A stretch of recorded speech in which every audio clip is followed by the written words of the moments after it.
I think when I'm close to retire. Yeah.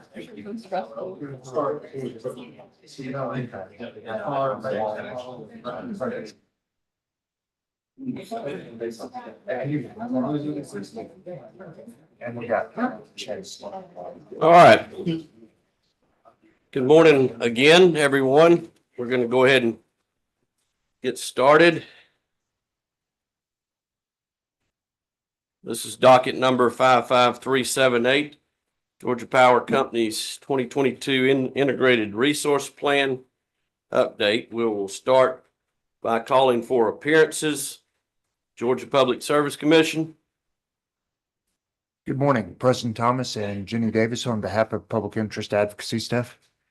Good morning, Preston. How's the little one? Good, not sleeping one. Georgia Power Company.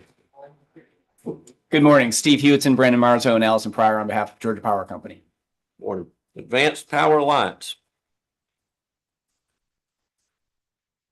Brad Carver, Hall Boo Smith on behalf of the Advanced Power Alliance. Good morning. Morning. Clean Energy Buyers Association. Good morning, Commissioners. Scott Dunbar of the law firm Keys and Fox here on behalf of the Clean Energy Buyers Association. Morning. Hillstone Renewable Energy, LLC. Good morning, Mr. Chairman. Newton Galloway, Terry Lindell on behalf of Hillstone. Thanks. Georgia Association of Manufacturers. Good morning, Mr. Chairman. Clay Jones on behalf of GAM. Morning, Mr. Jones. Georgia Center for Energy Solutions. Mr. Hubbard. Georgia Center for Energy Solutions. Georgia Coalition of Local Governments. Good morning, Commissioners. Alicia Brown on behalf of the Georgia Coalition of Local Governments. Morning. Georgia Interfaith Power and Light. Good morning, Commissioners. Jennifer Whitfield and Bob Sherrier on behalf of Georgia Interfaith Power and Light. Georgia Solar Energy Association. Georgia Solar Energy Association. Georgia Wand Education Fund. Georgia Wand Education Fund. Georgia Watch. Good morning, Commissioners. Liz Coyle for Georgia Watch. Good morning, Liz. Metropolitan Atlanta Rapid Transit Authority, which I will begin to refer after this as MARTA. Yes. Good morning, Commissioners. Casey Sturm on behalf of MARTA. Good morning. Thank you. Resource Supply Management. Robert Baker on behalf of Resource Supply Management. Mr. Baker, good morning. Sierra Club. Good morning, Commissioners. Isabella Ariza and Kurt Thompson on behalf of Sierra. Good morning. Southern Alliance for Clean Energy and South Face Energy Institute. So it's Brian Jacob on behalf of Southern Alliance for Clean Energy. I don't believe South Face is intervening in this docket. That must be a typo on our. Well, I heard when you called the docket order, you referred to it as the 2022 IRP update. I believe when they filed it, they called it the 2023 IRP update. And we did jointly intervene with South Face in the 22 IRP itself. Well, again, there's another typo. We'll get those corrected. I appreciate you bringing those to our attention, Mr. Jacob. This 2023 Integrated IRP update. Southern Renewable Energy Association. Good morning, Commission. Simon Mahan on behalf of the Southern Renewable Energy Association. Morning. United States Department of Defense and all other federal executive agencies. Good morning, Mr. Chairman. John McNutt on behalf of the United States Department of Defense and all other federal executive agencies. Morning. Walmart.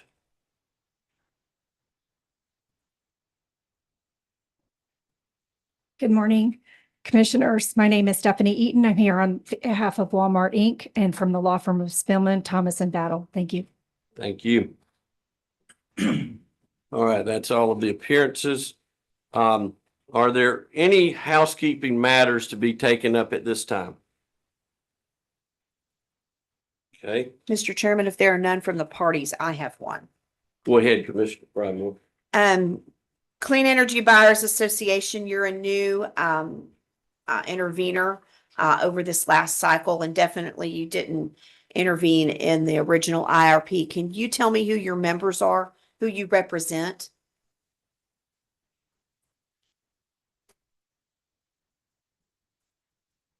Good morning, Commissioner. I don't have a list of our members in front of me. I can try to pull that up, and I'm happy to file something into the docket. There's well over 100 members of SEBA, I believe. That would be great. That would be great. Thank you. And sorry, just to clarify, the preference is to file something into the docket with the If you list could of file it members? into the docket with the Executive Secretary's office, a list of your members. Certainly. Thank you. Thanks. Any other housekeeping matters?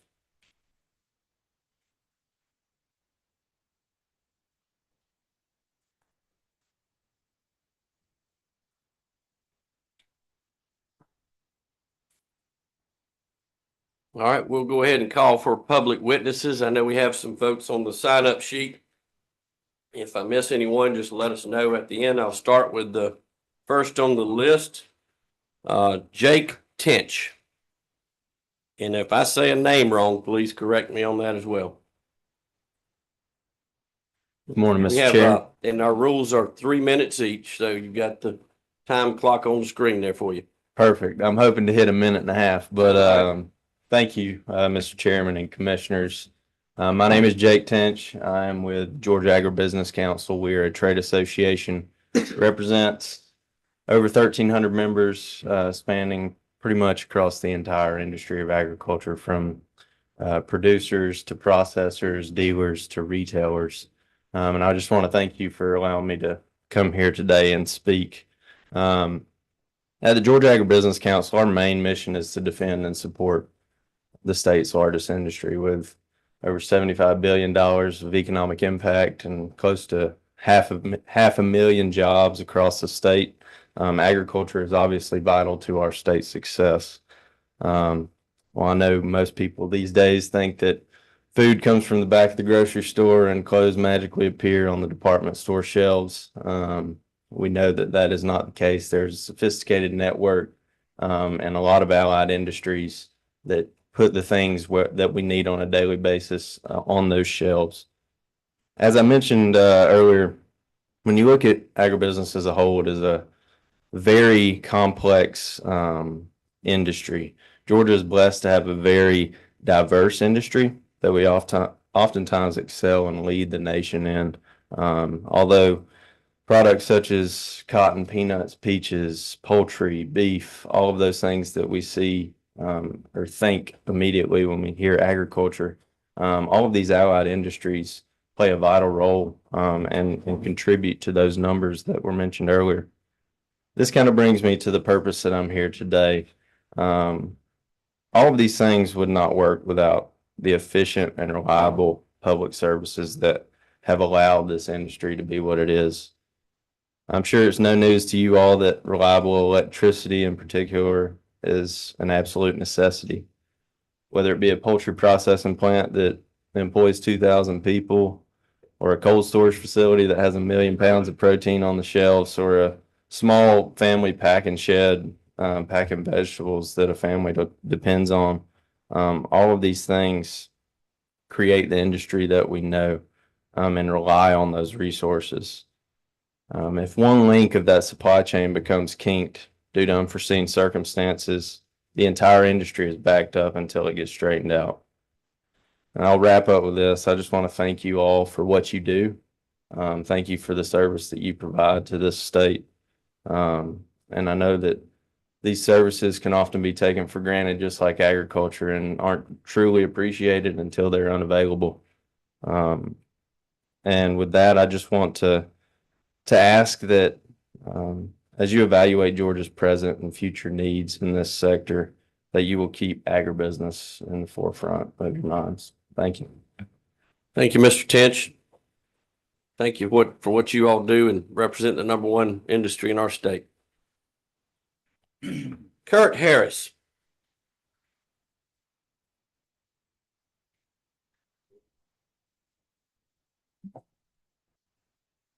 Honorable Chairman Shaw, esteemed commissioners, my name is Dr. Kurt Harris. I am the director of the Institute for Disaster Management at the University of Georgia.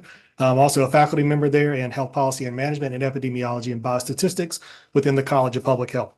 My institute encompasses an educationally diverse group of faculty and staff who are dedicated to fortifying Georgia's healthcare delivery systems and ensuring continuous operations regardless of the challenges that may arise.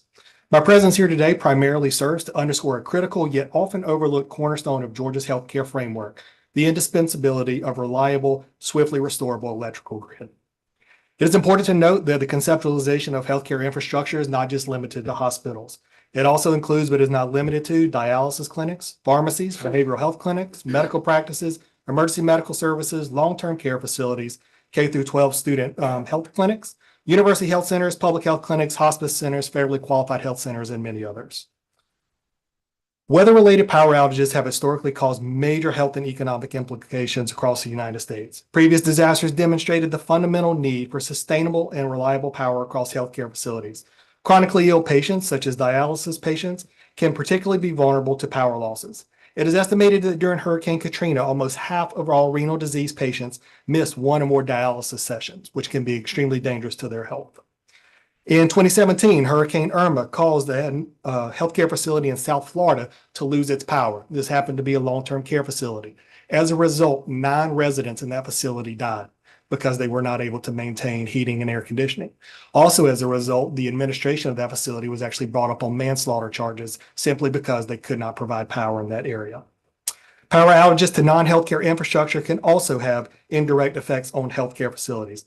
In Austin, Texas, due to a power outage at a water treatment facility, healthcare facilities actually had to evacuate residents and patients to other healthcare facilities, which again can be extremely dangerous to their health. In addition to that, pharmacies have a major implication on power outages. If we lose power, we have refrigerated and non-refrigerated medications that have the potential to be lost. In Georgia, we actually had public health districts that had to get rid or actually destroy some medications due to the inability to maintain power in the aftermath of a hurricane.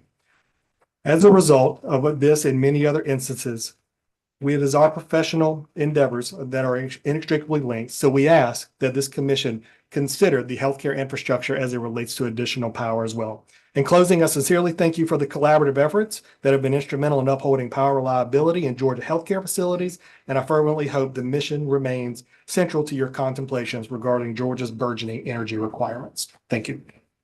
Are you suggesting that we have a reliability problem in Georgia? So the reliability issues is a lot of healthcare facilities, they're required to have backup power, but a lot of times that comes in the form of generators, and generators are notoriously unreliable.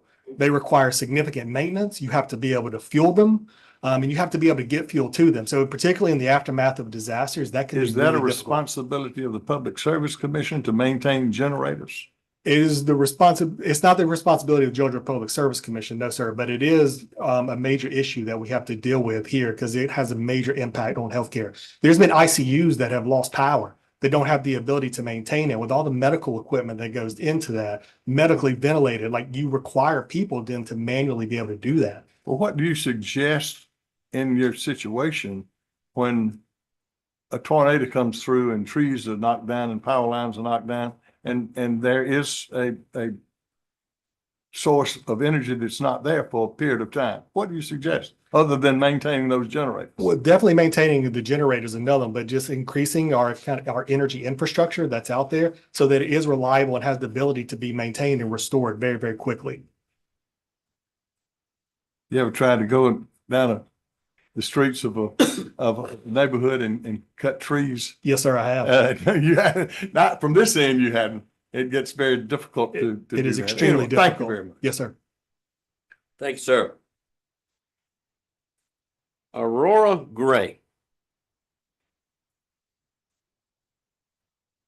Morning.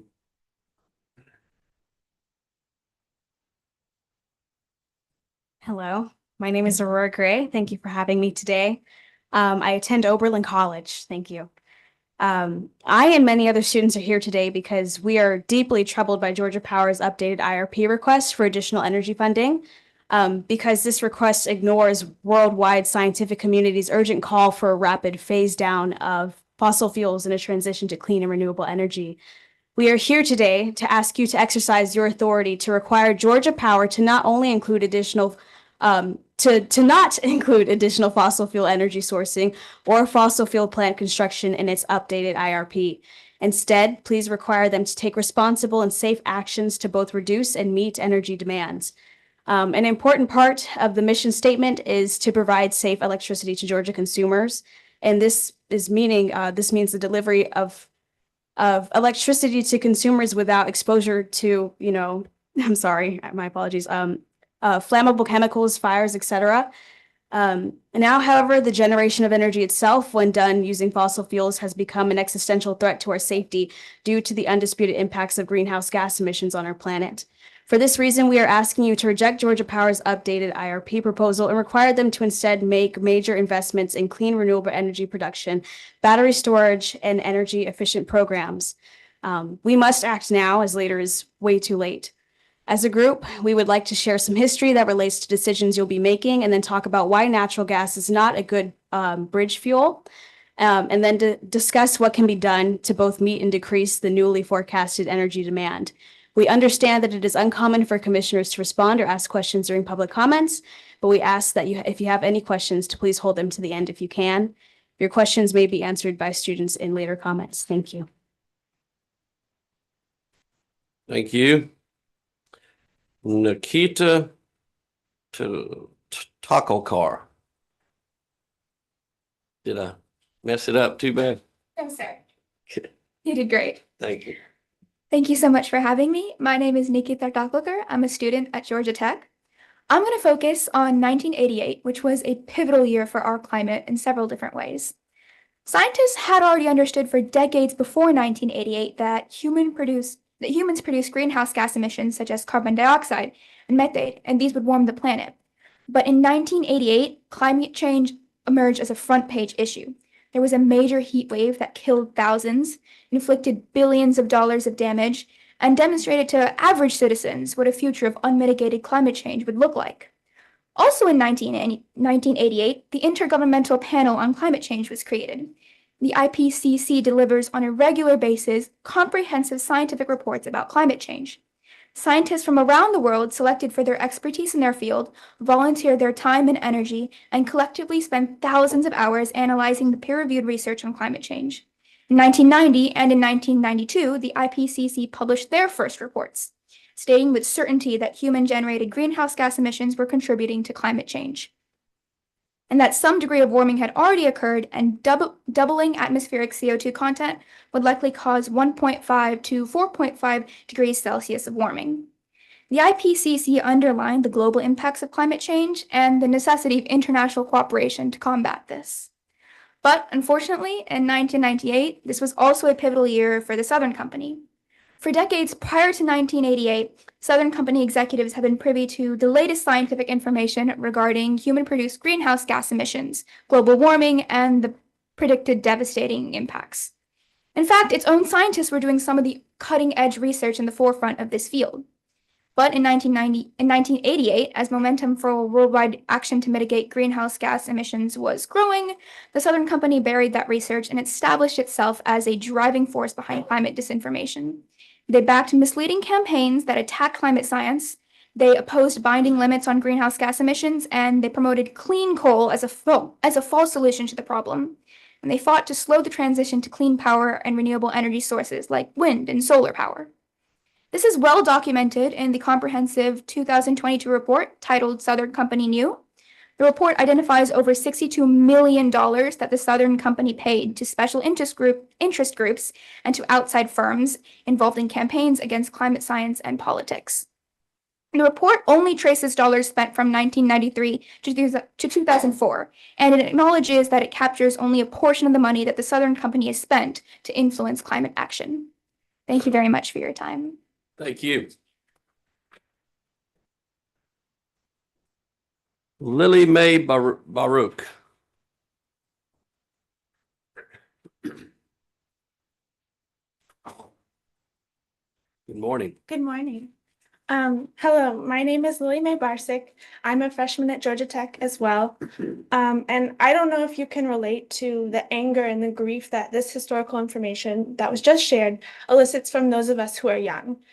You all were born in a different world, and most of your lives, the impacts of climate change were minimal and not often really felt.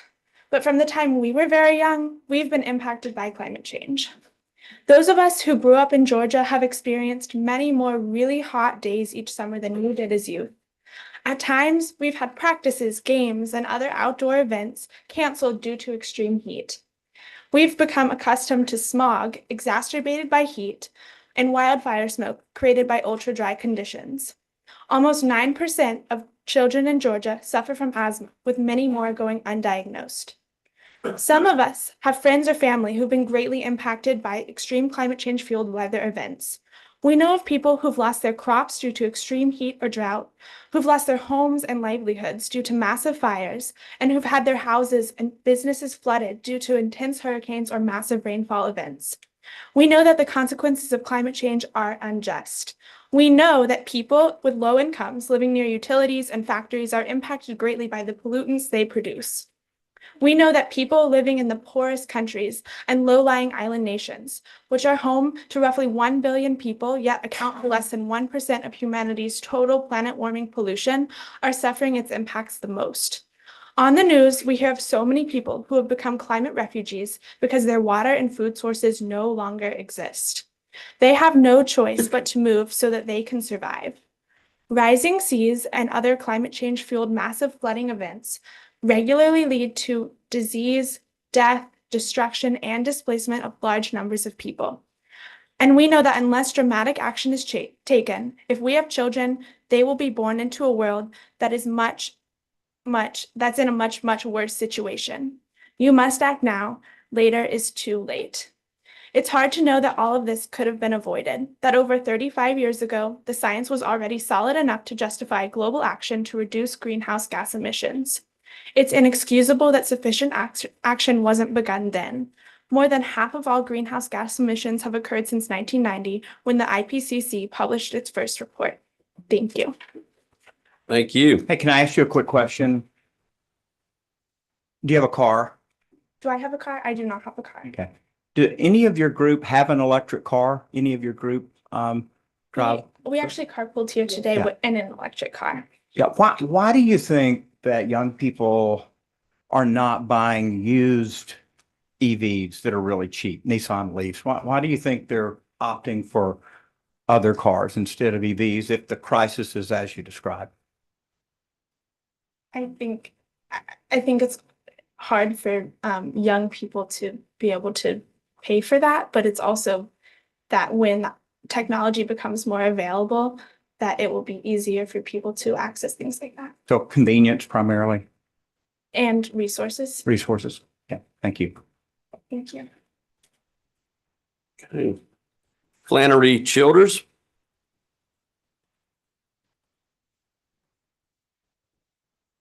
Morning. Good morning. Hello, my name is Flannery Childers, and I am a senior at Decatur High School. A particularly egregious public example of climate science denial took place in 2017. Tom Fanning, then CEO of Southern Company, was asked on national television if he believed that it had been proven that carbon dioxide was the primary driver of climate change. His response, no, certainly not. This despite the fact that in 2013 and 2014, the IPCC had published reports stating that human influence on the climate system is clear and limiting climate change will require substantial and sustained reductions of greenhouse gas emissions. And in 2015, virtually every nation had signed onto the Paris Agreement, committing to pursue efforts to hold global warming to 1.5 degrees Celsius. Why? Because the science indicated that beyond that temperature increase, the impacts of catastrophic heat waves, flooding, drought, crop failures, and species extinction would become significantly harder for humanity to handle. But it must have been difficult for Mr. Fanning to publicly agree with the science, no matter how convincing or accepted, despite the fact that scientists had already been warning for years that natural gas might be as bad as coal. In 2016, Southern Company made a big investment in natural gas. They acquired the gas company AGL Resources. Was there any attempt by other utility CEOs to correct Mr. Fanning? Most were asked directly and 2 replied with brief written comments. But from Georgia Power and the rest, no, crickets. Likely because most utilities were paying dues to organizations that were still trying to use that "it's not certain yet" argument to prevent policies to limit coal and natural gas production. They certainly couldn't convince everyone to reject the climate science at that point, but they just needed enough to prevent climate action. Now, Georgia Power has presented you with an updated request for its 2023 IRP. They are asking for a significant increase of 30% of natural gas to generate new electricity, permission to build new fossil fuel plants, and the option to keep some coal-fired plants running past previously projected shutdown dates. The answer to these requests must be a resounding no. Thank you. Thank you. Dylan Holly.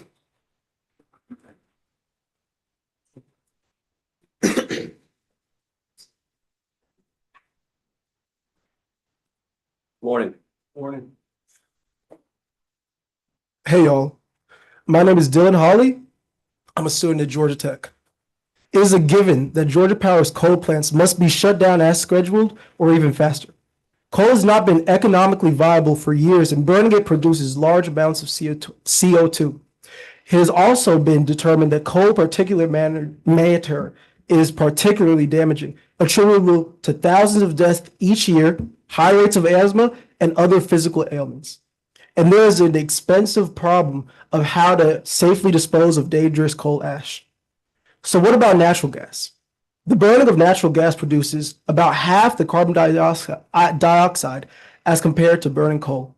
That is still a lot of CO2, particularly with our very, very limited carbon budget. But the main component of natural gas, 75 to 95%, is methane, a much more powerful greenhouse gas in the short term. Our understanding of its danger, and therefore the danger of natural gas, has grown substantially in recent years. From 2012 to 2018, the Environmental Defense Fund coordinated a groundbreaking research project involving more than 140 researchers and 40 institutions. The goal? To establish a reliable benchmark of the methane emissions from the oil and gas industry. They discovered that methane emissions were 60% higher than previous estimations by EPA and the industry, putting the rate of methane emissions from domestic oil and gas operations at 2.3% of total production per year. This is incredibly alarming, given that a peer-reviewed study published in July of 2023 and involving researchers from Brown, Harvard, Duke, and NASA found that it takes as little as 0.2% of gas to leak to make it as big a driver of climate change as coal. That is a very difficult amount for utilities to maintain and monitor. It leaves just a tiny margin of error for a gas that is notorious for leaking from drill sites, processing plants, and pipes that transport it into power stations, homes, and kitchens. Thank you. Can I ask you a quick question? Yeah. You're talking about fugitive methane, right? You're not talking about burning methane? Methane that's escaping from leaky pipelines, right? Fugitive methane. Are you aware of Dr. Marilyn Brown, professor at Georgia Tech? Are you No, familiar sir. with her? And her Drawdown Georgia report that talks about how burning methane in Atlanta has reduced greenhouse gases, and it's been the primary driver for improving our air quality. Are you familiar with that report? No, I'm not an expert on the subject. I'm just bringing you what the scientists are saying. Thank you.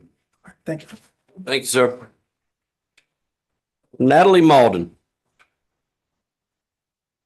Natalie, oh, there you are. Good morning. Good morning. Hello, my name is Natalie Malden, and I'm a junior at Decatur High School. Thank you for your time.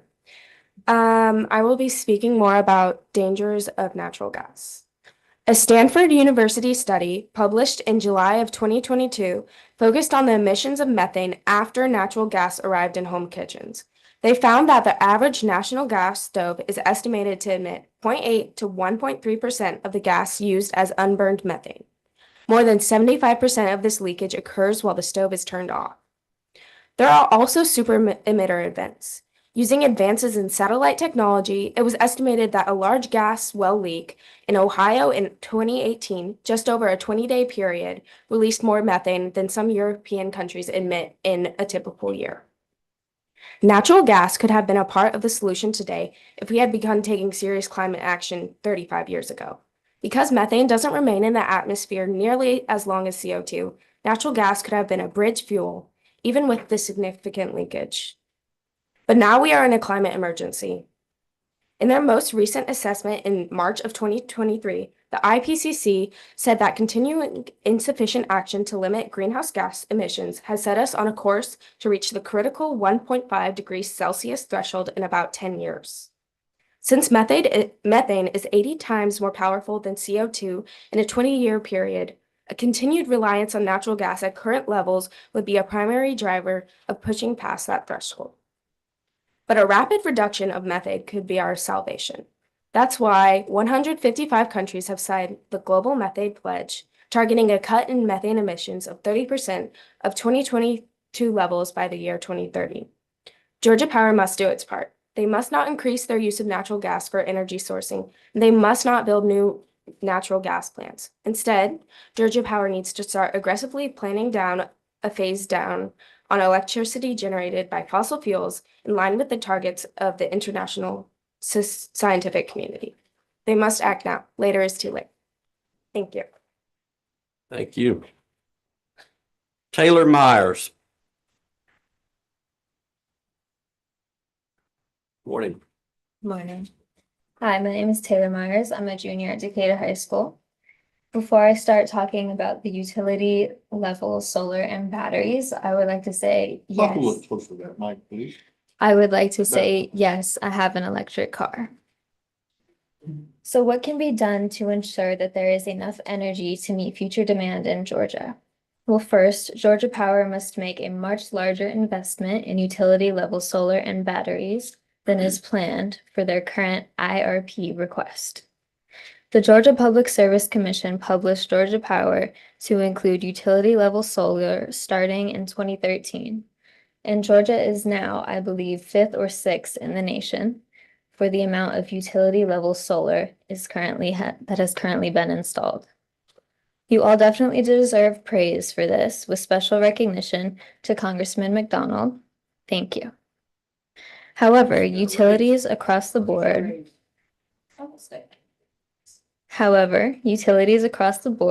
have been really lagging in clean energy sourcing. The 2023 report, The Dirty Truth About Utility Climate Pledges, puts Georgia's efforts in perspective. It demonstrates that almost all of the pledges made by utilities to transition to clean and renewable energy are not ambitious enough, and that the utilities are not even meeting their own low targets. And while many utilities have pledges for 2050, the majority lack critical intermediate targets. So it is clear that we shouldn't compare ourselves to the low level of clean energy sourcing that most utilities have been achieving. How do we compare to the states and utilities that are doing the best utility level solar? Not very well. California has held #1 spot for decades. The state currently has 17,277 megawatts of utility level solar installed on its grid, as compared to about 4,000 megawatts in Georgia. Just this year, though, California was surpassed by Texas. Texas has 18,364 megawatts of solar capacity installed on its grid as of September 2023. The vast majority of that was added since 2019. They nearly doubled their capacity from 2019 to 2020, and then doubled it again between 2020 and 2021. Also, Texas has a total capacity of 3,300 megawatts of grid battery installation, almost all of which came online since early 2021. Yes, Texas is larger than the US, but Georgia Power is saying that we need to add 6,600 megawatts of new energy sourcing quickly. And Texas illustrates that it is possible to do much or all of that utility level solar plus battery. And most of Texas's increased solar and battery installations occurred before the Inflation Reduction Act passed in 2022. Thank you. Thank you. Josephine Threlkeld. Good morning.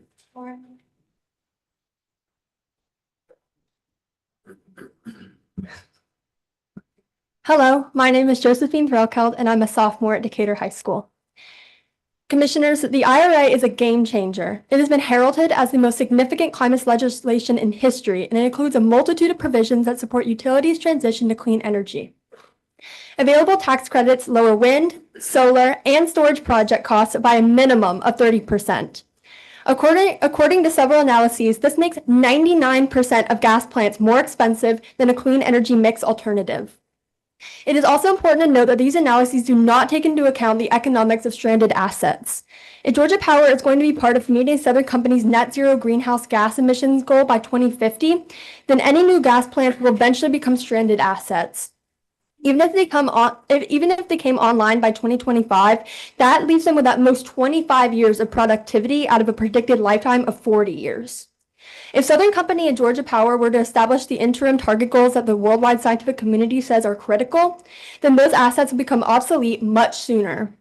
The stranded asset situation makes investing in new fossil fuel plants considerably more wasteful and costly relative to investments in solar and batteries. Texas is also an example of what energy system researchers have been saying for years. A combination of wind, solar, and battery storage are often more reliable than fossil fuel generations to handle periods of extremely high demand, especially if these peaks occur for short durations during a day.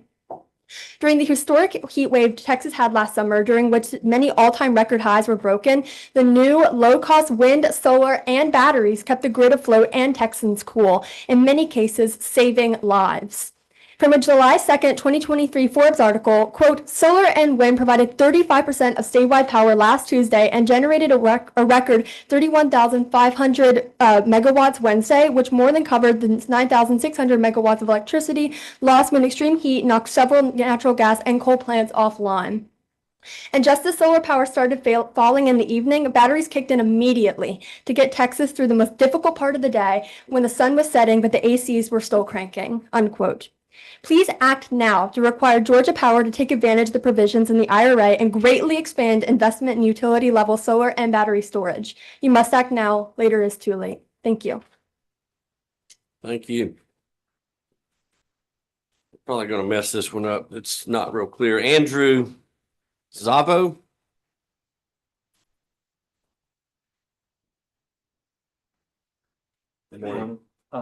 Andrew Zhao. Oh, okay. Yeah. Sorry. No worries. Hi, my name is Andrew Zhao. I'm a recent graduate of Georgia Tech and now resident of Atlanta. And Georgia Power must also reinstate the R&R net metering program to promote rooftop solar growth throughout Georgia. Georgia has great rooftop solar potential, and rooftop solar could be an important asset in reducing Georgia's peak energy demand. That peak demand occurs during the summer on hot sunny days between 2 p.m. and 7 p.m.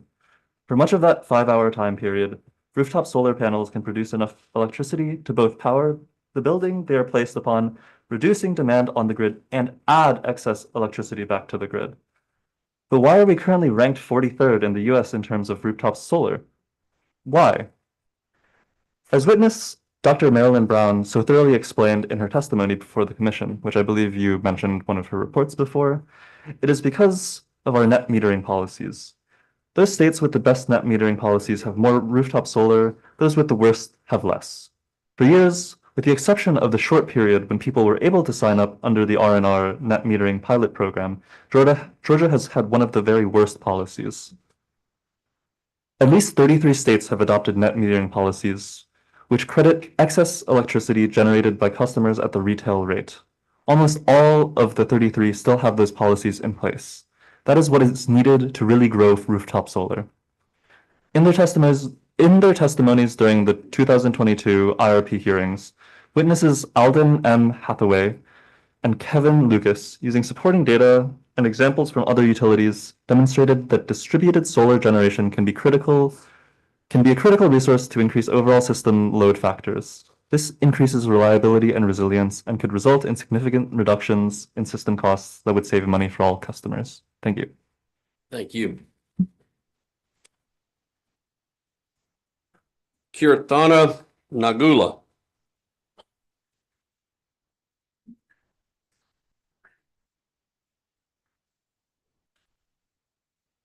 Good morning. Good morning. Hello, my name is Kirtana Nagula, and I'm also a student at Georgia Tech. Rooftop solar has so many other economic benefits. Here are a few. First, the rooftop solar industry would see great growth. Rooftop solar is more labor intensive than utility level solar, and this would result in the creation of many good paying jobs. Also, if Georgia was to reinstate true net metering, we could eventually reach Drawdown Georgia's target of 295,000 solar rooftops.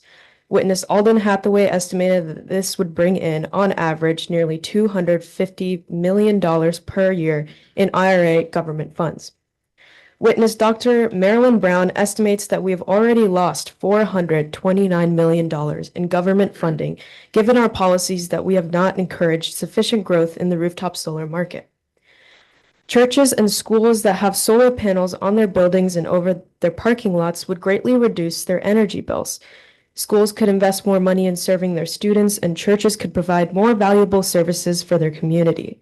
And churches and school buildings with solar and battery storage could function as emergency centers, providing a warm or cool place for vulnerable populations during power outages and extreme weather events. Neighbors with rooftop solar and batteries can help out their neighbors when the power goes out. They can provide comfortable shelter and make room in freezers and refrigerators for food to protect it from spoiling in case of extended outages. And of course, with less energy generated using fossil fuels, there would be less air pollution. This would lead to less asthma and other health problems, saving Georgians on health care costs. Thank you. Thank you. Can I ask you a question? Yeah. You're going to have to get back with me on this. Okay. Since we've ended net metering, or the pilot's still going, but since we ended our pilot, the average solar array is about 7 kilowatts compared to 10. Okay. So if we were to add the 295,000 that you mentioned, Yeah. and they were 10 kilowatts instead of 7, right? Based on our average weather, how much energy would we be putting back on the grid every day? Could you get back with me on that math problem? Just say yes. I'm not a math student. Between all your tech friends, you can do it. I'm not an expert, so I'm just here to point you towards what the scientific community is saying. I'm sorry. So I don't have an answer for that. All right. Any of you want to work on it, get back with me later. techols@psc.ga.gov. Thank you. Thank you. It's not a trick question. Okay, great. Thank you, ma'am. Annabelle Nyberg.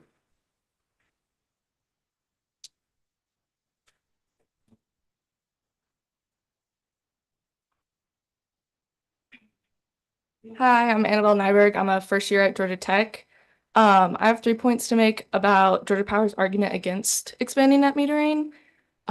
First, Georgia Power was ordered to provide a cost service study to support any alleged cost shift to non-rooftop solar customers. Instead, they relied primarily upon a revenue erosion analysis, and they provided minimum data to support their conclusions. Second, Georgia Power used California, which just recently changed its net metering policies, as a warning case against net metering in general. This makes no sense. California is light years beyond our level of rooftop solar penetration. The Georgia Public Service Commission is fully capable far off in the future when we begin to approach California's level of rooftop solar. of adjusting the net metering policy if necessary. Witness Dr. Marilyn Brown states that, "I don't think that we're ever going to be in the situation where California is. We're going to be blessed with a whole lot of gadgets in our houses. That will change the complex of electrification in favor of more rooftop solar." Finally, Georgia Power was unable to use one of the scientists, Ahmed Faruqi, who testified for them in 2019 against expanding the R&R net metering program. He has recently publicly changed his 2019 position. He now claims that rooftop solar, especially with battery storage, reduces transmission and distribution costs across the system. He states that where solar deployment is in the early stages, where less than 5% of customers have deployed solar roofs, utilities should stick with net metering that credits excess electricity generated at the retail rate. Only 0.2% of Georgia Power's customers currently have rooftop solar, 1/25 of the 5% figure he posits. Others believe that any potential cost shift concerns wouldn't arise until Georgia reaches around 10% solar penetration levels. Thank you. Thank you. Neil Sardana.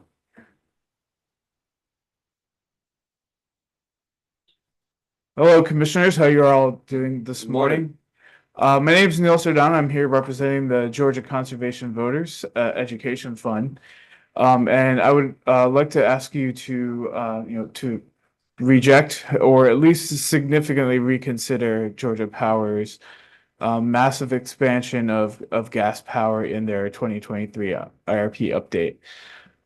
As we've seen very recently, the commission had to levy a fairly significant rate increase onto Georgia Power customers due to the cost of fuel last year.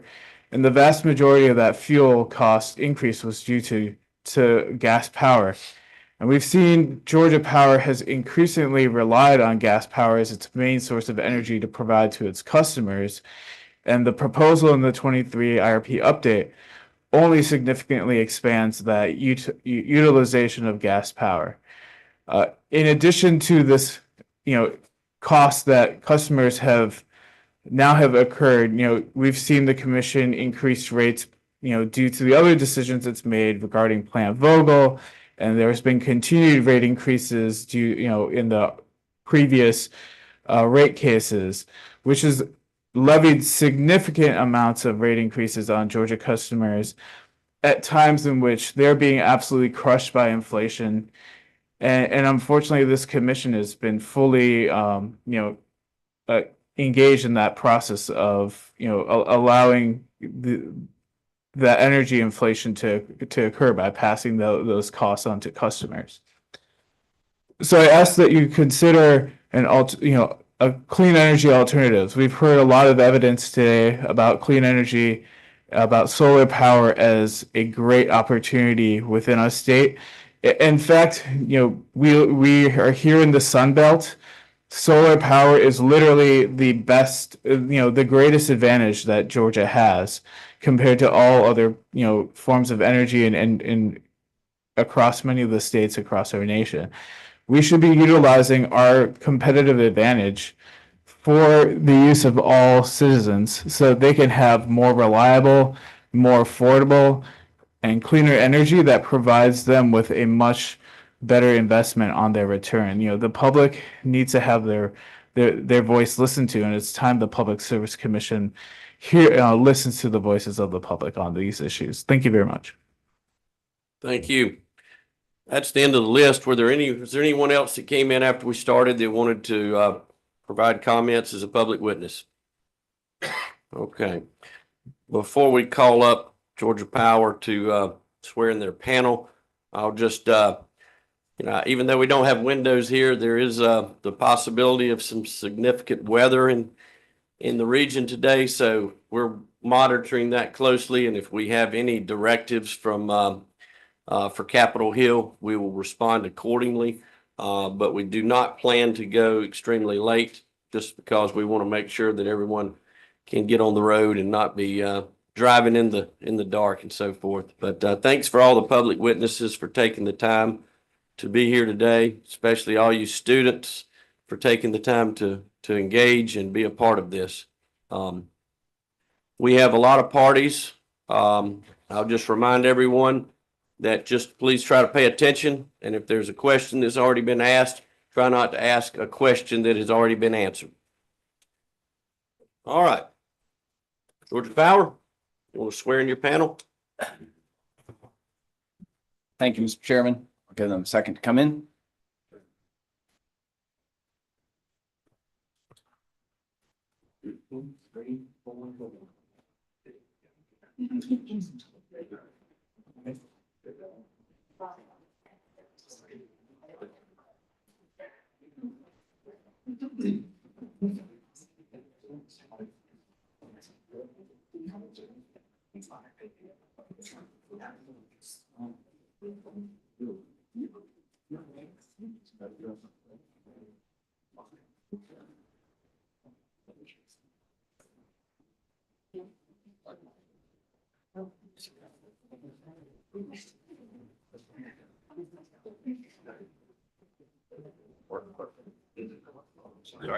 Commissioners, at this time, I will call Georgia Power's panel of witnesses on direct: Jeff Grubb, Francisco Valle, Lee Evans, and Mike Bush. I'll note for the record that we have filed the notice of publication as required by the commission's rules.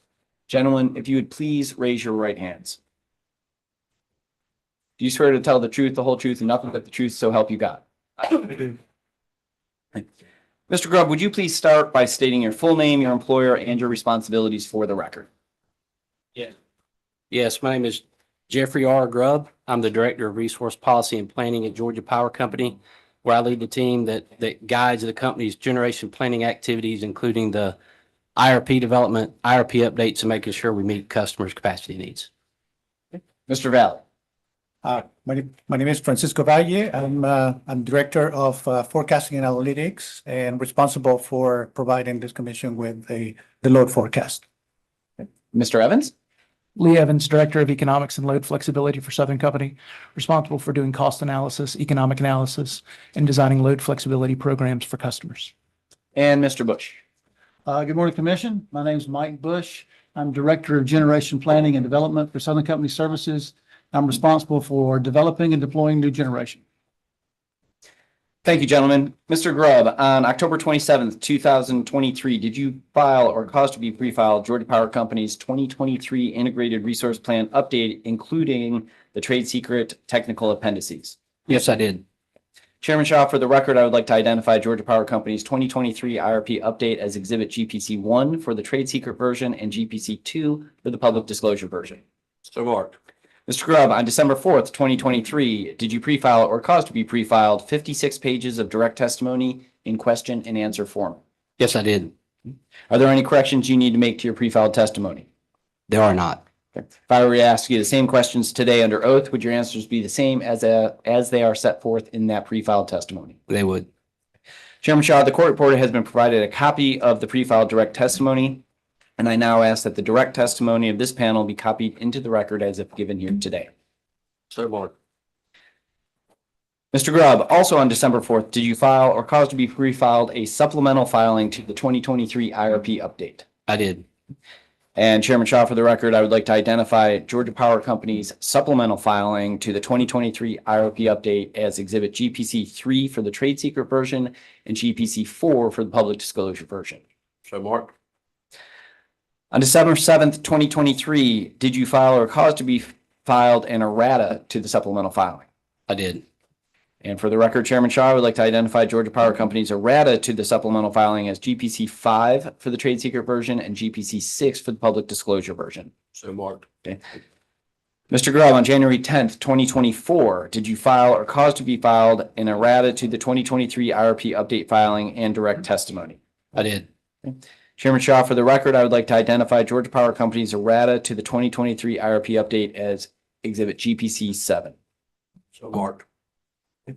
And Mr. Grubb, on January 12th, 2024, did you file or cause to be pre-filed an updated economic analysis supporting the 2023 IRP update? I did. And Chairman Shaw, I would like to mark the updated economic analysis filed by Georgia Power on January 12th as GPC 8. So marked. With your permission, Chairman Shaw, I'd like for Mr. Grubb to summarize the pre-filed testimony of this panel. Rob, go ahead. Good morning, Commissioners. We appreciate the opportunity to be here with you today in support of Georgia Power Company's 2023 IRP update. In the last 18 months, we've seen tremendous economic growth in Georgia, which is an exciting time for our state. The 2023 IRP update is a direct response to this extraordinary economic growth and requires Georgia Power to act now to procure and develop new supply-side and demand-side dispatchable capacity resources to meet the energy needs of our state, following the Commission's rules which contemplate such extraordinary events. As such, the IRP update identifies the effect of recent economic growth on the company's load forecast and capacity needs, and proposes a well-balanced portfolio and resource plan that is expected to put downward pressure on rates for all customers and enable Georgia Power to continue to provide clean, safe, reliable, and affordable energy for Georgia as it continues to grow and thrive. The tremendous growth Georgia has seen since the 2022 IRP has brought more than 38,000 jobs and $24 billion in capital investment, and is largely driven by Georgia's continued recognition as one of the best places in the country to do business, as well as strong customer growth across the company's residential, commercial, and industrial classes. Georgia's constructive regulatory environment, including the policies of this commission, as well as significant infrastructure investments and the growth of emerging industries, contribute to this beneficial growth. Georgia Power's 2023 IRP load forecast update, or update load forecast, projects continued unprecedented load growth stemming from the economic growth taking place in the state. Our updated projections far exceed those in the 2022 IRP, which were appropriately informed by historical information and foreseeable trends known at the time of that filing. The recent economic growth has far surpassed the historical trends upon which the company's forecasts have been traditionally based. For context, the company initially anticipated less than 400 megawatts of growth, but between the winter of 23-24 and the winter of 2030 and 2031. In contrast, because of the rapid pace of economic development in Georgia, current projections show load growth of about 6,600 megawatts over that same time period. Nothing in the company or state's history could have anticipated growth of this magnitude. Importantly, similar growth is also being experienced by other utilities nationally as they face similar trends in increased electricity demand.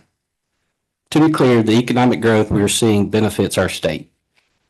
As I'll discuss, it also benefits all Georgia Power customers by putting downward pressure on rates. Notably, the baseline load forecast presented in this case uses the methodology that has been approved by this commission and each of the company's IRPs, prior IRPs. In addition, the company has incorporated external adjustments to the commercial and industrial classes in its forecast to account for the recent growth in the number of new large load projects the company has been selected to serve, as well as the considerable pipeline of potential future projects.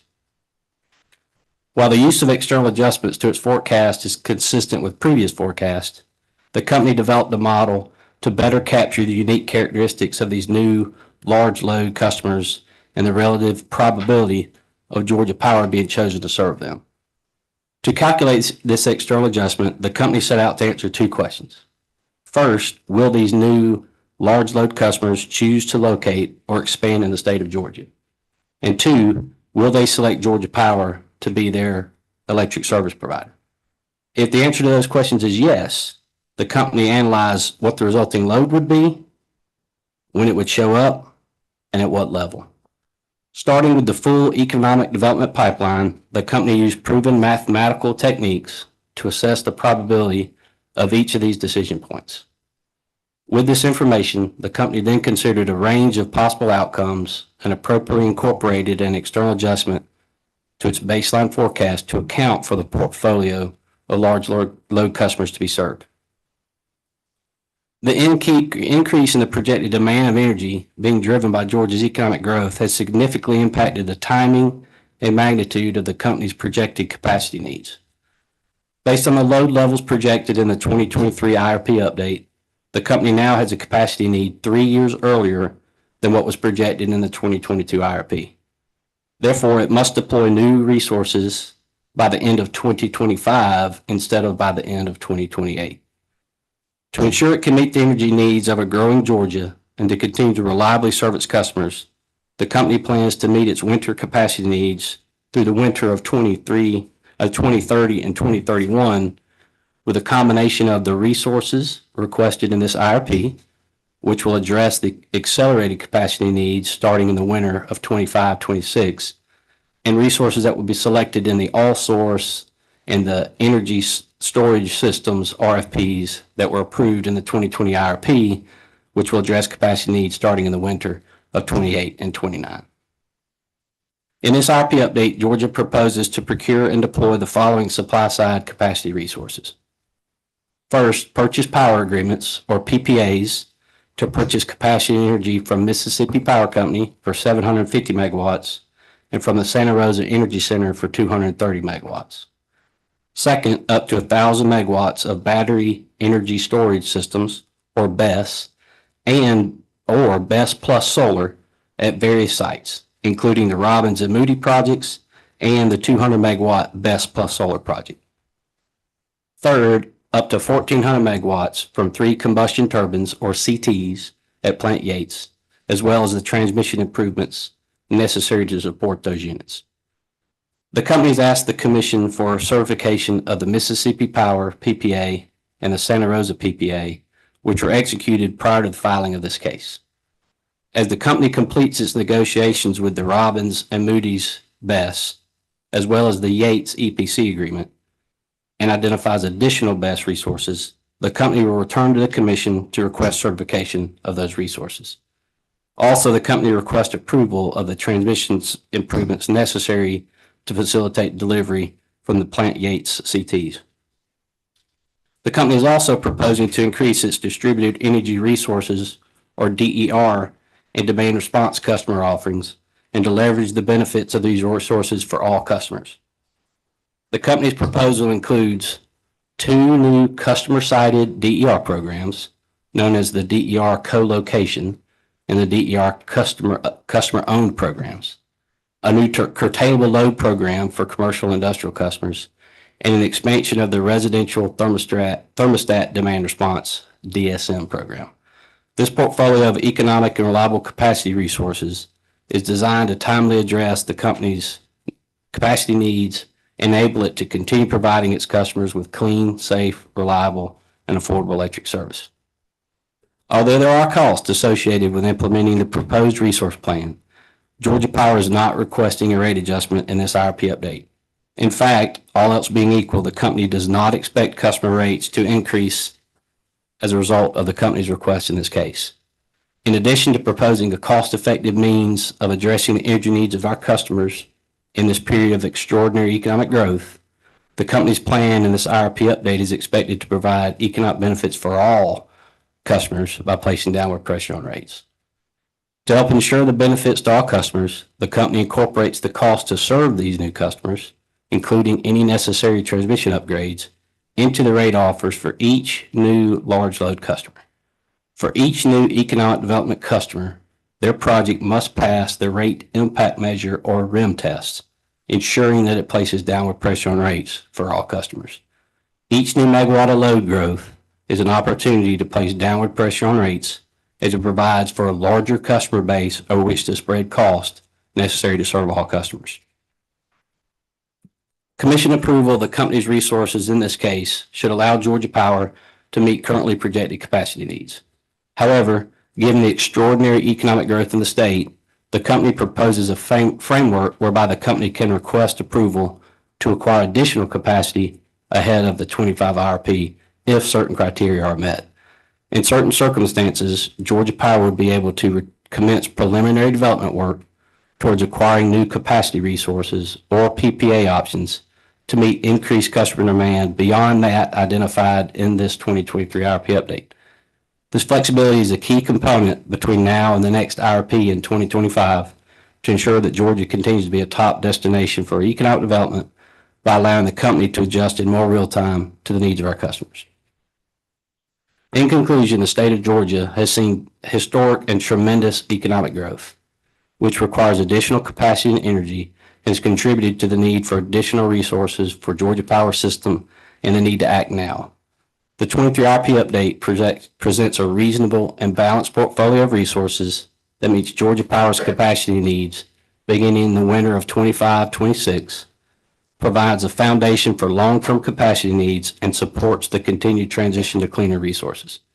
The company expects that revenues associated with increased load will more than offset the cost of the requested resources and put downward pressure on rates, on overall retail rates.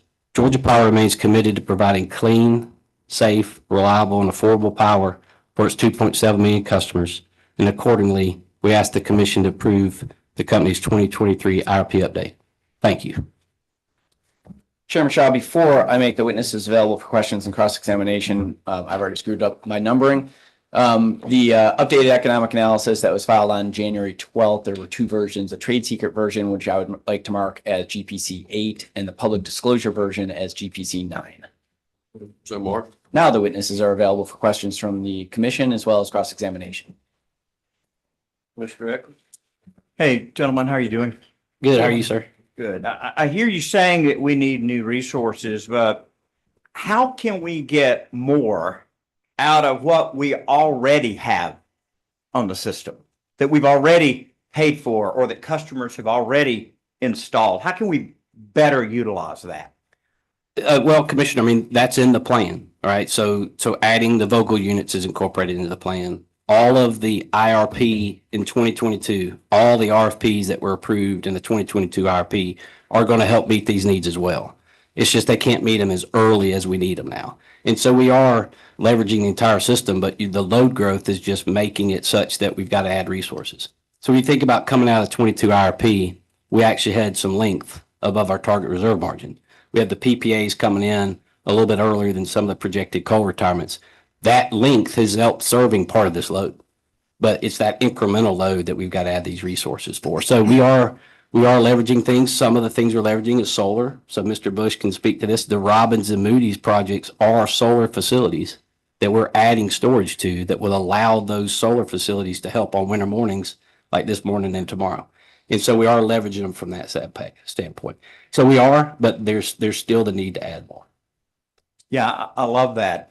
Let me ask you the same question that I asked the students about the residential solar. Mm-hmm. So I have solar on my house, small array. I could have put more, but if we had more people participating in our solar programs on the Georgia Power System and they installed larger systems, and they were feeding back onto the grid on a daily basis, would that be helpful or hurtful to this situation? So for this situation, it's not helpful because we're focused on our reliability is driven by those cold winter mornings. And so when we looked at resources to meet these new needs, rooftop solar doesn't help meet that need. Now, that doesn't mean that rooftop solar doesn't help. I know we just went through a lot in the 2022 regulatory cycle on rooftop solar, and I expect we will again in the 25 regulatory cycle. So it does help. It's more of a summer benefit than the winter. So that's why when we were looking at resources to meet the needs in this case, we didn't look at rooftop solar because it doesn't hit that winter morning peak. That's our main concern of adding resources right now.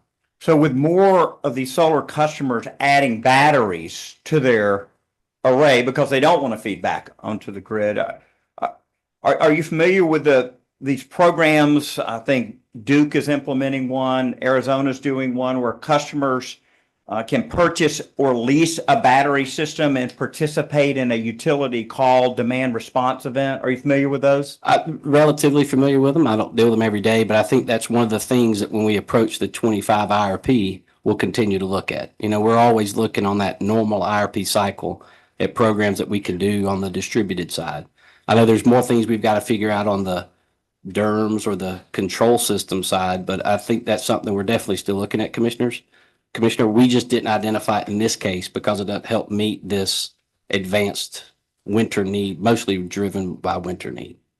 So you do see a time in the future where the utility might get a look at the state of charge of that home battery and have access to it through the algorithm to be able to call it and compensate the customer?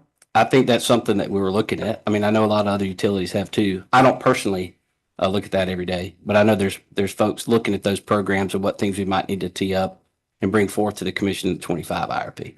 Do you see electric vehicle batteries representing the same type of demand response potential on a cold winter morning? There's discussions around that. Again, for this case, we didn't look at it because we need 3,000 megawatts of resources, and while those resources could help, we don't think in the magnitude that we need for the timing of this case. So I know those are things that the utility industry is looking at, and some folks in our company are looking at, just not me personally. But again, for this case, it didn't help us solve the problem, and this was focused on meeting the issue that we have here at hand. Great, thank you. Mhm. Commissioners, any other questions? I've got a question. I guess for you, Mr. Grubb. I'll be honest, I'm still kind of scratching my head on how we ended up here. You know, when it seems like we just finished the last IRP. I feel the same way. Yeah, I understand. But obviously in your testimony and all of the data requests that we've looked at, you know, there's a lot of information to justify what we're dealing with and why we're dealing with it. But I guess of this generational growth, unprecedented growth in the load and in our economy, is there one singular thing that you would be able to point to possibly that you could attribute a lot of this load growth to? So I'll let others on the panel jump in. I mean, Mr. Chair, I mean, it really is a industry changing, economy changing type of move nationally. There's 5 or 6 other companies who are requesting an IRP update for the same reasons we are. So it's a structural change that we haven't ever seen in an industry before that's not just impacting Georgia, it's impacting other states too.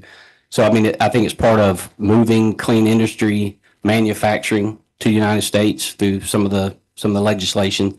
It's the growth in the need for data in terms of streaming services and cloud services. That's a lot of the growth, but it's also just a move to more manufacturing into the scale of them. So again, others on the panel can chime in, but it really is a transformational, generational type issue. We've never, and the charts and the filings show it, we've never had customers. Our entire largest annual customer choice win before the 22 RP was 300 megawatts. Our largest customer is 100 megawatts. So the fact that there's 17 to 20,000 megawatts of load that want to come to Georgia in the economic development pipeline is mind-boggling. And it developed late part of 2022 into 23. And so we were looking at those loads. We've spoken to that in the hearing, but it really is just an astronomical change that everybody's seeing. It's a great opportunity. And so when we started seeing the loads update, the capacity needs the main driver coming back to here. And so for the first several load forecast updates, that generation capacity renewal, that RFP in the 22 RP for the winter of 29, that RFP just got getting bigger. We had enough headroom coming out of the prior IRP to get us to 29 for several iterations of the load forecast. But once that load forecast moved that need year up was the reason to ask. So I don't know if Mr. Valier or Mr. Evans have anything, but it really is just a national economy move to a lot of these large customers. I'll just ask kind of a second part of the question and then you can weigh in. So you mentioned the industrial growth and you mentioned the data. So you're referring to data centers, correct? Mm-hmm. Okay. Would you say that the data centers and the growth in that sector is the primary driver of this increased load? I think it's more than half. I think Mr. Valier's got more data there. I think it is, but I do think it's important to note though. I mean, that's growth that wants to go somewhere. It is not, I mean, it's the way society's moving. You think about streaming, you think about all the cloud-based, think about AI. I mean, so it is a national part of the economy that is growing. And it's an opportunity to add really good level load growth to help put down pressure on rates. But as far as percentages, I think Mr. Valier's got more of the data on that. Yeah, so thank you, Mr. Graff. So I think Mr. Graff did a fantastic job at describing how we got here and the unprecedented nature in terms of the pace and the size of the developments that we have seen. So we have nothing that we have seen in our history at a state level or at a company level that would have indicated that we were being in this moment of time. I think it's a fantastic story. I think it's a success story for this commission, for the state, for being able to attract what is being recently a national development. So the manufacturing that is coming back to the state, the new manufacturing of electric cars, battery manufacturers, clean energy technologies, and data centers are phenomena that are happening on a national scale. And because our state is among the top on the nation for doing business, we have been able to attract that activity. The load, the majority of the load, to answer the question, is coming from data centers. I would say, subject to check, is about 80% of the total gigawatt hours. In terms of customers, is a little bit lower. I would say 65% of them are data centers. But I would say the portfolio of customers that we have to serve is what it constitutes is a success story, because although data centers tend to be larger than other customers, the amount of attention and the amount of customers looking for service into our state have been nothing but a success. And Mr. Chair, I would add one thing. We talk about data centers. There aren't many that are the crypto high risk type data centers. These are data centers that are for streaming and AI and some of the major players. And so we'll talk more about how we put that into costing and how we handle all those types of things. But we're making sure that data centers are covering their costs just like all other customers. And just wanted to point out that it's not the higher risk ones. If they are, we take that into account. But it's a majority of these are they're data centers that are just part of that new move in the economy for all the data needs that we have as a society. You mentioned some of the other industrial growth. Is Georgia Power, were y'all selected to serve the Hyundai site? We were, yes, sir. And so I would assume if you're serving the big plant that you're probably likely to pick up some of the suppliers in that same area. We're definitely going to compete for them. Yeah, hope that helps us. Yes, sir. So I heard you say that the IRP update won't change rates, but could it cause revenue requirements to go up and higher rates being necessary in the 2025 rate case? So from the request in this filing, we do not expect upward pressure on rates. We expect downward pressure on rates. And we say that based on the analysis that we did and we have provided in the data request where we looked at exactly what you're asking. So we looked at the revenue requirements for all the resources that we've requested in this IRP update compared to the revenues from the incremental load that's driving the need for those resources. And that shows a higher level of revenues than it does revenue requirements for these resources, thereby putting downward pressure on all rates. And I'm assuming you'll be able to provide more information as we go along in the hearings. Yes, sir. I bet we get that opportunity. Hope so. That's all the questions I have. Any other questions? Go ahead. Commissioners? Is there any concern in our generation with the pressure that's being put on by the administration for the derailing of natural gas? I don't, when you say derailing the natural gas, I'm not sure exactly what you're referring to, Commissioner, but The lack of fracking, the lack of having the energy coming to us with what we're using now. yeah, so we did factor some of those things into some of our expansion plans that we've provided. That's something we've updated, is that there's pressure on being able to add and build firm transportation for gas. And so as we've done in every IRP, we do those resource mix studies where we look across all of our different scenarios and what might be the economic resources. We used to have more gas build than we do now because we felt like it was probably more than you could do. So we do reflect it there.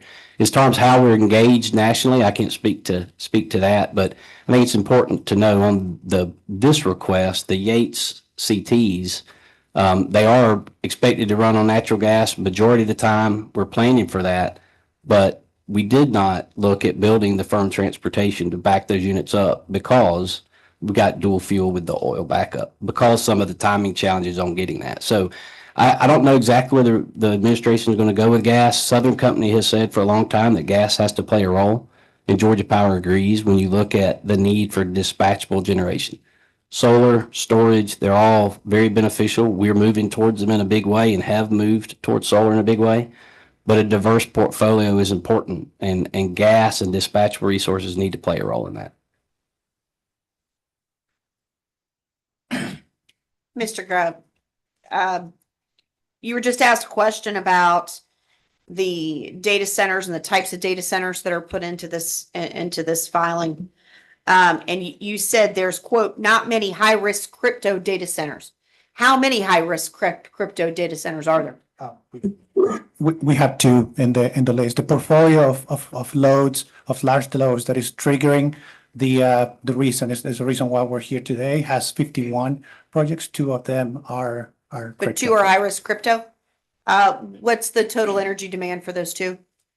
Don't have it in front of me, but I would say it's significant. Are those two high-risk users, are they under contract with Georgia Power currently? I think so. Sure. No. Subject to check, not sure. Could you check on those two items and get me answers for those, please? Absolutely, yes. Thank you. Mr. Evans, you recently talked about, and I'll quote you. Public Utilities Fortnightly. They will be so excited that they're on the record here. Page 44. You spoke about inserting demand response into the load calculations for the first time. This is the first time the company has done that. Why? Yes, that was a longer quote that they took a subset of. We've always reflected demand response on the resource ledger. What I was speaking to on that panel was some enhanced methodology to more reflect the real value of demand response based on that shape, right? But we've always shown demand response and demand side dispatchable resources on the resource ledger and counted that capacity for all customers. Is that capacity counted equally as capacity the company generates? The capacity equivalence is. So there's a difference in the amount of capacity enrolled in the program, the amount we recognize on the resource ledger, based on when that response can show up compared to when our resource needs might be throughout the year. The fact that for the first time this is being calculated in a more aggressive way than it has before, is that going to make the Georgia Power customer more likely to have a brownout or a blackout? No, I think it firms up that resource. I think it more reflects the actual value and likelihood that it'll be there when we need it. If anything, I think it strengthened the resource plan from recognizing those resources. And Commissioner, if my recollection on the number may be a little rusty from Winter Storm Elliott, but we had almost 500 megawatts on that cold winter morning in Winter Storm Elliott from our demand response programs. Will you And check so- that number and get me an actual, please? Will. Thank you. And to Mr. Grubb's point, coming out of Winter Storm Elliott was whenever we started evaluating and we had already been looking at this, but implementing it and realizing what exactly during certain times of the year demand response likelihood is. Because demand response can only provide a value if that load's there, right?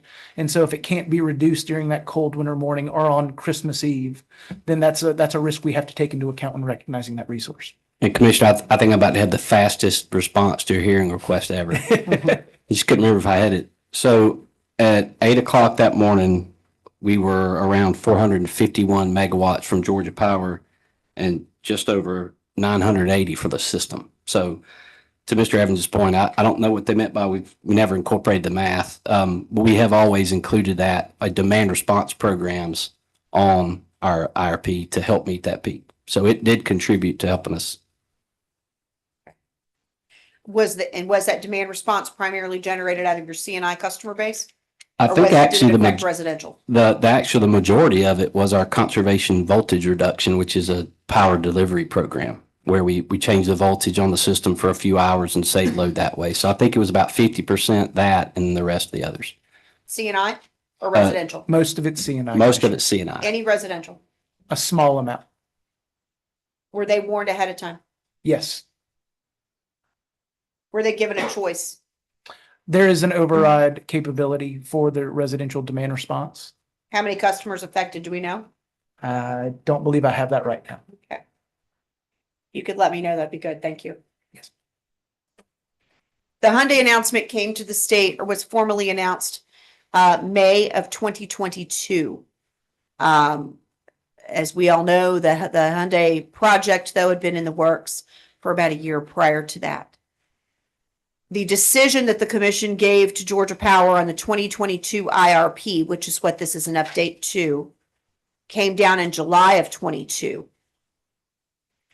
At any point in time, did Georgia Power at that time consider adjusting their projections and calculations to be able to address the Hyundai announcement? Not at that point, Commissioner. So the actual win of Hyundai happened by the end of 2022. So by the time that we developed the IRP, we knew It that it was happened May of 2022, and May of 2022 was when it was formally announced and the deal correct. was signed. Correct. So And then the commission put down the decision for the 2022 IRP in July of 22. Yes, but they didn't become our customers until after the IRP. Although we were mindful, the assumption at the time was that the baseline portion of the forecast was enough to capture the growth introduced by Hyundai. And so it was determined at the time with the information that we have that we didn't have the need of having an external adjustment for Hyundai. Later, we did a further analysis, and now we realize that the underlying baseline portion of the forecast is not enough, and we consider them as external adjustment. And Commissioner, we did have some customer choice wins at that latter half of 22 after we completed the 2022 IRP. But again, it wasn't enough. The load forecast did go up by 1,300 megawatts, but it still wasn't enough to move that capacity need year up. And Georgia then Power didn't feel it necessary to alert the commission in a formal way about the Hyundai announcement and the need to generate more electricity, knowing the impact that it would have. So I'm not sure what the company's position is on announcing to the commission each project, but from a planning standpoint, it was not driving us to need to change our resource plan at that time, not Hyundai alone, plus what we had seen. So I can't speak to the other communication, but from a planning standpoint, while it was a load increase, it was not changing anything that we needed to do coming out of the 2022 IRP. So the Hyundai project and the later 2022 wins that you just mentioned, Mr. Grubb, those were not enough for Georgia Power to issue this update earlier than 2024? That is correct. So actually, when we look at this plan, everything that we've won is not the driver for this plan. This plan is for everything we've won, plus the potential to continue to support the growth of the state. So those projects that once we won were not the driver for the update. This update is for a combination of what we've won, plus to be able to continue to grow with the state, just like any load forecast is, potential growth in the state. So none of the wins that we've done are driving this specific resource update. So if you can take the total amount of megawatts requested for this commission to approve, and you can group it to put it in two categories. Megawatts or capacity that's already been acquired, approved, contracted, licensed, whatever called for, claimed in one column. And future projection, we don't know if it's going to happen or not in the other. What's the split between the two? Do you know that? So yeah, I can address that, Commissioner. So the way that we have looked at that is it's in a probabilistic way. So the sources of load that are considered large loads for the external adjustment. So let me make a pause to make sure that you understand that the forecasting in itself hasn't changed. So the forecast is done with the same foundational blocks that have been guiding this commission and our planning system and approved before, which means a short-term forecast, a long-term forecast, which is what we call the baseline portion of the forecast. And then we use external adjustments, right? So we use external adjustment for EVs, behind the meter solar. What is different now is that since the budget 2023, because of these large loads coming to our state, we needed to add another external adjustment, and we call that the external adjustment of large loads. Only after 2023 was finished, the amount, the pace and speed of what these projects started to show accelerated. And it was only during the year 2023 is when we saw this explosion of projects coming to our state. Does that answer your question? No, Sorry, Mr. Vale, sorry, it doesn't. can you- There's two columns. There's projects, there's megawatts, there's capacity, there's what's claimed, what's called for, what's licensed, what's contracted. We can call it whatever we want to call it, but what is committed to? And then there is what is projected, which is not a customer, might be a customer one day, could be tomorrow, could be next month. Those are two different things. I want the total load of each type of customer. Yeah, so it's not the way that we forecast the load.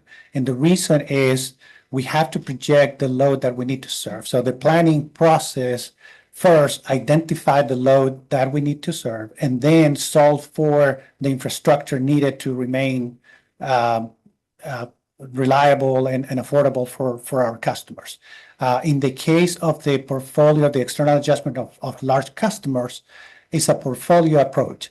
And we have assigned likelihoods to 3 sources of buckets. So there are customers that have selected the company already. There are customers that have selected the state, but not our company yet. And there are those that are selecting the state, but they haven't made a decision yet. The combination of these 3 buckets, these 3 groups. Can I stop you right there, Mr. Vale? Sure. You just said the same thing for numbers 2 and 3, I believe, if I heard you right. It's customers that have selected the state, but have not selected their electricity provider. That's classification 2. Yep. And again, we're working on the second column here. We're not working on customers that are committed and that are today customers. Correct. We're working on the potential customers. Yes. And it's those that have selected Georgia Power, which those should get moved into customer. There's those that have selected Georgia, but have not selected their provider yet. That's the second option. But the third option sounds exactly like the second option. What am I missing? What's the difference? The likelihood of becoming served by our customer. So our methodology, basically, like stated in the summation, it's designed to give you information about 2 main questions, right? The first question is, will each one of these customers become Georgia Power customers, right? And some of those, the answer is yes, because we have won it. And for some of the others, there is a likelihood that they may, right? Then the question becomes, if the answer is yes, we can serve it, how much and when? And so of the customers that we have won, we have resources, but we have to analyze the potential, right? We cannot ignore the load that wants to come to our state because that's not the way we plan the system. We have to plan for the system that are the customers that are coming to our state looking to be serviced. Mr. Vale, I don't want to ignore that potential either. Yeah. My question though is that of those that have selected Georgia, but they have not selected their electricity provider yet, and they qualify for customer choice. How many of those people, in terms of the megawatts of the capacity that is filed in this case, how many are represented by those people? So Commissioner, what we'll have to do, we'll have to go back and look into that because what Mr. Valier is saying is when we run 100,000 different probabilities on that. And so within that load forecast, there's a probability of what the customers that we've gotten signed and selected us, what they're using. And it's not a customer A, B, C, or D. So we'll have to do some work there. So it's just when you're having to look at all those different moving pieces, we don't have just what we've been selected to serve forecast, then add the probability for the others who haven't selected it yet. There's some probability on those as well in terms of how fast it's going to stand up. So I don't believe we get a model that says each customer is this. It's just a total that captures all that. So I think we'll have to dig into it, but we understand your question and we'll have to go back and figure out how we can pull those pieces out for you. So I'm looking for the detail on those customers that have selected, that were not accounted for in the 2022 IRP. Right. They have selected Georgia, They have selected Georgia Power as their electricity provider. Right. Of those, what is their projected capacity or load? Okay. However you want to. We don't have that with us. We didn't split it out that way, but we'll have to. So we'll take Commissioner, that I as a can request. answer the question from an announcement perspective. So there is a distinction that I want to make sure you understand. So one piece of information is the load announced by each customer, right?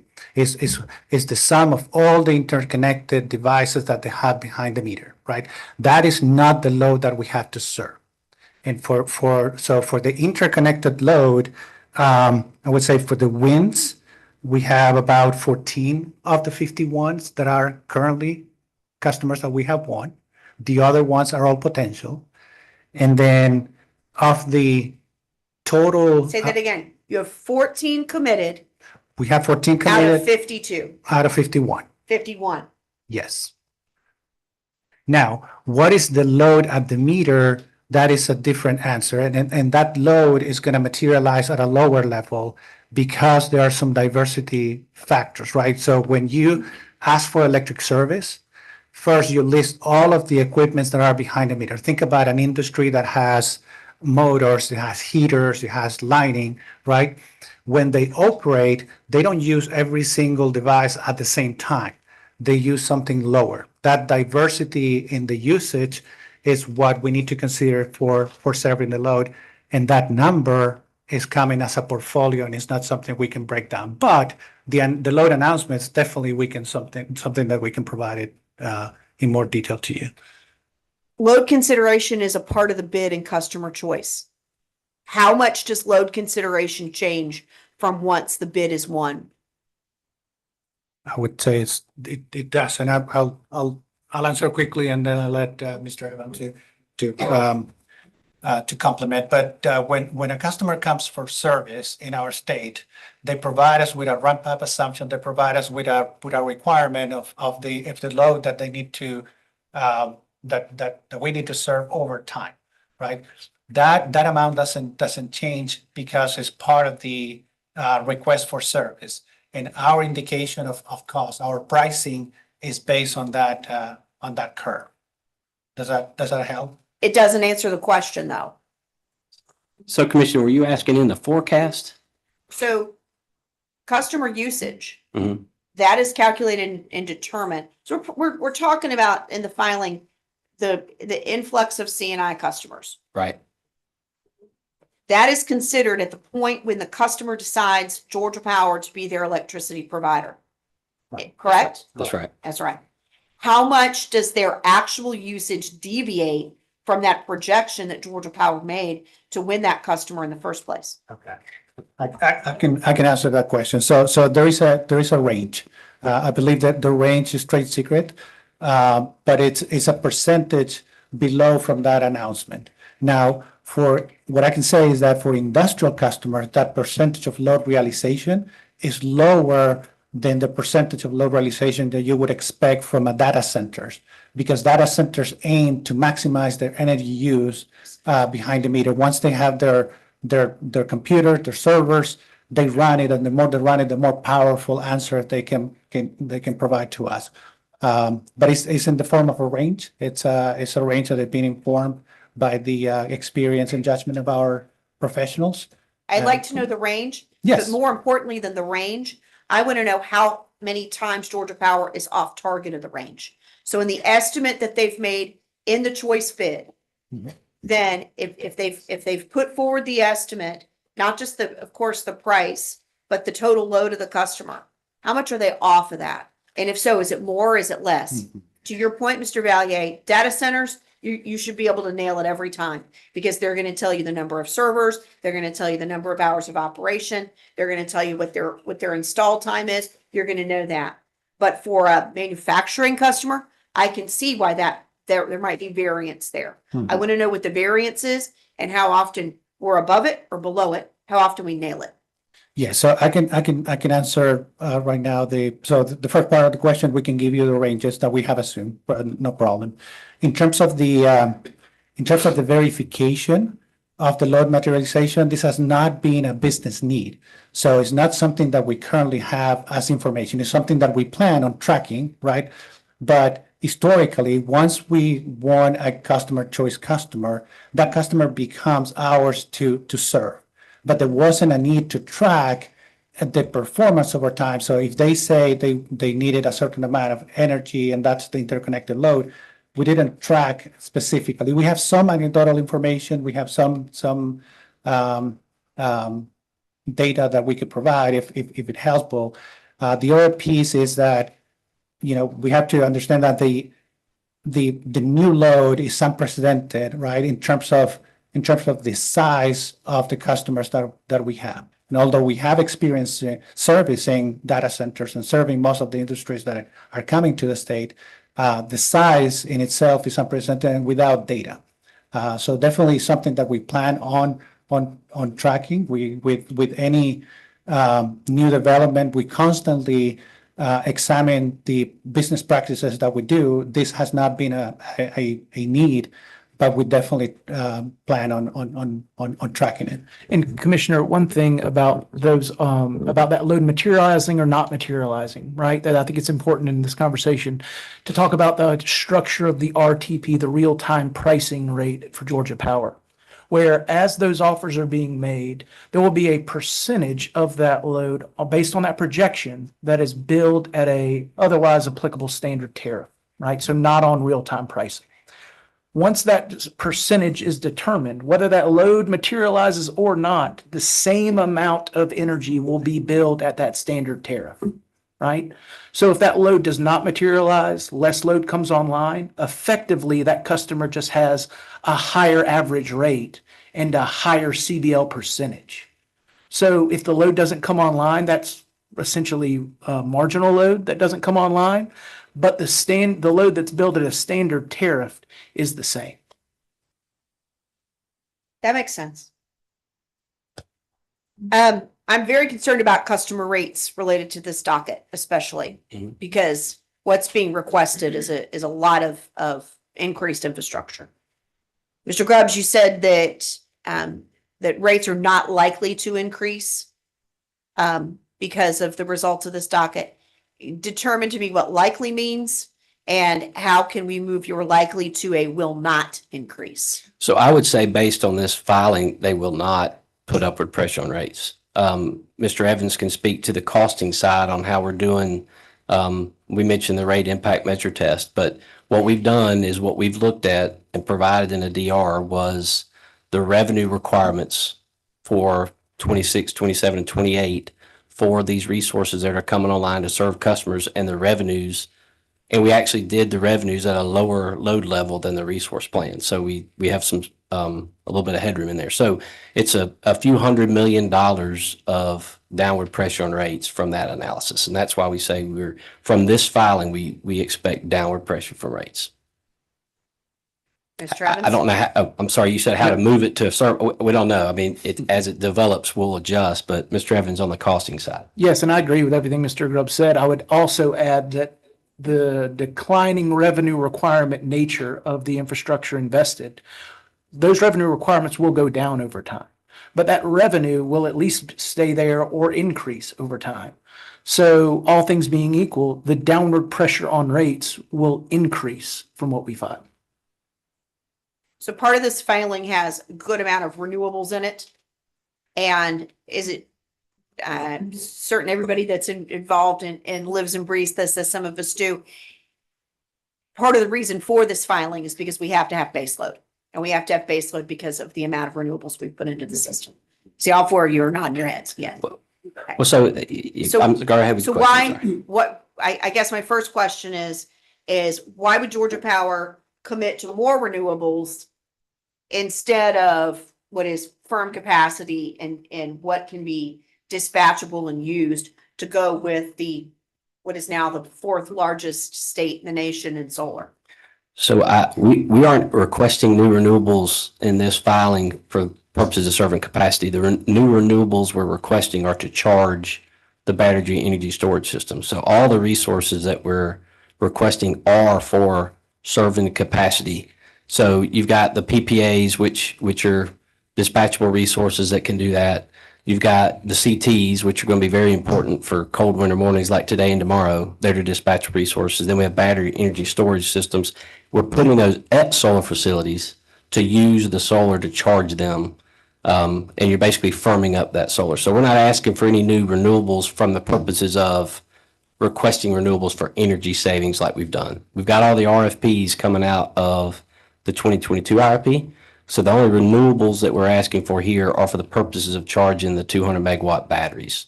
I guess my question to that is, why wouldn't we put the requested BESS with existing renewable assets? Which you are. We are. Why wouldn't all of them go there? Well, originally they were added for energy purposes. So Robbins and Moody's were part of, let's add solar because there's benefits to solar from an energy standpoint, and part of the early move in the state for Georgia to own and build at the military sites. And so those are the sites that we'll look at. Mr. Bush and team are looking at additional battery sites, and we're looking at ours and third parties. And so it is looking at doing that. So it's really because those solar resources that are existing have always been done from an energy savings standpoint. Now batteries are a capacity resource. So when we look at, we need capacity to serve capacity needs, solar alone is not the resource that we look to do that. It's an energy resource that we add. They all work together, but that's why. You said a lot there, Mr. Grubb. So there's no, I guess, going back to my question. Why would we not put all of the best that's in this filing with existing solar properties all across the state, existing utility scale or DG? Well, Commissioner, we really, for the Robbins and the Moody batteries that we're requesting, we are putting them at existing solar sites. With the BESS, the 200 BESS, we're requesting 200 of solar as well. So effectively, it is solar and BESS combo.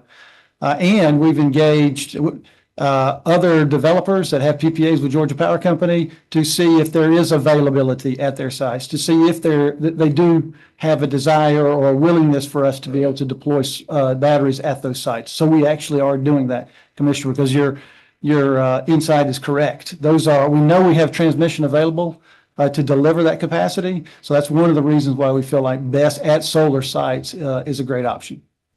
And Commissioner, I would add, we've got the all source RFP for capacity purposes coming up that will address 29, 30, and 31.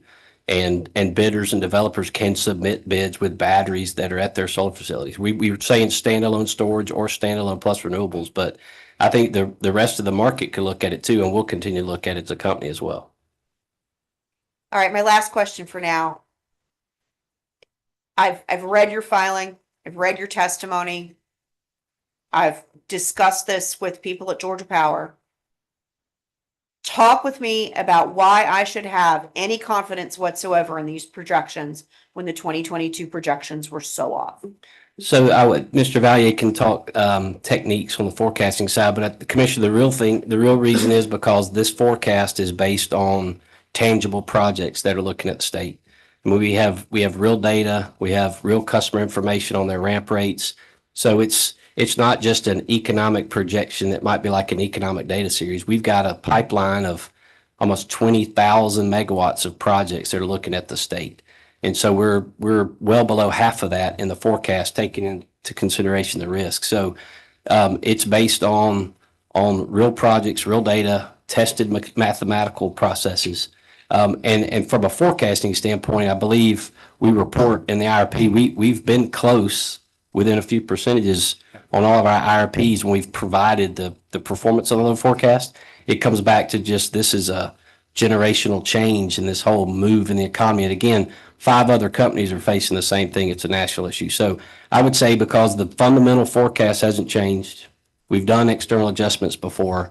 This is just a lot wider range of it. But I would really come back to the state is booming, and I think that's known. So that's where I put the confidence is that we know all that activity. I don't know if you want to add anything. Yeah, but just to add a few things, I think what we have put together is very reasonable.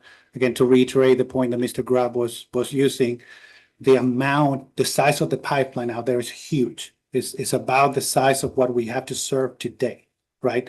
our recommendation, our estimation of the load that we have to serve with a high level of confidence is less than half. So from a sizing perspective, seems very reasonable. The other piece is that is based on facts, is based on customer information, is including and considering the uniqueness of this portfolio. So we have large loads.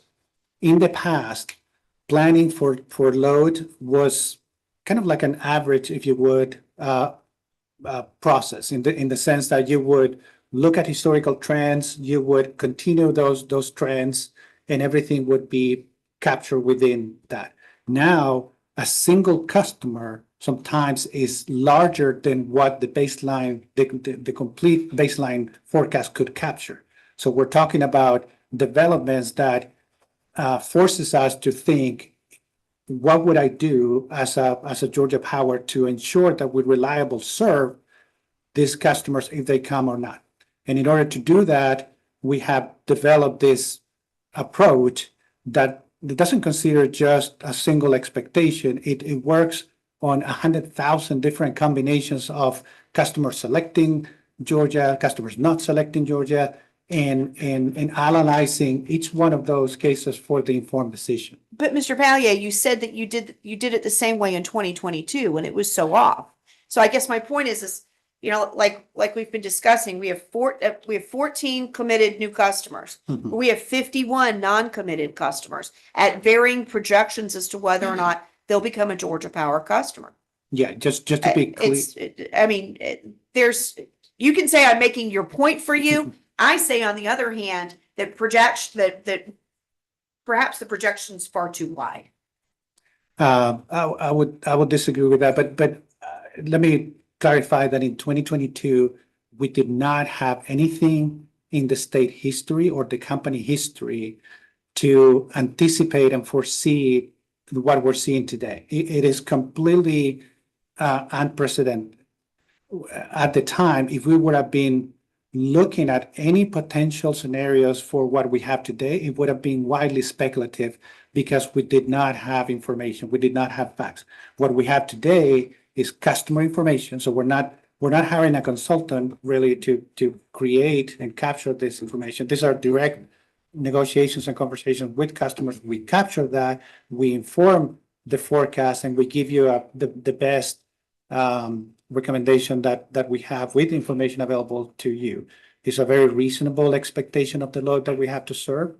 And although higher than anything that we have seen before, this external adjustment for large loads, it represents a reasonable expectation of the future load we have to serve. And Commissioner, again, there's several other companies that are seeing the same thing, that this is an industry issue of this rapid increase in the need for electricity demand. And all due respect, Mr. Grubb, I'm not seeing this level of request coming out of Duke, NextEra, or like utilities. The breadth of this request is what Yeah, I don't remember questioning. I don't remember their megawatts. But I do know that they were having to update their planning in the same fashion that we are. That's all I have, Mr. Chairman. Okay, any other questions, commissioners? All right, we'll move on down the list of appearances with Cross, starting with Georgia Public Service Commission.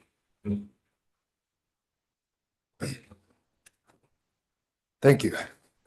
Good morning, panel. Morning. Thomas on Morning. behalf of PIA staff. Just wanted to follow up with a few questions asked by commissioners. Wanted to start with a question that Commissioner Pridemore asked about the high-risk crypto companies. And I think you said that you've identified 2 as being high risk. Are those inside the Georgia Power territory? Don't have the information in front of me. We can get Okay, that yeah, for you. I'd like to make that a hearing question. And then wanted to go through a series of questions to understand how you arrived at the conclusion that there would be downward pressure on rates and no overall rate impact from this proposal. But first wanted to just start by asking some follow-up questions from commissioners.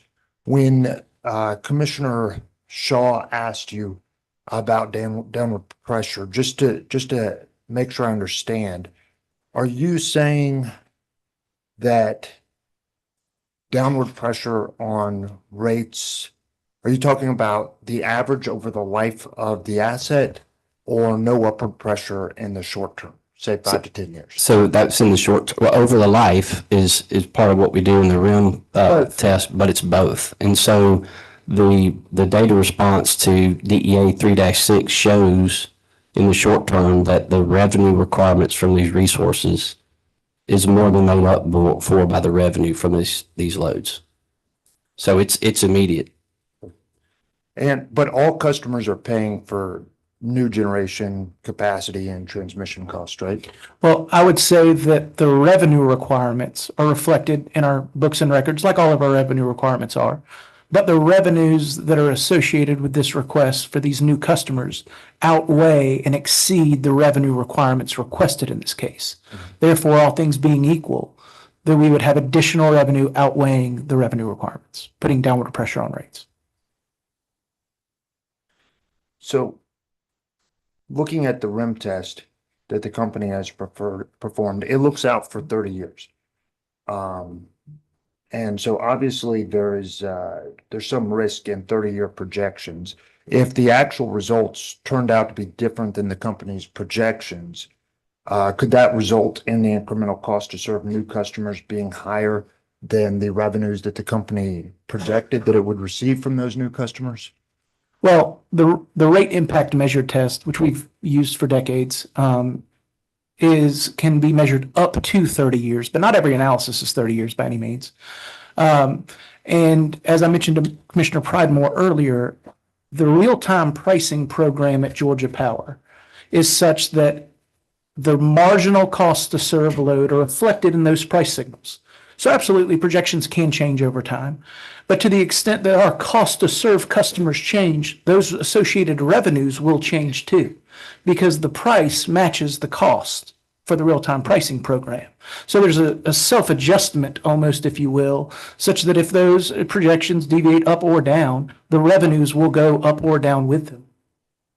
So are you saying that there's not a scenario where if the projections are wrong, that it could result in cost being higher to serve customers than the revenues that the companies receive from those customers? You can't imagine a scenario where that could happen? Well, I think it's important to realize that the cost to serve the customer are an important part, right? But we also ensure that the revenue doesn't just recover our costs, but puts downward pressure on rates. So we're not just making offers that are at the cost to serve, right? That's the starting point. That's the most important part. But we're also ensuring that these offers put downward pressure on rates and benefit all of our customers.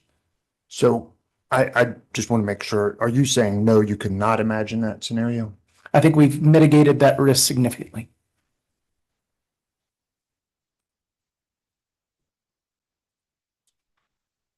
Is a potential additional source of future pressure on the company's revenue requirement is that the company is requesting the authority to defer cost by recording them as regulatory assets, which would then need to be addressed in the next rate case? So could you ask it again, Mr. Thomas? I just want to make sure you're talking about the deferral of the cost, but I missed your initial question. Well, could that be a source of potential pressure on the company's revenue requirements? So those deferrals were captured in the analysis that we did. So again, we're looking at the revenues outside of this current rate plan from these increased loads and the revenue requirements from these resources, including the deferrals, and it's still downward pressure on rates. And Commissioner Pridemore's question, for this downward pressure to occur, all this new load has to materialize, right? So not all of it. What we've done in that analysis is we looked at, Mr. Valier's talked about, we have a range of external adjustments. We are planning for the forecast in this IRP update because that is the load we expect. But we did take a lower level of revenues when we compared it to the costs. So we did put some lower revenue values in there, and it still was downward pressure on rates. So to Mr. Evans' point, just a way to mitigate some of that risk. The company's 2023 IRP update also includes requests for new additional sums. And additional sums have been allowed by the commission for items such as renewable purchase power contracts in the past and represent an element of profit to the company over and above the cost of the PPA, right? Yeah, so additional sum is allowed by law, and we have recovered those on renewable RFPs, but also capacity PPAs and demand side measures. And so what we've requested here, since we just got out of the 22 IRP and went through the additional sum, was to be consistent with what was done in the 22 IRP. And one example of an additional sum that's new is on the proposed capacity purchase from the affiliate Mississippi Power. Is that right? I would not agree that that is new. We've gotten PPAs on all, we've gotten additional sum on all PPAs, including our affiliate Southern Power. But that's what you're requesting here, right? An additional sum on the proposed capacity that you're going to purchase from your affiliate? Yeah, consistent with the same treatment we got in the 2022 IRP. And if that additional sum is approved, the company's ratepayers are the ones that end up paying for that additional sum amount, right? So like all additional sums allowed by law, the customers do. Again, we've captured that impact in all of the economic analysis in the filing, including the statement of downward pressure on rates.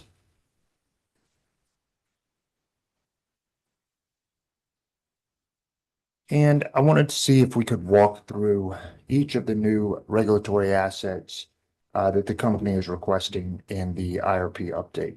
Okay.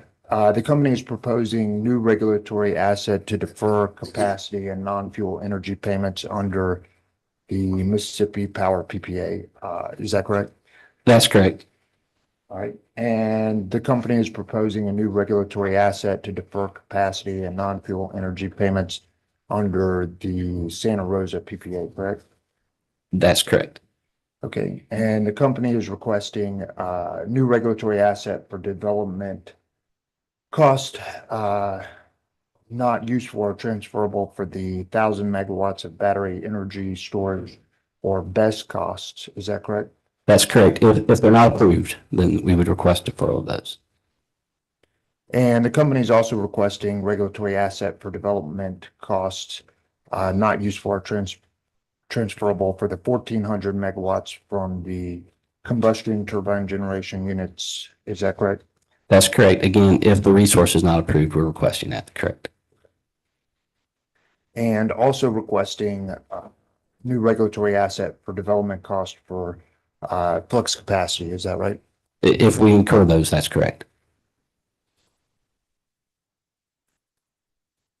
And is that the totality of the new regulatory assets being requested by the company? That's correct.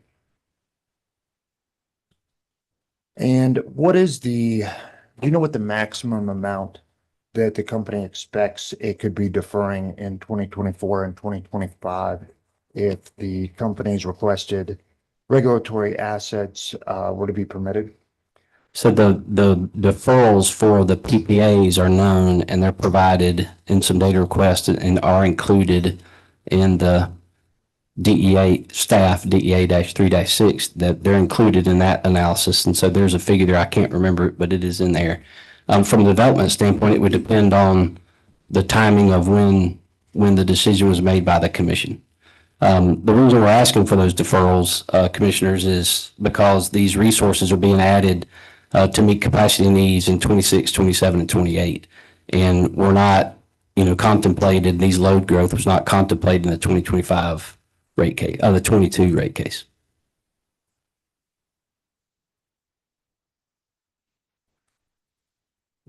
So no one on the panel knows the total number there? I think it'd be trade secret too. I mean, we're not trying to hide from it, obviously, Mr. Thomas. I think it's in some of the data requests that we've gotten. Definitely the capacity costs for the PPAs, which importantly also include revenue revenues that we've gotten from selling those resources to other entities. So we're reducing that deferral from revenues we're getting through a sale to another wholesale entity. I just am not sure what the value is, and I can't remember the development part. So. And would you agree that the standard form for addressing regulatory accounting treatment is in a rate case? I think, yes, rate making procedures are handling rate cases, but deferrals and IRP requests are nothing new. We've done that for several of the last IRPs. All right, and the commission's decision in docket 44280, the company's 2022 rate case, approved a settlement agreement that established a 3-year rate plan for the company that covers years 23, 24, and 25. The return on equity earnings band established in that docket is 9.5 to 11.9, correct? I wasn't involved in the rate case, but yes, that sounds right to me. Okay. And the company files an annual surveillance report with the commission, correct? That's correct. And as long as GPC has earnings in a year that are within the earnings band, no rate adjustment occurs, right? That's my understanding, correct. And in the current 23 IRP update filing, not requesting any decisions on amortization periods or regulatory treatment of any of the proposed regulatory assets, correct? Yeah, no change to the outcomes from the 2022 rate case. Is the company opposed to addressing any amounts related to new regulatory assets recorded in 24 in the context of the 24 ASR? So what we're asking for is deferral to the next rate case, because again, this amount of load growth and these resources being needed were not contemplated in the 2022 rate case. And so like other deferrals we've done, I think one of the tax acts a few years ago, and then also COVID, we have deferred things to a following rate case that weren't considered in setting the 2022 rate case. So the company's position is to defer the costs from these resources to the years in which they are needed, which will be addressed in the next rate case.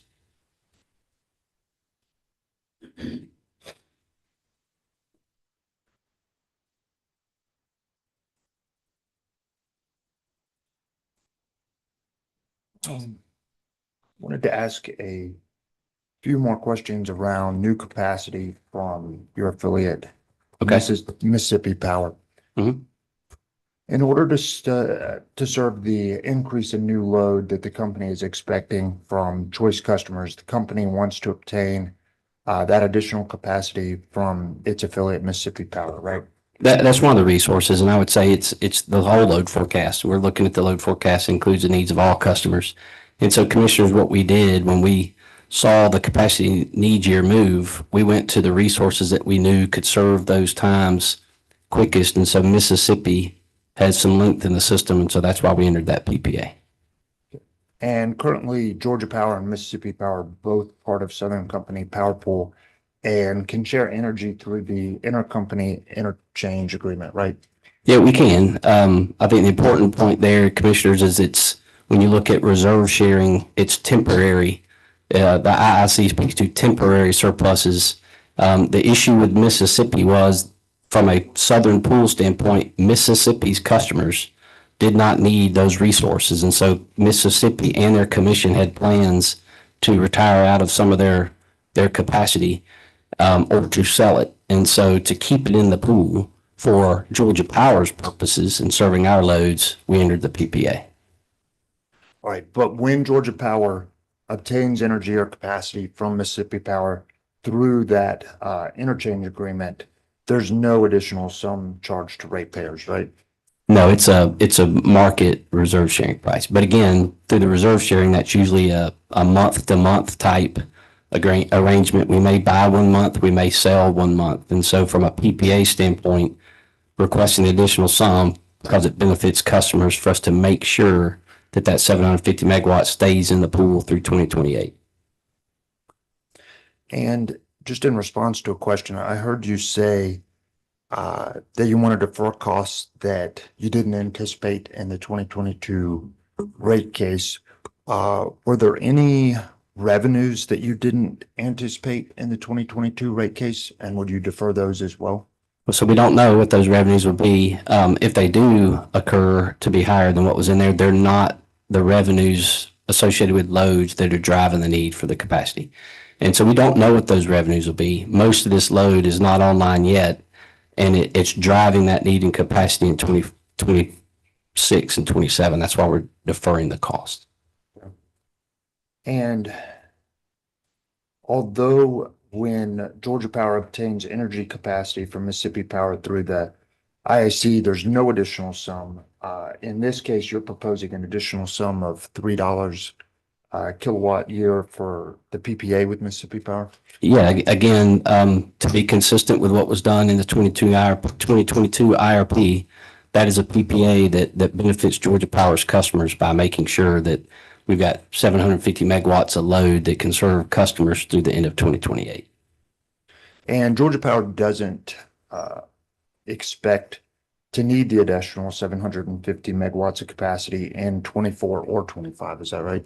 No, you're always more reliable when you have more megawatts on the system, but both for Mississippi, they were going to retire some units at the end of the prior year and look to sell those. And so we needed them for 26, 27, 28, but they wouldn't have been there if we'd waited till 26, 27, or 28. So we bought all 5 years. Okay. And all of that is considered in the economics that we've provided and the statement of downward pressure on rates. Okay. But although you don't need the capacity in 24 or 25, you're still proposing to charge ratepayers for an additional sum in 24 and 25, correct? Consistent with the 2022 IRP. And I think another thing that's important, commissioners, we have sold 500 megawatts of that 750 megawatts for the first 2 years when we don't need it to be above our target reserve margin. And we're continuing to look to sell the other 200, and we'll do the same thing on Santa Rosa. So to Mr. Thomas's question, the capacity need is 26, 27, 28. For 24 and 25, we'll look to sell as much of that as we can. Do our customers receive a benefit from that sale, and does it offset the additional sum? It does. So yes, customers get that back. So on the deferrals that we're speaking to, the revenues for those PPAs that we're paying the counterparties, we will net that against the revenues we get by selling to others. Pricing wise, they're pretty close. The additional sum is a 15th of the annual capacity price of those PPAs, but they're close. I think they cover most of it. So just to be clear, did you say it does offset the additional sum, or you're not sure? I know the capacity prices are close. I'm not sure it directly does it, but again, the benefit to customers, even in those first 2 years, is the ability to have those resources for the 3 years in which we need them. Could we find out if it offsets the additional sum?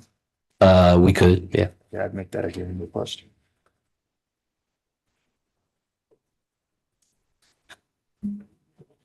In your response to data request SDF-LA-1-4, parts B and C, you say that Georgia Power doesn't have accounting information related to Mississippi Power generating units that would comprise the new PPA.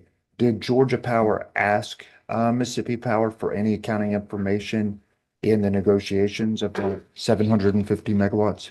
Do you have that data request? I don't have it with me. Because I know there were some asking for some information that we don't have and doesn't impact the PPA.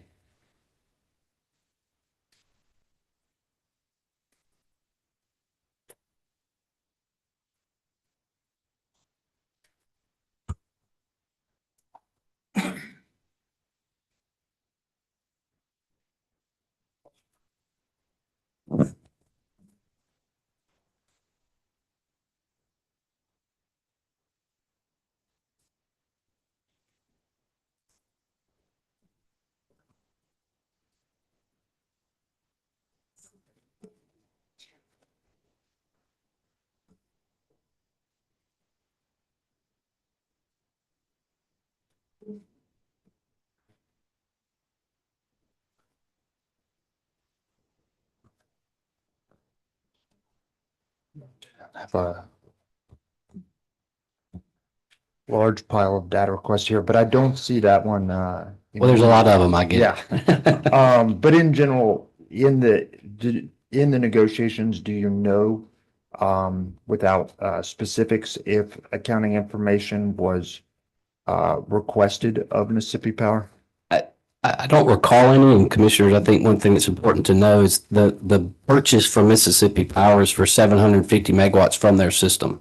It's not tied to any specific unit. It's just the 750 megawatts in the pool will be Georgia Power's capacity and not Mississippi's capacity. So I'm not sure what kind of accounting information we would have needed for that type of a sale. But I just can't speak to, I can't remember the DR. That's fine.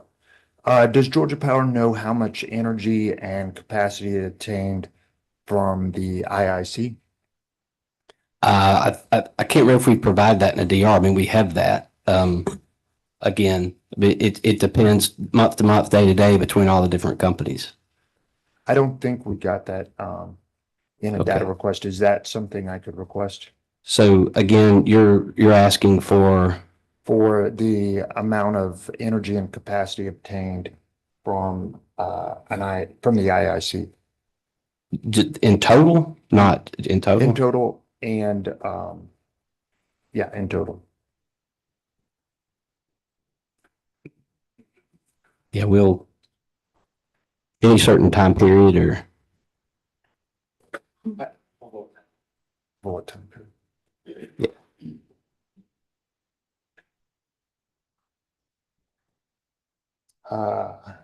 I guess I don't have a specific time period that I guess what we're trying to understand is, you know, how much capacity is obtained through the IIC. You know, does it come close to the type of capacity that you're talking about getting through a PPA? I guess can you answer that question? Yeah, I mean, I don't know. I mean, you're talking about a So you're asking 30,000 megawatt system. So right, so you're asking for 750 megawatts through the PPA instead of using the IIC. But is that because you can't get that kind of megawatts through the IIC, or why Okay. can't the IIC? Okay, I see what you're saying. So the reason that we've entered the PPA is because, again, when we looked at needing to meet these loads, there was system length. But there's no obligation from one operating company to maintain resources in the pool for the others. It's temporary and it's there if you need it, but Mississippi and their commission had already decided for Mississippi's customers, they didn't need those megawatts to serve Mississippi. And so when our needs year changed, we reached out to Mississippi to make sure that those megawatts stay in the pool. But you had to have the PPA to give Mississippi certainty that they would have recovery, and for us to have certainty they would be there. If we just assumed that reserve sharing was going to happen, their loads, their resources may have left, or we may have done something, they wouldn't have got any revenue. So really, it's just a way to kind of, for lack of a better term, lock in that reserve sharing. Reserve sharing is very beneficial. The pool's very beneficial to the operating companies.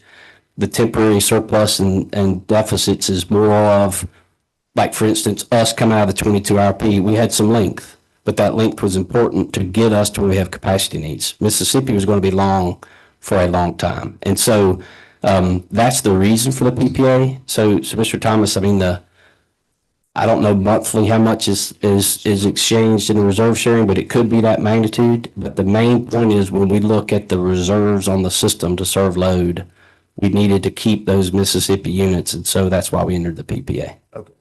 So going back to my request, maybe could I request over 5 years? That would give us a reasonable view of Like what through 23. that would give us a reasonable view of what that looks like. I'd like to turn and ask a few questions surrounding the commission's rule requiring the company to maintain a minimum percentage of self-owned rate-based assets. Right. The company assumes in its filing that it must follow the 70% rule in selection of new resources. However, when you read the commission rule, Would you agree that it anticipates that the percentage may be changed from time to time and offers the commission the ability to suspend the rule? Yeah, so the having a minimum of purchase power is actually part of the law and the rules, but the amount is set through a commission motion in 2001. So the commission does have the authority to change that. We think it's appropriate where it is. And so 70/30 has never come up much because we've usually with flat load growth came up a little bit in the 22 IRP. Usually your PPAs drop off when you have a need, but in this situation, that's not the case. So yes, they have the authority to change that, but we think it's at appropriate level because both ownership and PPAs are important. But the commission could lower that 70% threshold if it concluded that ratepayers could be served reliably, but more economically with a different ratio, right? They could, I would say in this case, we went to the market first and got System Link from Mississippi and Santa Rosa, and that was all we could get. And so ownership was crucial for us to be able to meet the needs of this filing. And so 70/30 is a consideration. And it's important, but the driver for ownership in this case is to be able to deploy resources by the time we need them. If the contract with Mississippi Power pushes the company below the 70% target, then the commission could take into account the fact that Mississippi Power is an affiliate when deciding whether to adjust that 70%, right? They could, again, those units are under Mississippi's control and Mississippi's decisions and their commission and not this one, and that's why we differentiate it from Georgia Power. But you don't think that the relationship of being an affiliate changes the dynamic between a non-affiliate PPA? From an affiliate standpoint, we've never differentiated in RFPs between Southern Power either. They're part of the pool as well, not coordinated the same way, but they're part of the pool. But I mean, the main driver here is the ability to get those resources and be there. So I don't think that's a level you want to change periodically either. The 70%, I mean, it was put in place for reliability concerns, is my understanding. And so we, again, yes, you have the authority to change it, but we think it's at an appropriate level because ownership is still very vital to today in the fleet. But the commission could decide that although ownership is vital, the exact number could change if other factors pointed that reliability could still be maintained, right? Again, that's the commission's authority. That PPA does end at the end of 28, though. And if the company couldn't add enough cell phone capacity to meet the new load growth, do you believe the commission should let the 70% target stand in the way of serving new load in a timely manner? I'm sorry, could you repeat the question? Sure. If the company can't add enough self-owned capacity to meet the new load growth, do you believe that the commission should let the 70% target stand in the way of meeting new load growth in a timely manner? I don't think they would. I mean, the main thing in this case is the market. There are no existing market resources that can meet the needs in this case. And so again, if the company can't develop them, we won't be able to have the plan. So the RFP coming out of 2022 is going to set us up well to handle needs for 29 and beyond. But again, if there's marketing resources, we're not aware of them. Mr. Grubb. Yes, sir. You know, when you're talking about resources that were available, I know you guys started out this process with a request for information to gather those resources. So did you find that some of the resources that may have been available at some point were already taken advantage of by some of the other electricity providers in the state? Yes, that are not subject to the same regulatory authority? Yes, a few things hit there, Commissioner, but you're right. So I would actually say, you know, the first mover to the market was Georgia Power in this commission.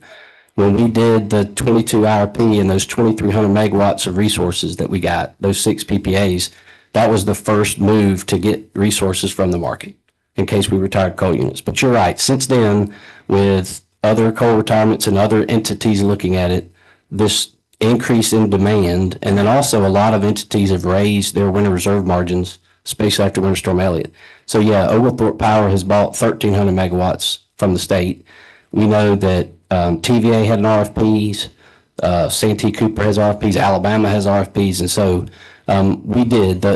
we approached Santa Rosa. We knew of them through our commercial operations group, and we approached them to see if they were available. We approached a few others, and they weren't. And so, yeah, the market is, there's not a lot there. The RFI was for two reasons. It was for this period, and it was also for the period that's going to be covered by the all source, but it did not indicate any other existing assets out there. Thank you. Wanted to turn to page 37 of your direct testimony and ask you a few questions around the best construction. So page 37, Mr. Thomas? Yes, that's right. Of direct testimony. Give us just a second. Sure.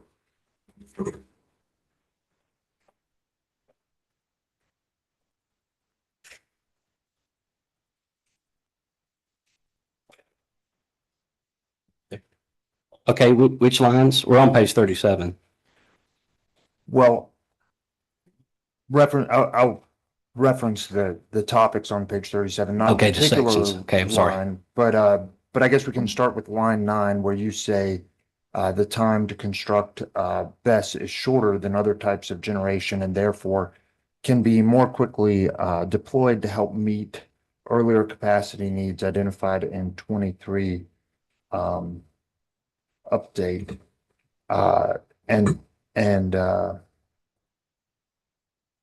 But isn't it true that the company currently only has one battery project expected to come online, and the company is approximately 6 months behind bringing Mossy Branch online relative to the original timeframe?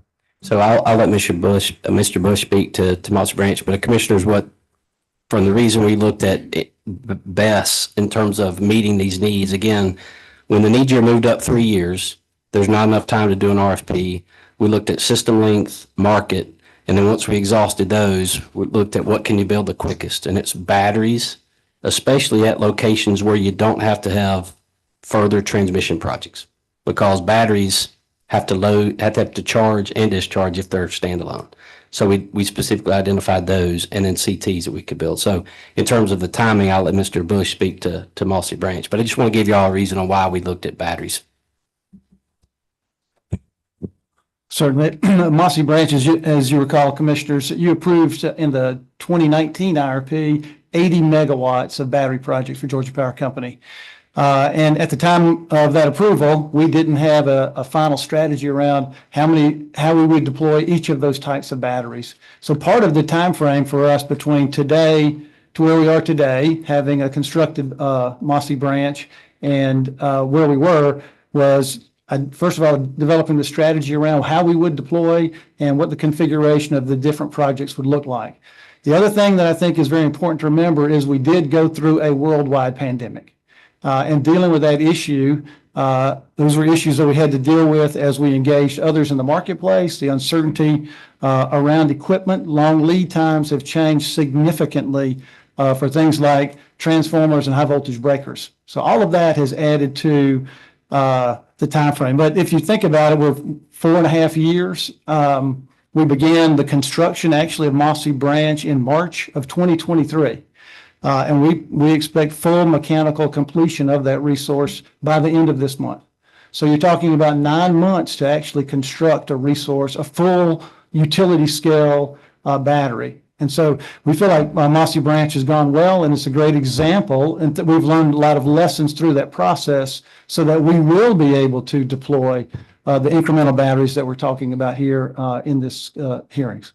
So of that 80 megawatts you talked about from the pilot in the 19 IRP, I just remember the first, I think there was a 65 megawatt project that you brought to us first, right? That's right. Mossy Branch is 65 megawatts. And if I recall, the cost on that was around 110 million. That sound? I actually don't remember. Let me just ask you this then. I can remember numbers. I think I'm right if you test it. We're not doubting. I guess what I'm saying is, what I want to ask is this. You know, that was a pilot, and you said a lot was learned from that. That's right.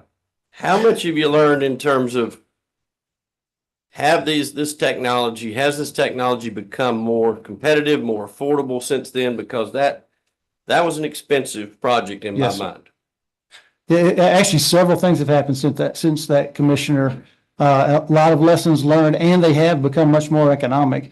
One of the earlier speakers talked about the Inflation Reduction Act, and it does allow us to actually capture a 30% investment tax credit that we actually will pass directly on to our customers. So while Mossy Branch initially was deployed at whatever that level of is 110, we're now going to be able to capture investment tax credits that will lower the overall cost to our customers, even for deploying that project. So that's one of the things. You mentioned, I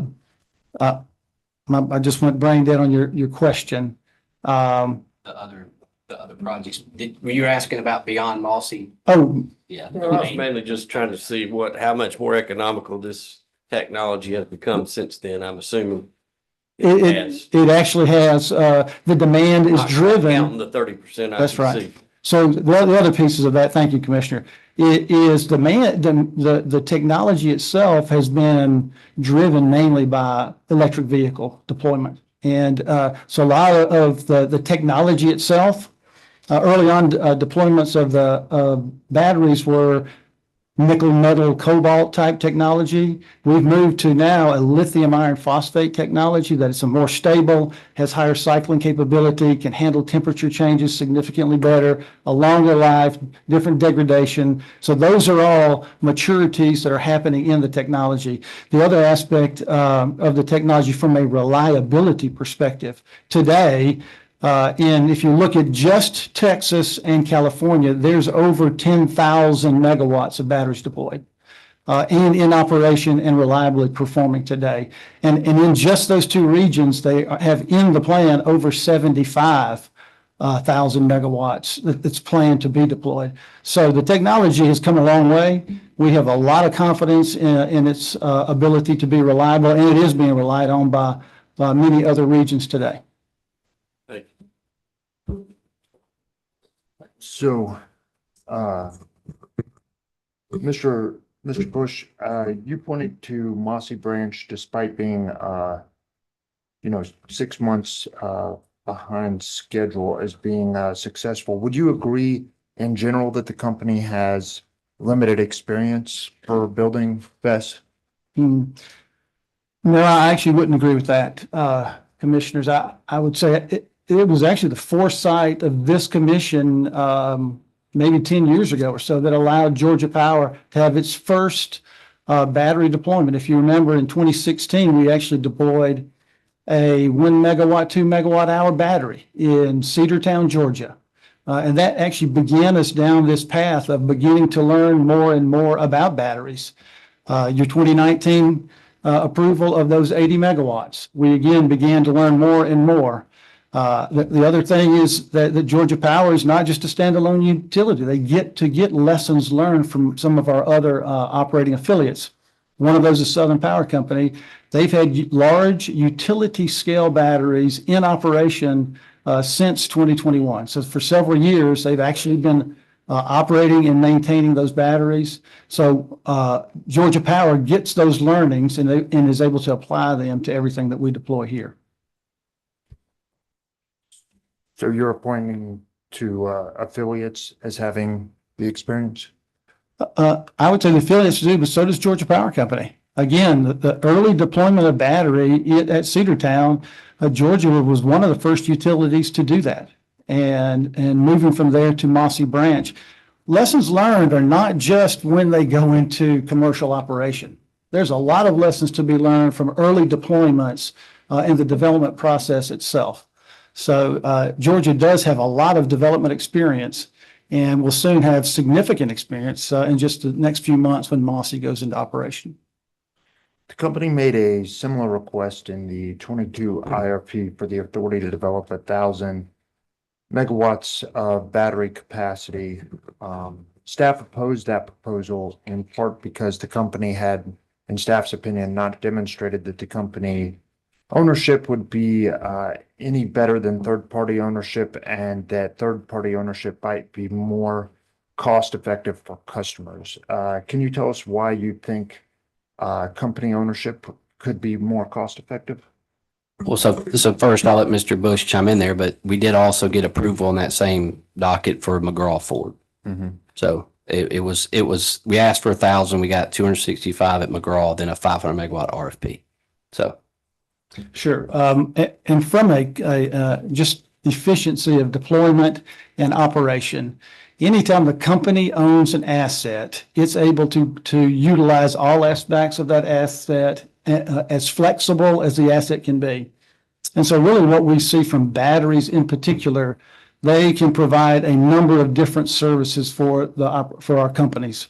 It's a capacity resource. It's an energy resource. During peak periods, we expect it to be able to carry reserves across the peak because it can respond within cycles almost instantly to contingencies on the system. And so as the characteristics of the system change, I don't have a contract that may not allow me to have the flexible use of these resources. So as ownership, I get both the flexibility and the full reliability of the resource. Let me ask you about the hyperscale data centers that are coming that you've got on your list.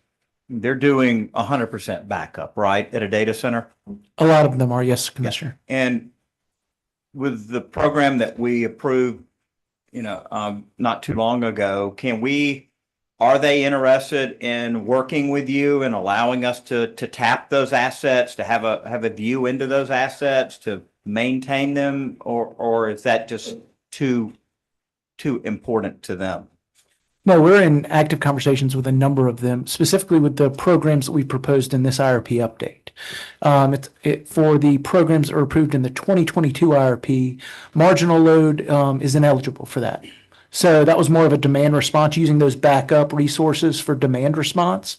These new programs positioned as supply side programs, customer sided supply side programs, providing those host customers resiliency services. It's generated a lot of interest in those types of customers that are bringing these types of resources to the state anyway. And it allows Georgia Power, through these programs, if approved, to be able to leverage those for exactly as you said, Commissioner, for the benefits of the state, for the benefits of Georgia Power customers, to also incent cleaner resources to be installed than otherwise would if just providing resilience for those host customers. So would that be batteries at that data center instead of, say, a diesel genset, or a combination of the two? Absolutely, potentially both. All are available. We will recognize the appropriate capacity value that the system can see from those, and work with the customer on what those solutions are, provided that they fall under our requirements, right? Having firm fuel supply to make sure that we can rely on those when we need them. Provided that they're certified and permitted for non-emergency use so that they can run to prevent the lights from going out, not just when there is an outage, things like that. And do any of those data centers, have they expressed an interest in doing some solar?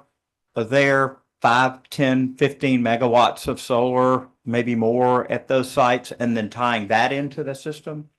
I'm not positive about that just due to the land restriction that they might have. I know that there's been some interest. I just don't know how far those talks have went. Are you familiar with the rule that you all have that would keep a company from being able to go behind the meter on solar if say the array is across a public road, and how that would prohibit them from doing that? Are you familiar with that rule? Somewhat, not an expert in that by any means. Do you think that we're in an extraordinary time when maybe we should relax a rule like that as we try to get ready for this, unbelievable amount of power that we have? Is that something that you all might look at? Well, for these types of programs and these customers, right, they're looking for that resiliency. So they'll be installing backup batteries, backup generators that can run whenever that outage occurs, whether it be at night or in a cold January morning. So solar is absolutely, and renewables is absolutely something they're interested in, but that serves a different purpose than the resiliency backup that they're looking for. Thank you. Mr. Thomas, I was just trying to get an idea on how much longer on your cross, because not rushing you, but just trying to plan for lunch. Just due to the nature of all the the Yeah, witnesses being on one panel, I still have a good. Just go ahead and make this one your last one before we break for lunch. Yes, sir. Mr. Bush, just to follow up, to my question, I heard you give, some reasons that the company believes, company ownership is beneficial. Didn't really hear an answer on cost effectiveness. So to follow up, I just wanted to know, does the company plan to benchmark its self-build proposals, against anything to determine the rate impact? I don't think we have a plan right now to benchmark. It's really important when you deploy a project is you understand that every project has its very unique characteristics. Sites are different, transmission availability is different. What you may have to do from a geotech perspective is different. So what we do to ensure we're cost effective is we go to the market and we engage suppliers to compete against one another. So for example, for a battery deployment, we sent out an RFP this past year and to different battery suppliers to see who will provide us the structure of the battery, the level of firmness that we need, the type of battery we want, and meet all of our technical requirements at the best value to our customers. So we consistently will do that both for an EPC agreement as well as an equipment agreement. So we feel like we get the best value for our customers by allowing them to compete in that manner for this, for these type projects. So you're saying that there's going to be an RFP for the self-build you're proposing? We've already issued inquiry packages to different battery suppliers with our technical requirements, and we're evaluating them even as we speak. That's for the development of our company-owned resources, That's the way correct. that Mr. Bush develops it and reaches out to different vendors, very similar to how we do in hydro modernization. Okay, Right, but we there's put not those a out. competitive RFP. I'm sorry, I got confused in there. No, you're right. So I would say, commissioners, again, the reason we're deploying these company-owned battery energy systems is because we can get them online before the year of needs, and we can do that. There's not enough time to do an RFP, but we have the 500 megawatt BESS RFP that's coming up. We've got the all source RFP that's coming up. There's a lot of indications from that RFI that there's a lot of people interested in building batteries. We'd expect that. That capacity need in that RFP is going to be in the thousands of megawatts. So there's a lot of opportunities for the market to bid storage in the next few years for the company. Again, the reason we're deploying company-owned resources right now is for that need for speed to be able to get them online to serve these needs. And so, Mr. Thomas, what Mr. Bush was talking about is as he's developing that resource, he'll do RFPs to vendors and developers to put the project together.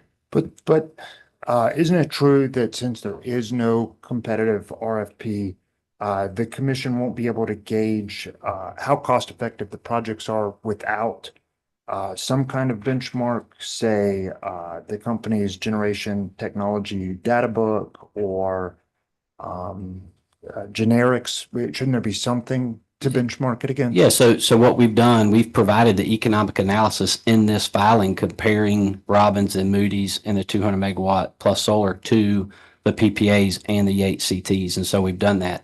I think the other point would be that we develop it at cost. And so whether we're bidding into an RFP or not, the company's cost is what it is. And so there's that economic analysis. And then again, the costs that we've estimated are in that analysis included in the statement that downward pressure on rates is expected. So we've captured that there as well. So I'm a little confused. I thought I heard Mr. Bush say there's no plans for any kind of benchmark. And then I feel like I hear you saying there possibly is. So I was just, help me. I'm sorry, I was just speaking to, there's lots of RFPs coming that batteries can bid into. But the company has no plans to benchmark the self-builds in order to help the commission determine if they're cost effective. We've benchmarked them against the other resources in this filing. We need all those resources. And then again, knowing that it's cost effective is the way we've evaluated it. And then also the statement that we've looked at these resources compared to the revenues is downward pressure on rates. Okay, So that's the economics. Cost effective in relative to how the market could provide this. You're not planning on doing some kind of benchmark that would help replace what the competitive RFP provides? Not now. I mean, every RFP is different, and so we'll be getting bids in those RFPs sometime this year, and so we'll know more then. But it doesn't change the fact, again, that we have to deploy these resources at this time to have them online for the winter needs of 25, 26, and 27. That would prevent you from having them benchmarked against something? We would definitely would not want to stop moving forward with them. I understand that it could prevent a competitive RFP, but I don't understand how it could prevent benchmarking them. So we would have to figure out what to benchmark it against. And would people be willing to give us their costing information? But it's something. Is that something you're willing to explore? We'll take it under consideration. Mr. Grubbs, Yes, sir. you talk about the bidding out for the battery itself, but for the construction side of it, why do you say that there's not time for an RFP on the construction side? So again, so if it's talking about an RFP to actually build the company's battery, I'll let Mr. Bush speak to that. When I was talking about timing on an RFP was to run the commission's RFP to take bids and then certify those bids and then them construct it. We don't have time to do that. But as far as like deploying it and having an RFP for the people who are going to build it for the company, I think we have. That's right, Commissioner. Part of our issue here is the near-term need for capacity. And so if you go to a traditional RFP that Mr. Grubb's talking about, it takes a long time to engage the market to do an RFP for that. And then there's uncertainty in the market of who might win and who might not. So what we've done, recognizing the need, is we've gone and engaged both battery suppliers and those entities who have experience building and constructing and designing those facilities. So we've done both of those things. And our plan is to continue forward with them, engage them, and have them construct the projects for us to be able to meet this near-term need.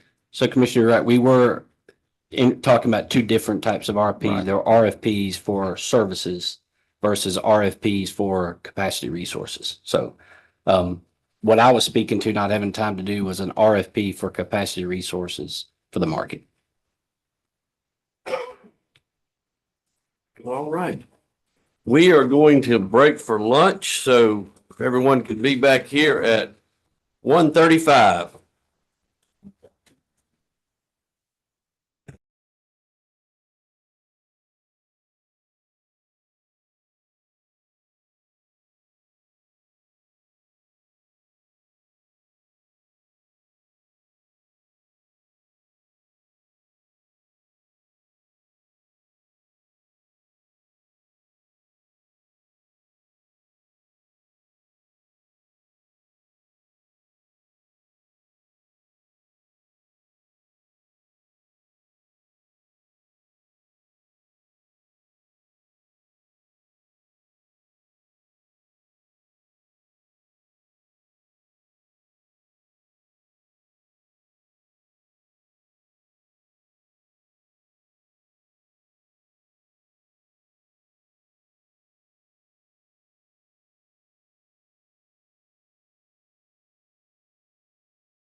I guess that was more fun. Real loud. I thought, So I'll leave it right there. I thought someone was gonna say, hey, can you move that?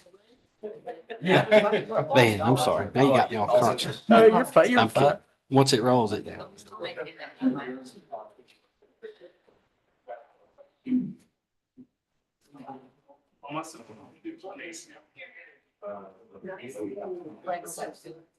Every day. I ran around the house all day. Solid. All right. I need to come back with that. Yeah, but it beats alternative run to the fire station back. 1.8 miles. Now it's taking way too long. You take 5 minutes. Run the energy. The energy. Well, no, the reason I don't know if it's No.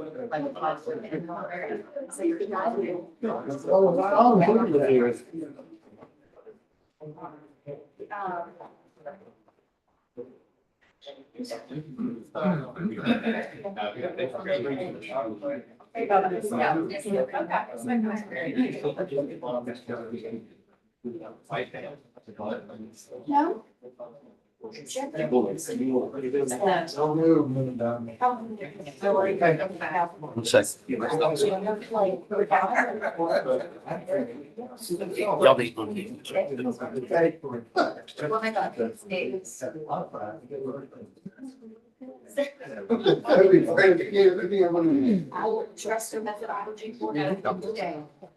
My biggest thing is the second thing you got listed there below your triangle. That's mine. That's my biggest one. Here. Which one's right here? Paul's. You going to appropriation? So, Honestly, before but the question, I go like, It don't matter to me. That's good, that's whatever. Trying to put you feel thick. I got it. Need one. So don't take it personal if I need my editor shows. If I can see it. I felt bad. That was one question. They started asking me this was like. Jenny, you ready to take over? I say, you got all his notes, right? He's trying to find that. Yeah, the purple baby. There he is.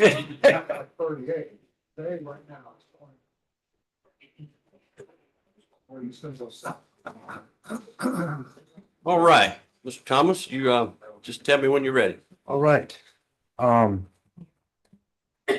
Panel, Hello.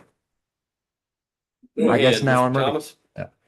Thomas. So wanted to pick back up on some further questions around BESS and wanted to ask some questions around BESS components. And I wanted to see if you could explain where the company is presently in the EPC procurement process of the three BESS projects. Certainly.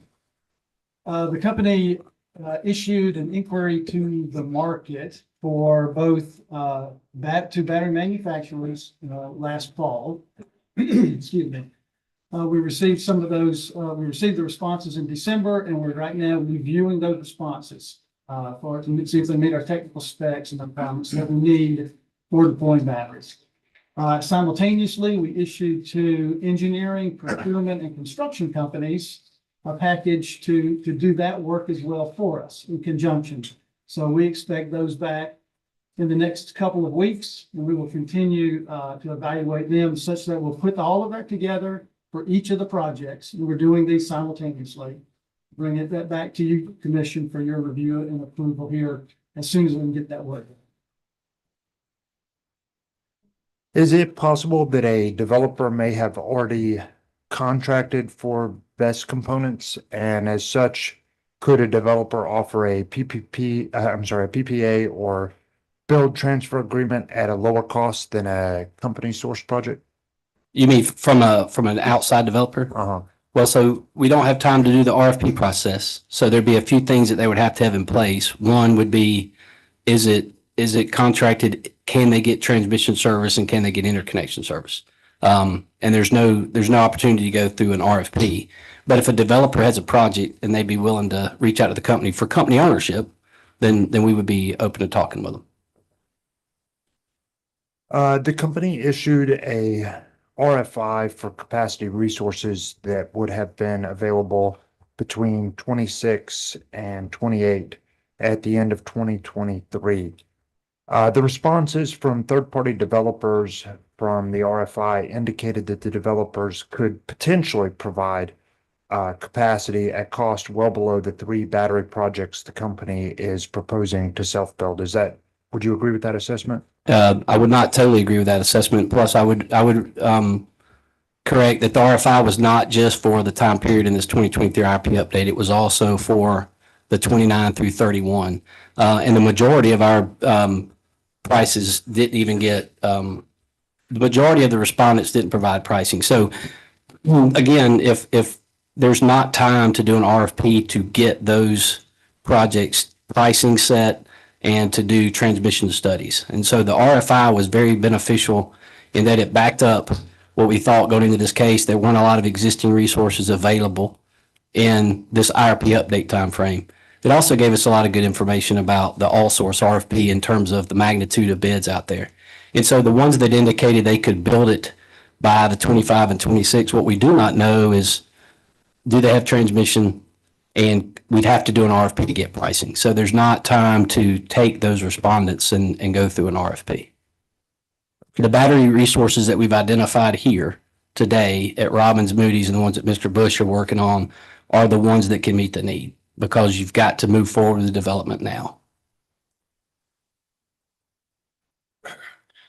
We talked a little bit before lunch about Georgia Power requesting an additional sum for 5 years of a PPA with Mississippi Power, even though Georgia Power customers only need the power for the last 3 years of the PPA. Would you agree with me that when setting an additional sum, the commission shall consider lost revenues, if any, changed risks, and an equitable sharing of benefits between the utility and its retail customers? Yeah, those are the reasons stated in the law for the additional sum. I would note again that while the company's capacity need or needing resources to serve load is in that 26, 27, 28 timeframe, we had to get all 5 years to have those last 3. And so that's why the additional sum is applied the entire term.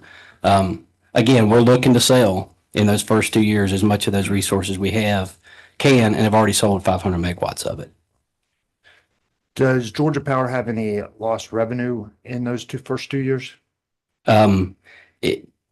Well, I don't know that you have to hit all 3 of those requirements in the law. You couldn't build fast enough, but that's usually what the lost revenues are tied to. But you've also got the shared savings and the difference in risk. But just answering that question, Georgia Power doesn't have any lost revenues in those 2 years, correct? From that PPA? Mm-hmm. Not compared to having built something. As an equitable sharing of benefits, what benefit are Georgia ratepayers getting in those 2 years? I know you've explained the next 3 years, but in those 2 years, what benefit are ratepayers? So I would say there's 2 things. One is anytime you have reserves or resources on the system, you have a higher level of reliability. So even though you don't have to add it from a reserve margin standpoint, you will have those resources. But the real benefit is, had we not executed those PPAs for the first 2 years, we would not have had them for the last 3 years, and we'd be 1,000 megawatts short, meaning we have less opportunity to put downward pressure on rates.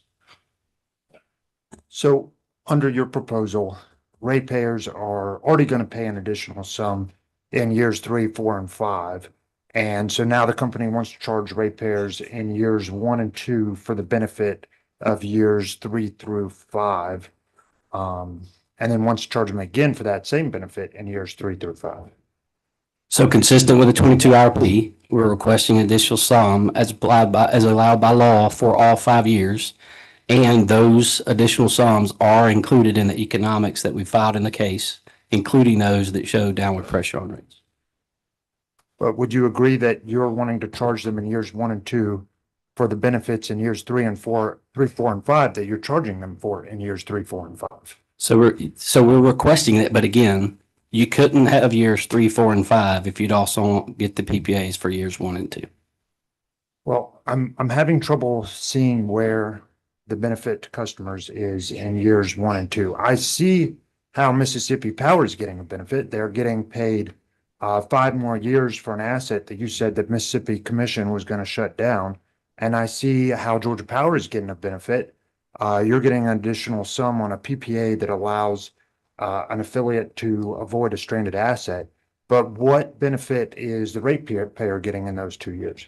So the customers are getting the benefit of having those resources to serve 750 megawatts of load that we've updated in this case. And in the first 2 years, there is additional generation on the system that would not have been there otherwise. And also, we have the opportunity to sell those megawatts and get revenues from other wholesale entities. So the customers benefit for the entire term of the PPA. But we're still not sure, right? I think it's a hearing request whether selling of that will make up for the additional sum for the first 2 years. Is that correct? We're still waiting to figure that out. Right. Again, the additional sum recovery, the additional sum is still valuable from the fact that you've got all 5 years of those resources. And when we identified resources in this case, the challenge was the load can build faster than generation. So there was extreme value in existing resources that already had transmission service and didn't have construction risk. And that's what those 980 megawatts of PPAs gave us. They're actually the ones that can serve that first winter need while we're still developing the other resources. So we couldn't have this plan in place without those 2 PPAs. So the Mississippi units, are they in good shape? They are. From an O&M standpoint? Yeah, they will be. I mean, Mississippi, they're wanting that PPA to be, I mean, it's in the pool, right? So they understand that having those units available in the pool was important to the entire pool. Like they've got a state of emergency today, I think. Are those units running today? I think we've got everything committed today, Commissioner, today and tomorrow. So again, some of those units would have been retired at the end of 23 had we not done this PPA. Did Mississippi Power retire those units? They did not because of the PPA. But are they on the verge of retirement, as you say? That would be Mississippi's decision, but they will most likely extend those through the term of the PPA. But that, again, we aren't tied to any specific unit with Mississippi. It's just 750 megawatts. So that'll be up to Mississippi Power to make sure that they've got what they need for their customers and being able to support the PPA. So I would believe they would extend them for a few more years. But that's, at the end of the day, that's Mississippi's decision. But we've got the right to those 750 megawatts in the pool that would not have been there otherwise. Doesn't Mississippi have a need for capacity down the road? Not for a long time, Commissioner, and that was the point, and that's a great question. So when we talk about temporary surpluses and minuses, when Mississippi, I believe they lost some wholesale customers, I think is one of their changes. So when their commission looked at their resource plan, and I can't remember if it's 21 or 22 IRP, they were long for several years and by quite a lot. And so the commission asked them to reduce those megawatts above target. You know, at Georgia, we've been above, but we're usually above for 3 or 4 years. They were above for a lot longer than that, as I understand it. So they were either going to retire them per the commission directive or sell them to another entity. And so when our load forecast went up to the point that our need to add resources moved those 3 years, we reached out to Mississippi and said, we need those in the pool, but we needed to make sure we had them through 28 and they needed to make sure that we were going to pay them through 28. So that's why it's a PPA. Am I correct that the maximum discharge capacity of the Moody and Robbins best sites is limited to the maximum output of the solar facilities that are already installed? So again, so you're asking about the capability of the batteries themselves? Right. Yeah, so I'll let Mr. Bush clarify, but yeah, the reason we went to those sites for the storage was to use the point of interconnection and the transmission services there for the solar. And so that's the limiting range, but Mr. Bush, you want to add anything to it? No, that's correct. The output for the maximum output for the battery is the same as the nameplate output of the solar at each of those facilities. So, for example, if BESS was charged and the sun was shining at Moody, the company could only export 49 megawatts of capacity. Is that right? That's correct. The point of interconnect at Moody is a 49 megawatt available transmission capability. And if solar is generating its full capacity, then there would be no opportunity for battery to discharge at that point. Could the company export from battery and solar at the same time to the grid? Yes, the company can simultaneously export battery and solar. Again, it would, to the extent that it can handle 49 megawatts.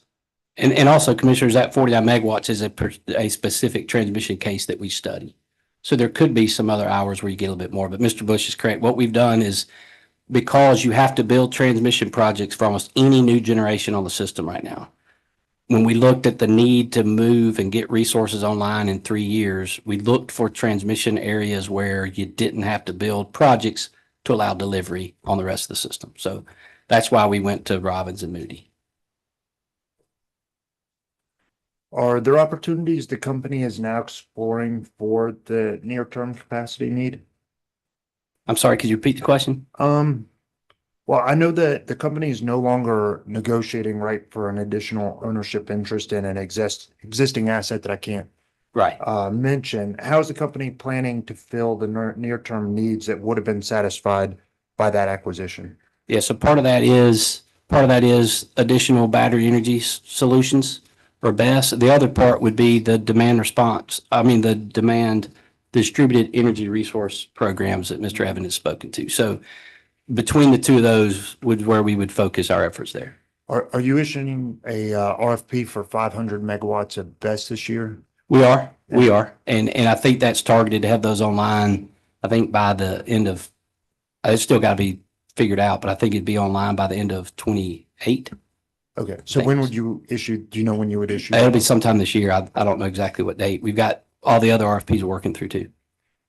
Do you have an all source RFP planned for the resources beginning in 2029 through 2031? Right. So per the 2022 RFP order, that RFP is seeking resources to come online by the end of 28, 29, or 30. Let me ask you about this demand response that you just mentioned, this program. Is this the smart thermostat check temp program? So I think what Mr. Grubb was referring to was the new DER programs, both the co-location or the customer-owned programs that we've proposed in this case. The smart thermostat program, you are planning on doubling the size though of that, right? That's correct. We've proposed to double it from 25,000 to 50,000 customers. And those events, when you call on those customers, that produces or gives us about 32 megawatts of demand response. Is that right? So I think it's a little bit smaller than that from a resource plan standpoint. I think that might be right for what's enrolled, but from what's valued on the plan, it's a little bit smaller than that. But to Mr. Grubb's point, any of the programs we propose, both the increase for the residential program, new enrollment in their curtailable load program, or the DER programs can all go to fill that capacity need that Mr. Grubb spoke to. If you created a similar program with EV owners where they opt in and they know an event's coming, would it be safe to say that it would operate similar to this program, given that they're on the same type of circuit in a home where you could curtail those EV chargers for 15 minutes like they do in Colorado with rolling energy resource? Is it safe to say that it would operate like that program? There'd be a lot of similarities there. I think that's something that we're actively looking at, as Mr. Grubb spoke to earlier. EVs do introduce some additional complications because now we are competing for as a transportation resource with those customers, right? So we'd have to balance those needs, and that might impact response time. But absolutely, there can be some value there, and that's something we're looking at. Because a lot of people, they know what they'll be doing at 4 o'clock tomorrow. Not everybody, but a lot of people do, right? Yes. Okay, thanks. Okay, going back to the all source RFP planned Could the company adjust the all source RFP such that bidders could offer capacity earlier than 29 if the commission approved that? So we could discuss that with staff. I know that's going on right now, but what you can't do is assume that that RFP is going to have bids that can come in earlier and meet that need. And so while we can consider that, that RFP is designed for resources to be online by the end of 28, not by the end of 27. And so we will need to continue to look at resources to make sure we have them online by the end of 27. Could the company issue an RFP for existing capacity or ESS immediately? So there's not any existing resources available in the years of this IRP update that we're aware of. So we are going to move forward with the 2022 IRPs, but for these need years, these resources we've identified are the resources that can meet these needs. An RFP, when you take a year, 2 years to do the RFP, and even if you expedite it, you can only gain a little bit of time, but then you've also, if you don't have existing resources, then you have to have time for construction, which is at least 3 years, and you got to take in transmission. So that's why we have not done it. So to be clear, the company is absolutely supportive of the RFP process. We've done over 20 RFPs since 2006, and we've got 7 coming out of the 2022 RFP that we'll be doing. That's 27 RFPs since 2006. So we absolutely support the commission's RFP process when there's time to do it. And so in this case, there was not time to do it. Remember that the year of adding resources moved up 3 years. So it ate up all the time to do RFPs, even if they expedited. So that's why we looked to the market first that was existing and then went with the resources we could deploy. Had the company started both RFPs in June of 2023 when the company first notified staff of the increased load growth, would that have allowed the self-build resources proposed by the company to compete against the market? It would have, but what it would not have done is allowed enough time to get certification and then move forward with the project. So the RFPs are not able to meet the needs in this case. All right, I'd like to turn to page 38 of your testimony surrounding the Yates CT project. Would you confirm that the company's transmission projects for the Yates CTs are only expected to be completed by the winter of 28-29, and so only about 600 megawatts would be available in the winters of 26-27 and 27-28? Yeah, so for planning purposes, that's correct. We've got 600 megawatts firm, but we expect there'll be a lot of hours in the year where the full outsource of those, all 3 of those units will be available. From a planning standpoint across the peak, it is limited until those transmission projects are completed. But one of the reasons you're requesting approval of the 8 CTs is because the company thinks that they can construct the CT faster than a third-party developer. Is that right? So we're not self-building that, right? It's a company on proposal, but yes, there's no other entity that can go through an RFP and then build that resource that quickly. And so we've identified Yates because of several reasons. Number one, when you look at the need for resources through 28 and beyond, it's a mix of solar, storage, and dispatchable resources like combustion turbines and combined cycles. And on an accelerated schedule, you could have those units in during this IRP update. Yes, there are some transmission limitations for some of those megawatts in those specific peak cases, but we expect those units to run a lot outside of those hours for all 3 of those units. And so what we've done is we've identified the need to build CTs as part of our resource mix. And so that's what we moved forward there. And we went to a site that we know that could minimize some of the risk of an accelerated schedule. You would agree, though, wouldn't you, that the company has incurred delays in all types of generation resources in the past and constructing all types of generation resources? I would disagree that we've done it on all. We've had a lot of self-built storage, solar come in on time. And then I'd also let Mr. Bush speak to this. The project that we're looking at Yates And the vendors that we're working with at Yates have had some recent experience that's much more relevant to prior Georgia Power deployments. But, oh, go ahead. Excuse me. Sure. Commissioners, the consortium that we actually have engaged for Plant Yates is a consortium that the company has used for past projects. We're talking about two large entities that have a global presence that have developed and deployed many projects of this type. As a matter of fact, one of our other operating companies recently had one of their projects that the consortium built come on time and on budget just November of last year. And it was of a combined cycle nature, which is a more complex type project. So we're very confident in the consortium's ability to do this. We also have within the construct of the contract itself, we have provisions and protections for our customers to ensure that they hit our time frame, that the megawatts that we expect will be there, that the efficiency of the resource will be there. All of those are guaranteed within the contract itself.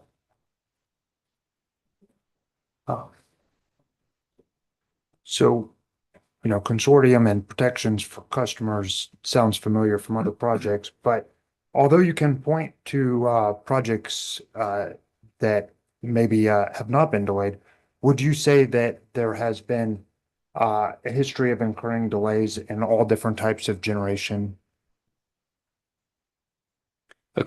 So first off, I'm assuming you're talking about the most recent ones. Do you have any specific ones? Because if we've got a history of units that we've built, so. So I heard you mention a couple, it seemed like you're pointing mostly to battery storage that you had a history of on time. So our military solar deployments that the company's built have been on time and under budget. Okay. And I would say, Right. Vogel's the one most people are going to think about, but when we're talking about building CTs with a consortium, that's completely different than Right. restarting the nuclear industry Even and building Mossy units that. Branches. Can we let them finish? Sure. Yeah.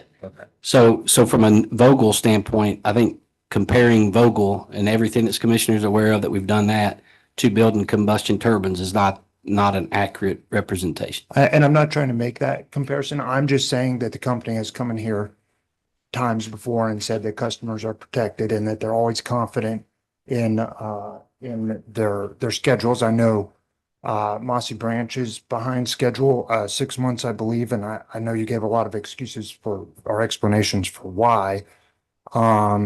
Was McDonough built on time and on budget?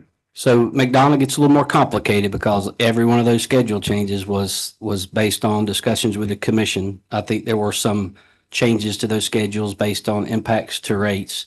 But I would say that McDonough has absolutely been critical and beneficial to customers. I mean, it's one of the most efficient combined cycles we have on the system. It runs 85, 90, 95% capacity factors all year, is crucial to serving the loads in Metro Atlanta. And I would also remind everybody, the first two McDonough units were responses to an RFP, that the RFP, nobody from the market bid into it. And so the company has experience of building generation when it's crucial and has challenging times. The company's done that. So, yes, the company always has explanations for why they're behind schedule and over budget, but there are definitely examples from a variety of types of construction where that happens, right? There are, but again, that doesn't lead us directly to say that we can't build these CTs based on the most recent experience that we have on the system. Yeah, I would just want to reiterate, commissioners, that building a combustion turbine is very, very different than building a nuclear facility. And the experience that we have with the consortium, the contracts are very strong. They were premised off of what we did for the development of the combined cycle project. And that project with these two entities, it actually was built on time and under budget through a worldwide pandemic. So we're very confident that following that same construct, that we'll be able to develop the Yates projects and meet both the budget and the in-service requirements. And that is good to hear, but that's not an example of Georgia Power bringing something on time or on budget, right? It's not, but again, I would say that Thanks. we have built, when we built the Robbins, when we built Moody, when we built Benning, when we built Marine Corps Logistics Base, all of those projects were built on time and under budget. Okay, I just thought you were heavily relying on an example and wanted to make sure it's clear that that was not a Georgia Power project, right? It isn't, but it is a complex project that is much more similar to a Yates combustion turbine than a Moody or a Robbins project. That's why I bring it up, commissioners. It actually is much more complex to build a combined cycle than it is to build a simple cycle resource. So that's why I keep introducing that as information for the commission to understand that the confidence in our ability to build the simple cycle thing is very high. And the consortium that we're using is the consortium that built the unit in Alabama that Mr. Bush is referring to. Same builders. So, turning to carbon taxes and the fuel price assumptions, can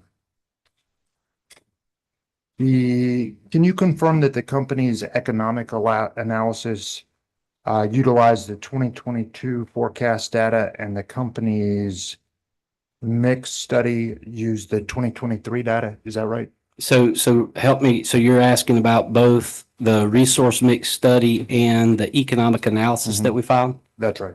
Okay, so you're asking vintages of what's used in each? Right. I believe in the economic analysis is 2022 forecast data and the mix study is 2023 data. Is that correct? No, so the only thing in the economic analysis that's not fully up to date with a 23 RP update, the resource mix study has everything up to date, is the energy values. We used last year's energy values vintages versus this year's, but again, not a large change there and doesn't change the impact. So everything else in the economic analysis and the resource mix is with the information coincident with our latest updates, except for that one factor. And that's helpful. And so can you just explain for us why you use those energy values? Sure, that's what was available at the time we were evaluating them. So commissioners, when the capacity need year moved in June and we said we've got to have resources on by 25, 26, and 27, we started looking at all those options. And as we were going through those options, we were studying and screening transmission and we were doing the economic analysis through July, August. Those were the energy values we had to help us decide on which ones were the resources that were most beneficial for customers. When we did the resource mix study, we did that after we had our latest data. So it was based on what we had available at the time to assist us in identifying what to bring forward to the commission. All right. And moving to the CO2 forecast assumptions, can you explain what the purpose of the carbon tax modeling is in this IRP update? Yes, so commissioners, it's the exact same thing we've done in all the prior IRPs since the early 2000s. So as you all are aware, we have planning scenarios that look at a range of carbon pressures. And so we used that same we used a range of carbon pressures in the economic analysis and the resource mix plan, just like we have in prior IRPs on the same models and unit retirement studies. Okay. And I noticed that the company's economic analysis used CO2 tax starting in 2025, where the mix used 2030. And wanted to see if you could just explain why you thought 25 was a reasonable assumption date. So I would have to confirm those dates, but each year when we do the planning scenarios, the carbon tax start year is usually moved out 2 or 3 years based on what we've seen in the market. So we haven't adjusted that a lot, excuse me, over the last several IRPs, except to shift it out a few years. So I would have to go back, Mr. Thomas, and look at when the tax year starts. And are you asking about the resource mix study? Yeah. Or okay. And yeah. But again, it would be what we're looking at in those scenarios is carbon pressures. And so you're looking a few years out so that you can have the model respond to those. Thank you. And I'd like to turn to the flex capacity framework. Starting on page 51. Is this in testimony, not the main filing? Both this is in. Yeah, I don't think there's a 51 in the main, so I think you're right. While you look that up, Mr. Thomas, let me ask the panel a question. To piggyback on one of Mr. Thomas's questions about the procurement of the megawatts from Mississippi Power. So we're at the stage now and within questioning where we're talking about carbon, the price of carbon. Does the contract with Mississippi Power dictate the type of power that's being purchased from them? It does not. So it's through 28 and it is for 750 megawatts from their fleet. So if the Mississippi Commission decides to institute an RPS and put a limit on the amount of carbon that they could emit, they could find themselves in a capacity shortage, right? I don't know that Mississippi would. I can't remember the rest of their plans, but I think one thing is important to remember is we're talking 5-year contract, not 5 or 10 or 15. But I think what we would have to do is Mississippi would have to make that decision based on their customers. But I don't know, the timing of when that would happen, but they could. But then again, Mississippi would have to make a decision on what they're going to back up the PPA with. But we're not purchasing carbon neutral capacity. We're just purchasing capacity regardless of the carbon. Right. So the Southern Company fleet is going to dispatch just like it dispatches Right. regardless of the PPA. So if the Mississippi units are economic to dispatch, they'll dispatch and everything will happen through the pool. But when we look at where each operating company is in their reserves, 750 megawatts is shown on Georgia Power's reserves versus Mississippi's, but everything else works just the same. But we're not talking about economic dispatch in this sense. We're talking about the carbon. I hate to use the word footprint, but the carbon likeness of their fleet. So if they decide, Mississippi has factors that we don't have. They have 2 electric utilities. They have an RTO in that state. If there are factors that are outside of the same level of control that I have, or that these, commissioners in this commission has over Georgia Power, how can we be sure that we're not going to then just purchase Mississippi's dirty power? Well, so a few things. One, the Mississippi has an RTO in it, but obviously Mississippi Power is part of the Southern Pool. But you're right, it's part of the state, just not Mississippi. I just clarifying. I know that's not what you meant, but so again, I know, but they have an RTO in their state. We don't. They do. And so again, if they have some sort of rule, Mississippi is going to have to make a decision on what to do with their units. Again, I think the risk is low looking a few years out. But I think more importantly is those were resources that we can meet to meet these needs. And so there's not a lot of other options other than developing, which is tough to do other than what we've identified. So I can't speak to exactly what the commission is going to do over there.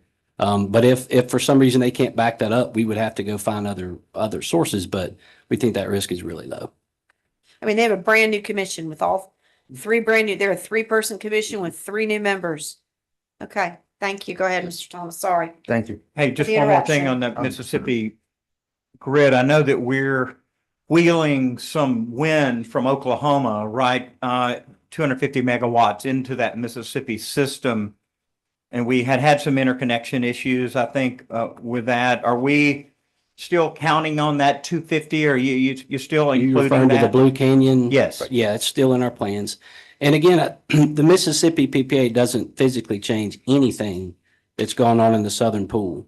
The only thing it does is make sure that those 750 megawatts stay in that pool through 2028. But physically, nothing else is changing. Dispatch isn't changing, any of those types of things. But we do still reflect Blue Canyon, Commissioner. All right, turning to page 51 of your testimony, line 24. Under the flex capacity framework, the company is requesting pre-approval of costs that may or may not be incurred by the company for developing or procuring additional capacity. Is that correct? That's right. Okay. And what protections does the flux capacity framework provide to customers if the cost of development are excessive, given that they aren't vetted through a competitive process? So any of those costs have to come before this commission. And so the ultimate authority and impact to customers is this commission. And again, this would be for resources above what we've asked for in this case, if certain criteria are met. But again, the ultimate authority is the commission. That's correct. But those prices will not have been vetted against competitive process for this commission to review to help them determine if they're cost effective. Is that correct? Correct, because there's not enough time to solicit the market for resources to be online by that time. Okay, so what processes are in place to help the commission determine whether they were cost effective? So we file the contracts, we file everything with the commission to give their purview on those. We've provided the economic analysis for the resources in this plan. At the end of the day, when we bring those to the commission for certification, they have the ultimate say. So again, the flex capacity would be for anything above what's in this case. And so it would be based on the development at that time. Yeah. And I'm not debating on you, with you, whether the commission has the authority, whether or not to approve those. I think we all agree on that. My question goes more to what tools do they use to determine if it's effective if, there's not a benchmark and there's not a competitive process.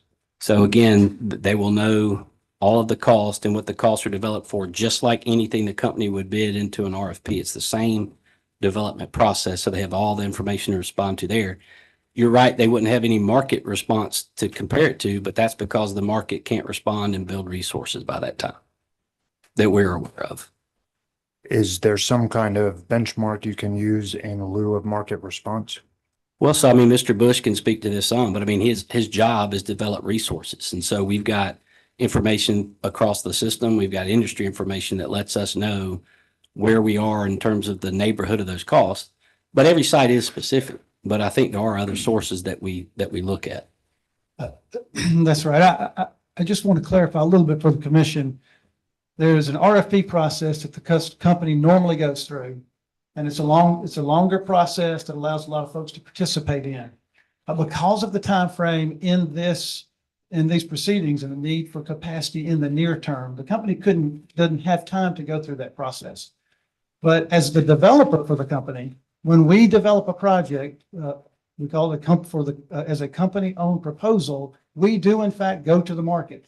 As I mentioned earlier, we send inquiries out to different manufacturers of batteries and they respond. And they have price and they have terms and they have conditions, all of which we evaluate, and we pick the best value for our customers. So while that, and by the way, if there was a company RFP, that's the process that we go by. We would do that, take that information, and then submit it into the company RFP to compete. So we do have a process whereby we look to get the best value for our customers and go to the market and effectively have these vendors compete with one another to ensure that we get the best value for customers. Mr. Bush, would you be the one managing this? Yes, sir. That's you would be the go-to. Yes, sir. I'm responsible for ensuring that we have that process when we get the best value for our customers.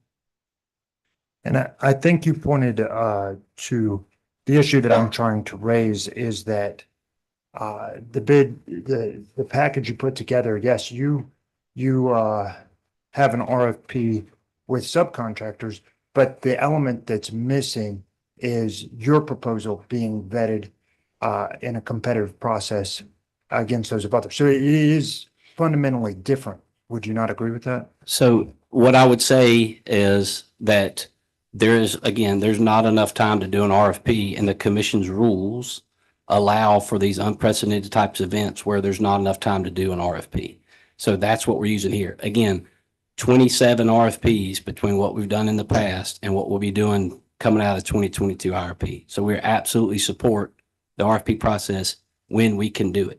So yes, we won't have market bids to compare it to, but the market can't respond in this time frame. And so it comes down to looking at the cost, reviewing the cost. We've evaluated them and we've included those costs in the analysis compared to the revenues that supports our statement that this filing puts downward pressure on rates.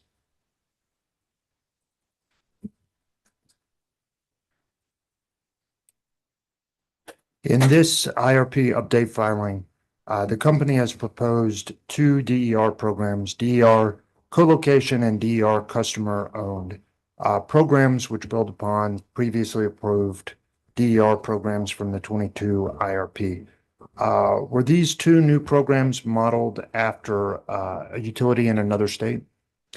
No, not necessarily. Of course, we monitor that and look at what other programs are doing, but these programs were modeled mostly off of feedback, direct feedback from customers as we solicited the current programs that we have authorized to and tariffs approved for, and realizing what elements of the current programs worked or didn't work for customers, and then hearing what their needs were going forward and what types of assets they were looking for, things like that. And regarding the DER co-location and customer-owned programs, the company states in its testimony on page 44 that I believe lines 15 and 16, that the payments to participating customers will be based on 75% of system value. Can you describe in further detail how exactly the calculation of the net present value of the system for these programs will be done? Sure. This is a shared savings model, not different from what we have in other programs like our DSM programs for setting incentive levels, and shared savings models that are not uncommon to the utility industry. What it does is it ensures two things. One, that all customers will benefit from these programs by system value being realized at a certain level, but then being paid for at 75% of that. So say, for instance, that for a given customer, their resource was going to provide $100 worth of value to the system. Well, our customers would only pay for $75 of that. So that would immediately see benefit for all non-participating customers. We also think that level of an incentive or that level of a payment or a credit, depending on the program you're looking at, also provides a significant opportunity for participating customers to receive a benefit for assets that they were already looking to install for resiliency purposes. So we really think it's a win-win both for participating customers and for non-participating customers. Does the company anticipate any situation in which non-participating customers would be responsible for paying for the cost of this program? Where a customer fails to make a payment or something of that nature? No, unlike the current program where those payments are done over a contract period for the co-location, not the customer owned, because the customer owned, there's no payment from the customer, right? They're buying their own asset and participating in a program, which the company can dispatch it for system benefits. But for the co-location program, unlike our current DER programs, those aren't going to be paid for over a period of time over the contract. Those are going to be paid for upfront. Okay, thank you. The company's most recent ELCC study assigned a capacity value for new standalone utility scale solar at 5% of the facility size for the winter season, while the utility scale projects that are paired with energy storage receive 100% of the capacity value of their storage facility. Is that correct? Yeah, that's correct. Okay. And Georgia Power recently released its utility scale solar RFP, and it's targeting approximately 3 gigawatts of solar and solar plus storage with in-service dates of no later than 2028 and as early as 2026. As part of the IRP update in terms of supply side resources, you're only assuming that solar facilities will be selected in the CARES RFP, right? So you're asking what we've incorporated into our planning? Yeah, so we would reflect the megawatts that are being sought in CARES. We don't have project specifics, obviously. We don't do that until we get the actual projects. So why haven't you forecasted any solar plus storage projects to win the CARES RFP, which would contribute 100% of their facility size as capacity to the system? So I'm not familiar with all the details in these utility scale RFP. And I'm not aware that the storage that's bid in with those in the past, it's always been the intermittency of the solar, not a storage resource for capacity purposes. So that would be the reason. It's not a capacity solicitation, it's an energy solicitation. But I'm not aware of that we've structured that RFP where the batteries would be similar to the batteries we're talking about here.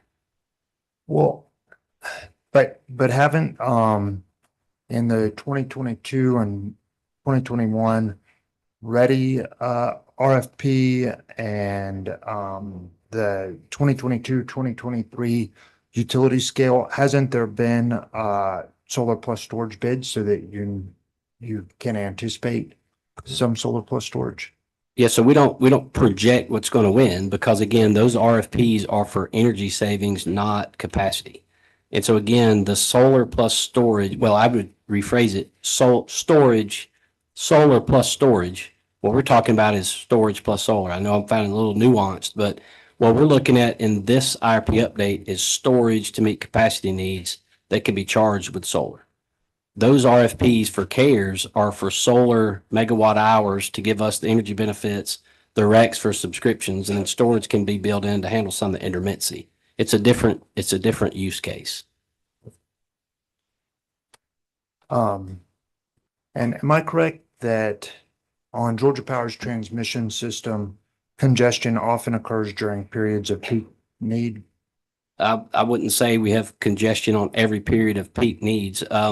We study our transmission project, our planning to make sure that we don't have congestion. And so when we identify projects to allow delivery of resources to avoid congestion. So I wouldn't agree that we have congestion on every peak period on our system. Yeah, that's not what I asked. Let me try to make that more clear. Okay.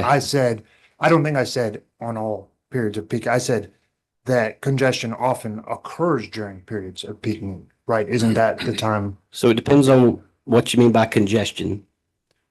Well, you're not gonna experience that outside of peak needs, are you? Not usually. And so what we do, commissioners, we just like we've done for the last several years in IRPs, we study transmission from a NERC transmission planning reliability standards. And so that's what we're evaluating across periods to make sure that we can support firm and future firm resources and confirmed loads. And so that's what we've studied. And so if there is some restrictions on the peaks, we identify projects to address those concerns and build those. And that's what we do in our transmission planning process. I've asked you about congested circuits before. You may remember. Mm-hmm. Are you talking about transmission or more distribution? Distribution. Mm-hmm. So we've talked about congested circuits in Metro and possibly, sending a price signal to, to customers along that circuit that those that would add solar to their home would receive a higher amount because we've got congestion there. Do you remember me asking you about this maybe 3 years ago and Yeah. 6 years ago? Yeah. And 9 years ago? Yeah. Yeah, I'm sorry, go ahead. No, I'm asking you about it again because it seems like now more than ever, we need some creative solutions. And I just wonder if that's crossed your mind, those conversations we've had through the years. Yeah, so a few things. One, a lot of times when people talk about congestion, they're thinking of other markets where instead of doing transmission planning like we do, they send price signals so people will respond with resources to handle that. That's not what we're talking about. What you're talking about is there some locational value that's more of a long-term, Locational marginal maybe not a pricing. day-to-day. We did do a locational value study coming out of the last. I'm drawing a blank on which IRP we've done, but we did do one. And so I don't know where we are on applying that in any of the RFPs, but we have done one to look at kind of the bigger areas of the state. It was more transmission than it was distribution, but to say that there is value of having things in Metro versus not. And so we did do a study. I think that was out of the 22 IRP and we finished last year, but I'm not sure where it is on the use in RFPs. So we have progressed some towards your issue there. 9 years I'm later. encouraged. Yeah, good. Thank you. I'm just a little rusty on the latest on that study. My apologies. Has the company assessed how curtailment risk will limit the capacity contribution of proposed plant Yates CTs? And if so, what did the company find? So could you ask the question again? I just want to make sure I'm thinking of the right aspects. Have you assessed how curtailment risk will limit plant Yates contribution to capacity, or if it will? So commissioners, we did study that. what we've done again is followed our traditional transmission planning process. So when we looked at all of these resources, especially Yates, we look at where that resource is and what projects are needed to allow it to have firm delivery. And so we did identify projects that are needed, especially with increased loads, to allow those resources to dispatch across the peaks. And so there are other hours that aren't as constrained that you will be able to get different outputs on, but we did study it. We've identified it. We've asked for the approval of those projects. We'll update that study this month that shows actually the cost of those projects for Yates will be lower than what we included. But we identified the restrictions. We've captured it in our needs planning. We've captured it in the economics, and we've captured it in all of our other analysis in the file. Does the company believe the Mississippi Power and Santa Rosa PPAs will be deliverable capacity resources that are not at risk for curtailment during peak need? Yes, so we identified and did those studies for Mississippi. Obviously, it's in the system, so there's no issues there. For Santa Rosa, we identified no projects that are going to be needed to allow that resource to serve from Florida into the Southern Territory. We did update Friday that we did the interface study, which we did mention in the main filing, that we aren't sure that we'll get ability to serve across the interface for the first 2 years. We won't know until a year out. And so we will continue to look to sell those, but they will be available across the peak. So we do study that. That's what we study on transmission. Has the company evaluated whether the transmission upgrades identified in the transmission screening analysis could be reduced, deferred, or eliminated with development of grid enhancing technologies such as line ratings, topology, optimization, power flow control devices, and other solutions? So what we did, commissioners, is we looked at alternatives such as operating guidelines, redispatch, and then reconductoring and rebuilding. And so what we've identified are projects that are typically associated with adding resources. And they're projects that are needed to allow the deliverability from Yates around the clock. And so we have identified, we didn't look at every single alternative because the timing was pretty tight, but we did look at redispatch, operating guidelines, and identified projects that are very similar, very typical for needing to add resources, and they are wired solutions. To what extent has the company revised or edited the quarterly load assumptions in the model provided? And I'm sorry, I'm turning to load realization model now, but to what extent has the company revised or edited the quarterly load assumptions in the model provided by each large load customer? I think it's in technical appendix 7. Yes, so the load forecast is an annual process, so we completed one the early days of September of this year. We expect to complete another one by August, so it's an annual occurrence. Because of the large loads that were coming to our state, we felt that we needed to study and quantify the impacts to see if we needed to take any actions for it. So we did that throughout 2023. We did one in January, another one in March, another one in June, July, and the final one for this request was done in August. Okay. And to what extent could the company request load to ramp up at different rates than announced? So to push out when the need to meet the load, to give more time. Have you looked at that? I'm sorry, can you, Sure. are you asking about, so you're asking about each, I'm sorry, Mr. Thomas, are you asking about how we forecast particular customer ramp rates? Right. So have you looked up or looked at any ways that you might be able to do that at a different rate than you've shown to give in more time to meet capacity through something like an RFP? No, that's not the way the forecasting works. So first you identify the load that you need to serve, and then you plan for the system to do so. So as the load was materializing, as new customers were coming to the state, we were quantifying that and reflecting it into the adjustment for large loads. And at that same time, whenever we're developing and working with customers on what their offers are, we're firming up to make sure that those load ramps are exactly what they need, right? To make sure that one, we can reliably serve them, and two, that we're incorporating the appropriate cost in what those offers are. And so commissioners, I think the other part of that question was, did we basically push the loads out until we could do an RFP? And the answer is no. And we've never planned that way. Again, this is the one time we've come in with a load forecast update that doesn't really allow for an RFP timing. And so what we do is we do like we've always done. We take a solid, good load forecast that's needed to serve the state, and we identify the capacity plan to serve that load. And so that's what we've done here. If you push the load out and try to delay it, what you're doing ultimately is losing the opportunity to place more downward pressure on rates for all customers.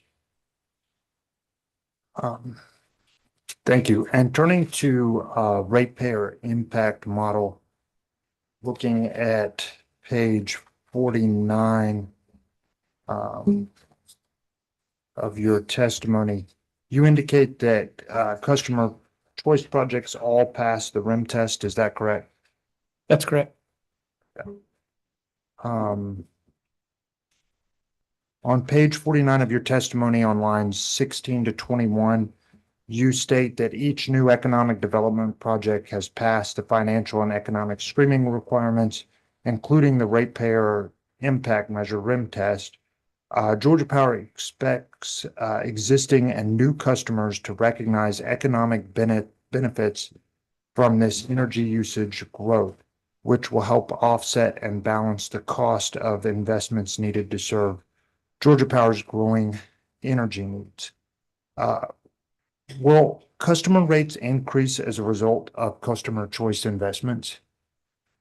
You're talking about all customers? Right. The answer would be no. Okay. As we've said here before, the revenues from these loads exceed the cost of the resources to serve them. However, the company's revenue requirements will increase, right, if the PPAs and self-build projects are approved? So the revenue requirements will increase, but again, the revenues from the loads that those resources are serving are greater than those revenue requirements. And can you tell me how much of the new load is outside of Georgia Power's service territory? I think Mr. Valier has that number. I would say, commissioners, we never look at inside, outside service territory in our load forecast or what we look to serve. We've always looked at the economics in the forecast, and we've also planned to serve load. And so he can give you the background, but just want to let y'all know that we plan to serve the growth in the state regardless of which territory it's in. You have the statistics. So the load inside the territory from the announcements is roughly a third of the total in the pipeline. I'm sorry, I had a hard time hearing. Did you say a third of it is outside the company? A third is inside the territory. Oh, only a third is inside the company service territory? Okay. I think, commissioners, another thing that's important to think about inside and outside service territory is the Territorial Act is very beneficial to the state. And when you talk inside and outside service territory, you could be talking about the exact same industrial park. And so we've always competed for customer choice jobs. The EMCs have always competed for customer choice jobs. And so we've always had a mix of inside and outside service territory in our load forecast for forever, for lack of a better term. The magnitude's just different here, but we've always had that. And that's what I was going to ask. Have you ever seen it where 2/3 is outside the service territory? I don't know that we have. Again, when we have a load forecast back before these large external adjustments that we're doing, we would have an industrial forecast. It never really said what's in or outside the territory. But again, any project that we win helps put downward pressure on rates. I guess the benefit to it being outside is the pollution's not in Georgia, right? It's Well- in Mississippi, it's in other places. Yeah, from a resource standpoint too, but what Mr. Thomas is asking about is actually service territories of us versus the EMCs. And so our load forecast is capturing customers we've won, projected customers regardless of territory. So there's a lot of outside service territory. Yeah. But we always want to be able to support the state. It benefits our customers to compete. The other entities in the state compete as well. So the Territorial Act's been in place since about 2 months before I was born. So it's been around for a while. And it helps with economic development, reliability, and rates. And so we've always planned for a combination of both. Magnitude's different here, but the concept and the planning process is not any different. And Georgia Power doesn't have an obligation to serve outside its territory, right? We do not. We have the obligation to serve inside, but we have the opportunity to compete outside, and it's beneficial. Again, I would say that, we serve all but 4 counties in the state. So when you're talking inside and outside service territory, our lines could actually be closer. So we don't have an obligation to serve, but again, the more resources we have, the more load we can compete for, the more downward pressure on rates for all our customers. That's all the questions I have. Thank you, sir. Advanced Power and Alliance.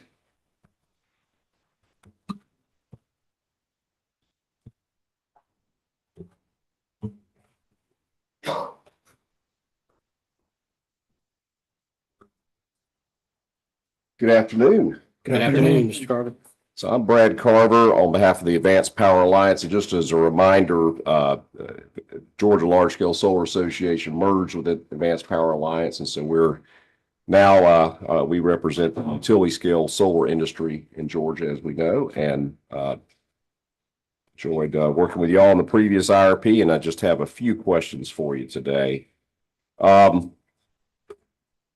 So we've talked a lot about the need for this new load, and certainly, as we've said many times in here, Georgia being the #1 state to do business and the economic development opportunities we're seeing across the state, there is concerns from the market about continuing to keep us in that position because of, frankly, perhaps a shortage or shortfall or having more demand for green renewable energy than is able to be procured by the market. So, and I will point to, certainly with our clean tech industry in Georgia, a lot of these companies are demanding 100% green energy. So we do know now that the Clean Energy Buyers Association, 100 companies that are interested in the Georgia market, have intervened in this case. And so I just want to ask the panel, are we going to be able to continue to supply the demands of our C&I customers in this state, both new and existing? Yes, and so I think there's two aspects to that, Mr. Carver. One is the solar programs and the subscription programs that we've done in the past that you're very familiar with. We've got the CARES RFP that was approved in the 22 IRP that is 3,200 megawatts. And so we're going to continue to move forward with solar. The expansion plans that we show with the IRA that was discussed earlier shows an even more economic signal for solar. And so in the 2025 IRP, the company will bring forth what's our next step in renewable procurement. So from a renewable standpoint, I still see us moving forward there. And we've identified in the 22 IRP transmission projects that are needed. We're working on those transmission projects. So in terms of continuing to procure solar, the signal's still strong to do that. In terms of this filing and looking at capacity resources from a fleet transition standpoint, this plan is consistent with what we've done in the 22 IRP.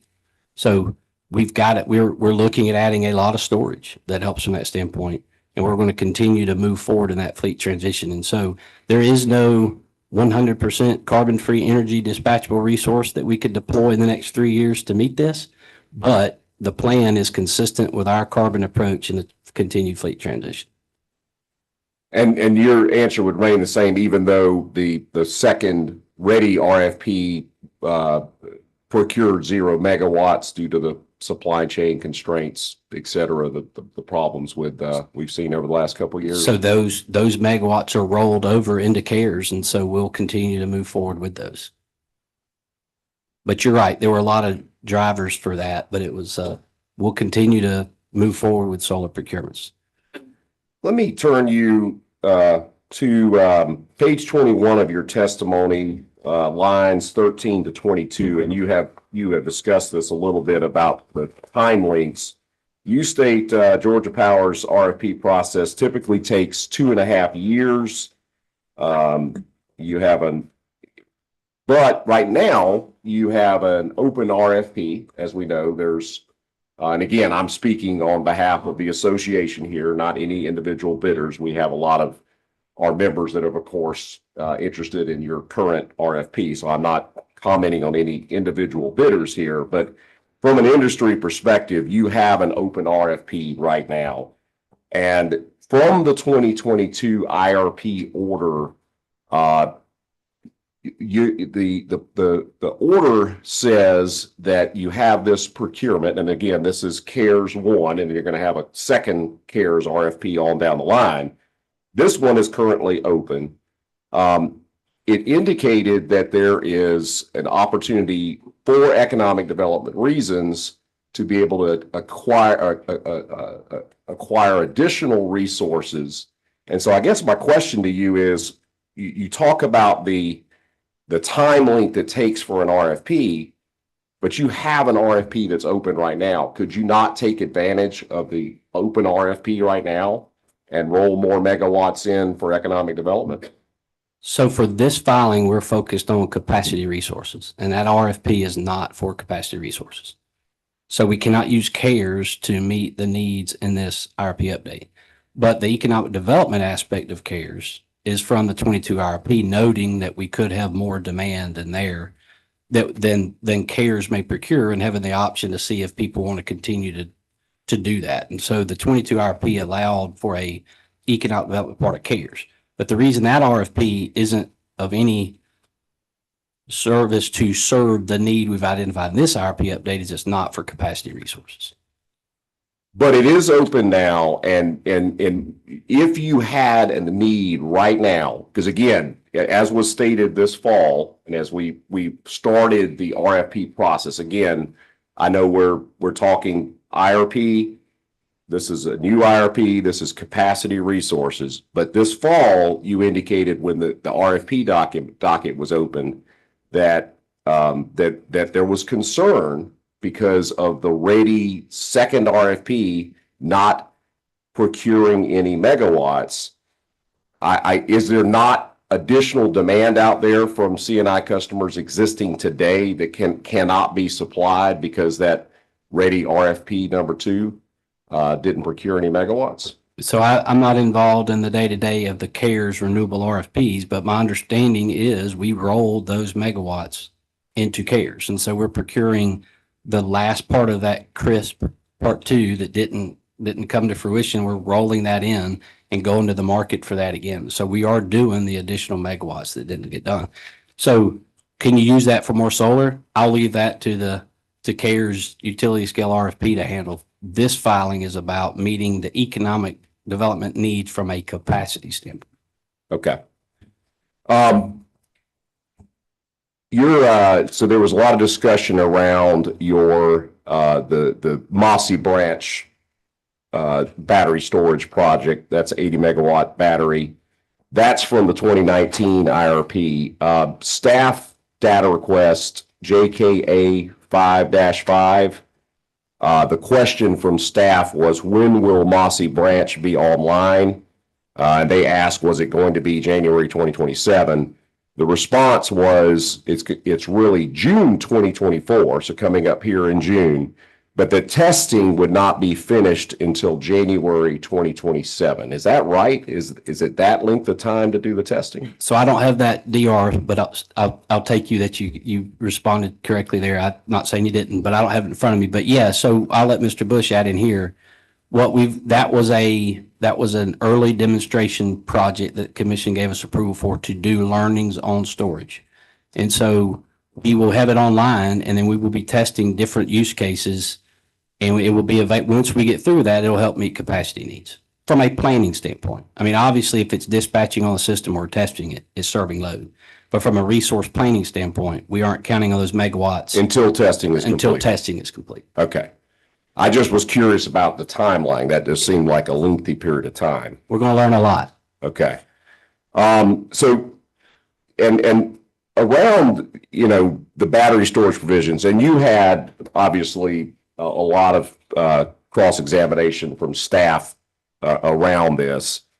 And, as you know, we've obviously procured utility scale solar resources through the competitive bid process. And again, your answer continues to go back to the length of time it takes to have a IE RFP process, initiated process, and the length of time that takes to bring resources to bear in the market.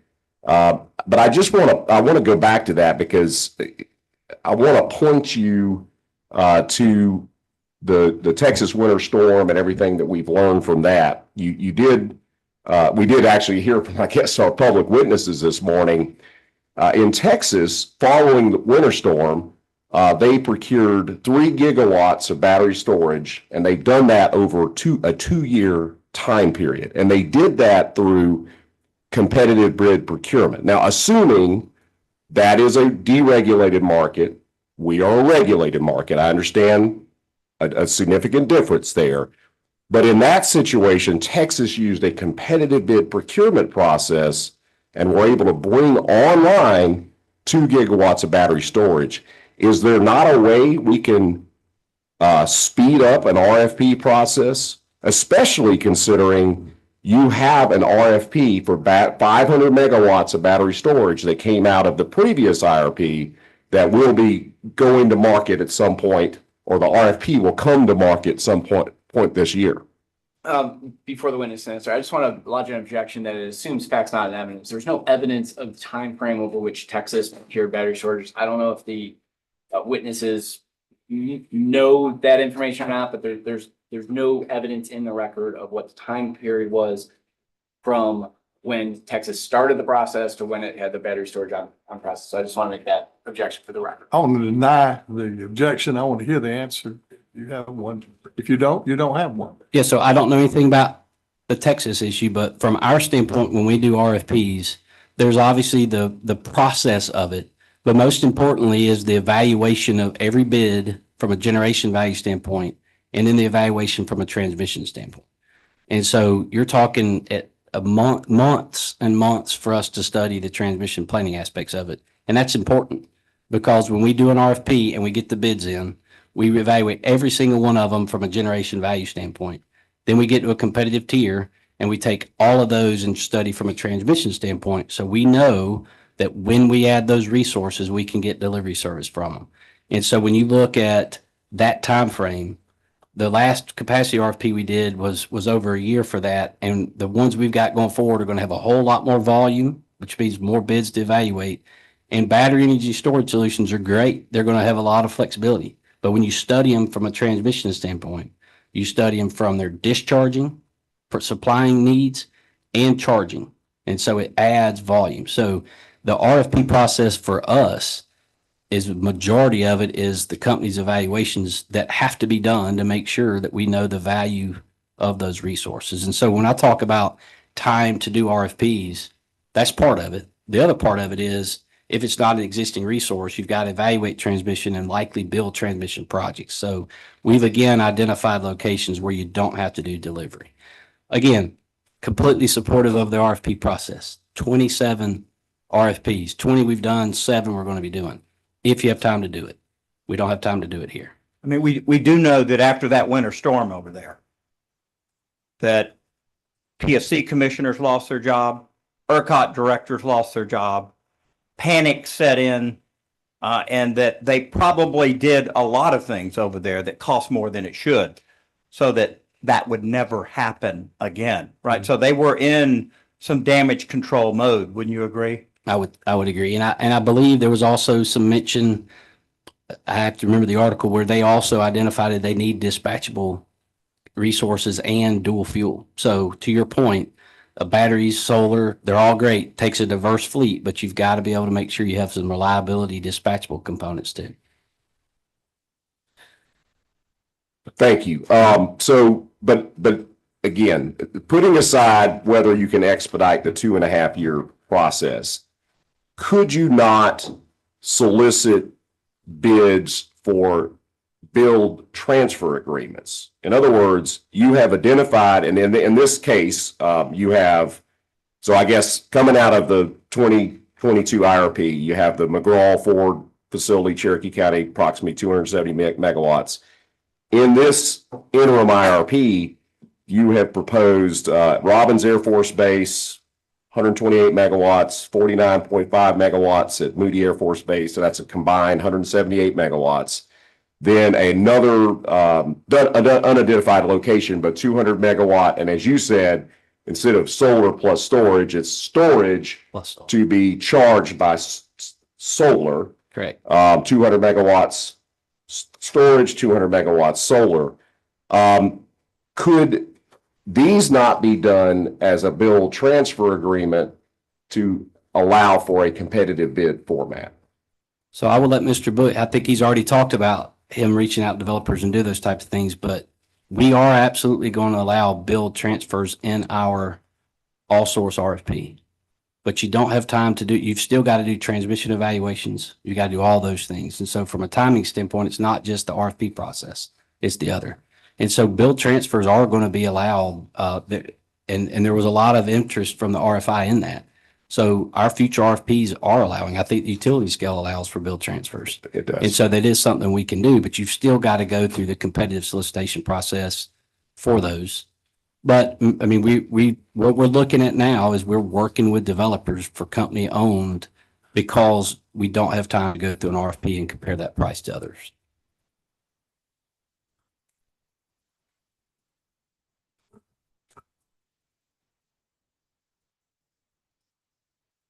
So let me, and you may have answered this, but again, Staff Attorney Thomas's questions kind of prompted me to this. So in the 2022 IRP, we had discussed, I guess what ultimately wound up happening with the commission decision, unanimous decision by the commission, was to allow Georgia Power to self-build the McGraw-Ford storage site, Cherokee County, but then to allow the market of 500 megawatts. And so it was really, the intent was, at least as I recall, again, it's almost 2 years ago now that we were sitting here doing this, that we were going to see how that process worked compared to how the competitive bid process worked. But the timelines are not aligned, right? Because we haven't even gone to an RFP yet for the competitive bid procurement. So can you, do we have a timeline yet when that RFP is going to be released this year? So I don't know the specifics, it'll be this year, but commissioners, it's important to remember that the request for storage in the 22 IRP, McGraw and the 500 megawatts is for 2-hour batteries to serve as operating reserves to continue to allow renewables and intermittent resources to be added to the system. They have capacity value, but the intent of that RFP is around operating reserve resources for the continued advancement of solar on the system. We're still going to do that. We still need to do that. The 22 IRP, every RFP and everything out of the 22 IRP absolutely is being worked on, absolutely needs to keep going forward. When that need year advanced, we had to identify capacity resources. That's what we're doing. It doesn't change the other RFPs, McGraw, it doesn't change any of that. But because you don't have time to do an RFP, we identified again, system megawatts that are available in first year of need, market available at the same time, and the deployment of resources for storage and CTs. And so it doesn't change any of that. The intent was different. But even if you tried to move that up, you don't have time to have things online by the end of 25, 26, 27. Just one final question, because it's this time frame is the issue of concern. It's the 2.5-year process, time length that it takes. You need these resources into 2026 time frame. So I guess my question is, and we going back in time again, 2022 IRP, we did not have the Inflation Reduction Act passed yet. I think, in fact, Senator Manchin was still holding that up. He hadn't gotten his gas pipeline yet. And then we had a lot of additional loads that have not come in. Your testimony and your pre-file testimony go through that extensively. My concern is that this has been filed and we're up against the 8 ball and we can't run an RFP process because of the exigent need. But if this request had come in earlier, then we could have run an RFP process to do it. If we had known more than 2 years before we knew, you could have run one. And so we saw the load forecast increasing in the latter half of 22. But the importance of this plan is you still didn't have to add resources sooner for the first several increments of that load forecast. The all source RFP would identify a wider range. Your capacity need got bigger in 29, but it didn't advance. And so you would have had to have known 2 years ahead of time to be able to go through an RFP process. And again, we absolutely can support the RFP process, but in this case, we have the opportunity to serve all this load and put downward pressure on rates. And the only way to do it is with the resources we identified and the resources we can develop. We will continue to do everything out of the 22 RFP. We've got tons of work going on that. This is to add on to that to be able to handle this once in a generation probably type of load forecast increase. No further questions. Thank you. Thank you. Thank you, Commissioner. Clean Energy Buyers Association.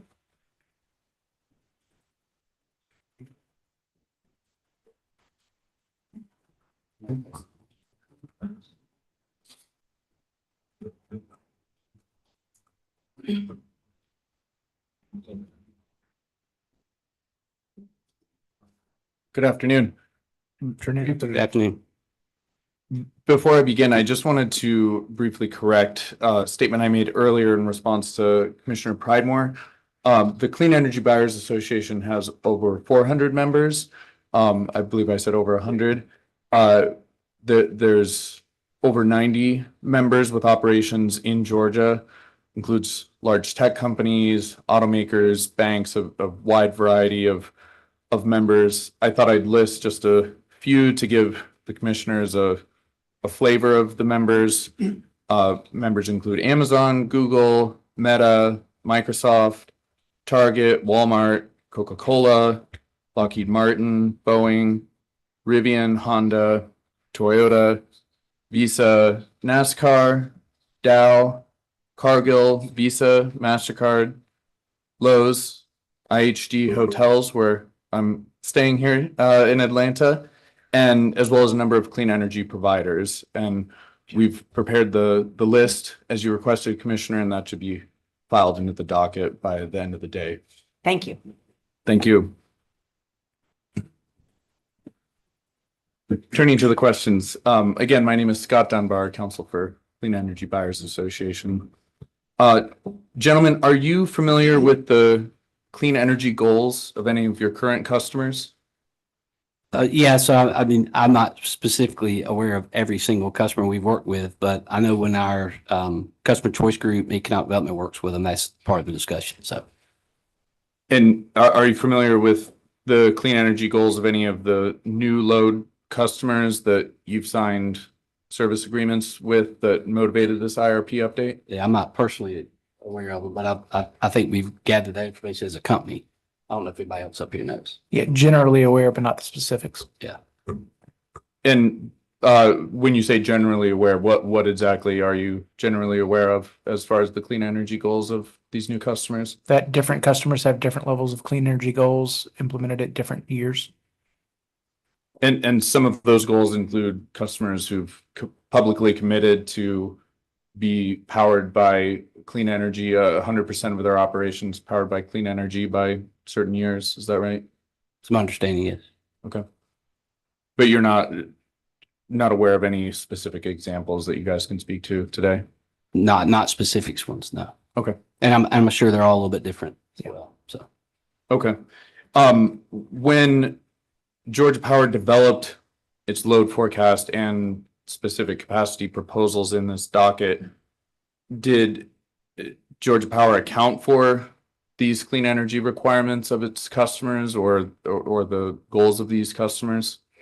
Not specifically, but as we've talked about, Commissioner, we've got a lot of programs that we offer to customers, and my understanding is when our customer choice group is meeting with them, we have discussions around those programs. But No, we didn't, not initially, but we did put together a plan that serves the load and is consistent with our fleet transition approach at Georgia Power. And what do you mean by the fleet transition plan exactly? So we've talked about in the IRPs, and the 22 IRP set us up well, that we are continuing to move towards clean, safe, reliable, and affordable energy and transition in the fleet to lower emitting resources. But the way we do it, working with this commission, is it's a combination of reliability, economics, and that transition. And so that's exactly what we're doing here. And with respect to the voluntary programs, we can go through the details if you'd like, but would you agree that those programs have certain minimum requirements that customers have to meet in order to participate? Yes, generally. I don't remember all of them, but yes, they do. So 15 megawatts might ring a bell as the minimum peak load requirement for the CARES program. Does that sound right? Yeah, I think there's different pieces of the CARES program. I think for the large load one, that may be the case. Okay. But I will agree with you that there are requirements that have to be met. So if you're well, smaller probably isn't the right word, but if you're not a small customer if you're 10, 12, 13, 14 megawatts of peak demand, but if you're below that peak demand minimum for those programs, you won't be able to participate in the voluntary programs, correct? Yeah, I can't remember the different aspects of CARES, but I'll agree with you that there are some customers that don't meet the requirements. And the programs have carve-outs, correct? There's limited amounts of capacity available for different categories of customers, correct?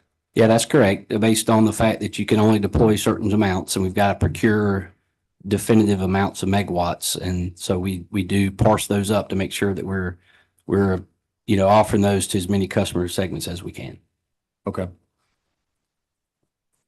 Turning now to a topic that has been discussed, I will do my best not to repeat any questions. With respect to the all source RFP that was approved in the 2022 IRP, and you discussed this in your direct testimony at the bottom of page 23, top of page 24, and it states that Georgia Power plans to increase the amount of capacity it will seek to procure in the upcoming all source RFP to address the increased capacity needs in the 2029-2031 timeframe. So by how much does Georgia Power plan to increase the amount of capacity that it will procure through this upcoming all source RFP? So it will be based on the outcome of this IRP update and then also the forecast that we do. So the way we do RFPs is we look at the capacity need when we solicit the market, and we'll provide a range, because over the time of that RFP, we'll have an update on the load forecast or two. And so at the end of the day, the load forecast that matters is what we do when we certify it. And so right now, I think I'd have to go back and look. Give me just a second to get to my chart. The amount coming out of the 2022 IRP would have been through the 3,500 megawatt range or so, maybe a little bit less than that. Now you look over and we need about 8,500 megawatts, but that's going to depend on the impacts of this IRP update and if we get any load forecast up between there. But it'll be thousands of megawatts available to the market in that RFP. But again, procedurally, what we do is when we file that when we bring that RFP to the commission this year with the range to procure, we'll do that. We'll go through that process through the next year and a half, and then we'll update it with the load forecast before we ultimately decide the amount of resources. Okay. But it's thousands of megawatts. You touched on this briefly in the last line of questioning. Can you explain why the RFP process typically takes 2.5 years? So we've said 2 to 2.5 years. So there's pieces of it. Some of it is there are time period requirements per the commission rules that sometimes are shortened, that are on two parts. So you've got part of that up front is to make sure that we get the documents, the RFP documents and the PPA documents done so that the market knows what they're bidding to. And we need to allow enough time for the market to give their comments on the documents as well. So there's that. Then when you start moving into the actual process, again, you've got to have time to take the bids. You've got to do your generation evaluation on them. And it's driven by a lot of things. It's driven by the types of resources you're allowing to bid in, the volume of them, if you're going to have a refresh or not, those types of things. And then that takes 4 to 6 months, depending on the volume, about 4. And then you've got to do transmission evaluations. And so if you look at our last RFP, that was about 4 months and then about 6 months. But when we look forward to the all source and you think about 6,000, 5,000, 6,000, 7,000 megawatts, you could be evaluating many more megawatts than that on bids. And so it's just the amount of time that it takes to evaluate those. Because, Commission, as you know, at the end of the day, what we're looking at is making sure we understand the value of any of those resources on a generation and a transmission aspect. You have to evaluate every single one of those bids. You have to build them in the models. You got to study them, and then you have to study the portfolio. So there's some procedural parts to it, but a big part of it is the evaluation. And that's what we've been doing, and it is a great process. At the end of that, the Commission knows exactly what we got from the market and what the impact of it is. And we are supportive of it. I've always supported of it, but per Commission rules, there are exceptions when things change, and that's what we're in right now. Did Georgia Power have to do an analogous transmission evaluation such as you just described for the resources that's proposed in this update? We did. So we did a screening evaluation of the resources we were looking at, and we're updating that now to capture the final resources we've proposed plus the higher load level. But the difference is you're talking about 8, 9, 10 resources, not 80. And so it's same process, but it's just a volume issue. How long did it take for the resources you've proposed in this docket? So a few months. I'm trying to think of so it'll be about 3 months just to take the final resources and update it to this one. So again, it's still more limited, but they're very robust models. When we provide them to staff, commissioners, it's terabytes of information. So it's a very robust process. Good thing you have lots of data centers. So. Nicely played there. Yeah, we do. There's a lot of data nowadays, right? So it's Georgia Power's position in this proceeding that the near-term capacity need is sufficiently large and sufficiently near-term that it's facing extraordinary circumstances, and these extraordinary circumstances are what necessitated Georgia Power making this update filing in between its regularly scheduled IRPs. Would you agree with that? That's right, driven by the change in the load forecast. And it's also Georgia Power's position that these extraordinary circumstances warrant relying on certain exceptions to the general competitive bidding processes established by the Commission's IRP rules, correct? Right, as allowed by the rules, that's correct. So if the Commission agrees that Georgia Power is facing extraordinary circumstances, then presumably the Commission could order Georgia Power to take other extraordinary actions that are outside the normal course of business or might require rule waivers. Would you agree? It depends on which one you're talking about. I don't know what rule waivers they are. These are not waivers. These are applications of rules that have been in there for 32 years. And so, sure, the Commission could. I mean, I'm not an attorney, so I can't speak to what else, what's by rule, but these aren't waivers. These are actually rules that are in the Commission's rules. And I'm not going to ask you to talk about legal issues or rule waivers. But just as an example, the Commission could theoretically direct Georgia Power to complete the all source RFP that it's about to issue on an expedited timeframe, correct? They could.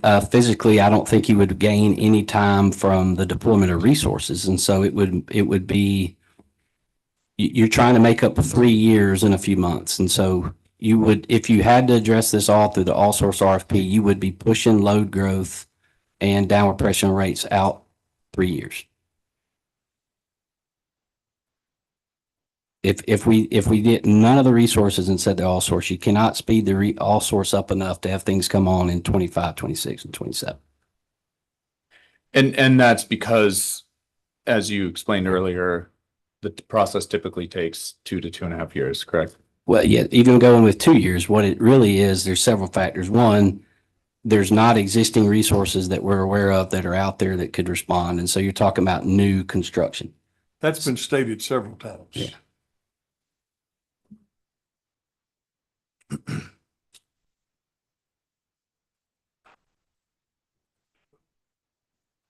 Georgia Power typically requests certification of new resources in the following IRP, correct? I believe in this case, you said that resources would be certified in the 2025 IRP, correct? No, not necessarily. I don't think Mr. Bush nor I said that. So resource certifications are happening at all different times depending on what the process is. Majority of the time, they're not in an IRP, they're in an RFP certification. So we did have the 22 IRP where the RFP's results were certified in the IRP, but every other RFP is by itself. And so what we're doing here is we needed to move forward with development and contracting of these resources. The resources that we were able to contract, we brought forward to certification, but we're asking the commission for approval to move forward with the others, and we'll bring them as we have them available. Yates, we filed the contract Friday, so we're closer to that one. We'll be filing certification for that soon. And then as we get the contracts that are required for a certification filing for the others, we'll bring those to them. Could the commission direct Georgia Power to modify some of the requirements of the upcoming all source RFP to encourage a larger and more diverse set of bids? Well, so the requirements in that RFP haven't been set yet. The IRP granted approval is a capacity resource RFP. So it needs to be dispatchable and controllable, but that all happens through the RFP process. So as the commission knows, we'll work on documents, we'll work with staff on those documents, the RFP and the PPAs, and we'll bring those forward to the commission. So ultimately, the commission approves the resources in the RFP when they approve the RFP documents. So I think that means that there is still time for the commission to provide direction as to what that RFP is going to look like. Yeah, absolutely. Right now, it would be similar to our last one in that you're looking at capacity resources that are controllable and dispatchable. So it's been, in the past, it's been gas resources, it's been standalone storage, it's been storage plus renewables. And so, yeah, ultimately the commission does eventually approve the resources being selected there. But again, this is a capacity RFP. So there are requirements that it needs to meet. So the company and staff will work on those documents, take comments from the market, and then we'll ultimately bring documents to the commission for their approval. The commission could direct Georgia Power to accept bids from smaller resources, for example, in the 20 to 100 megawatt range, correct?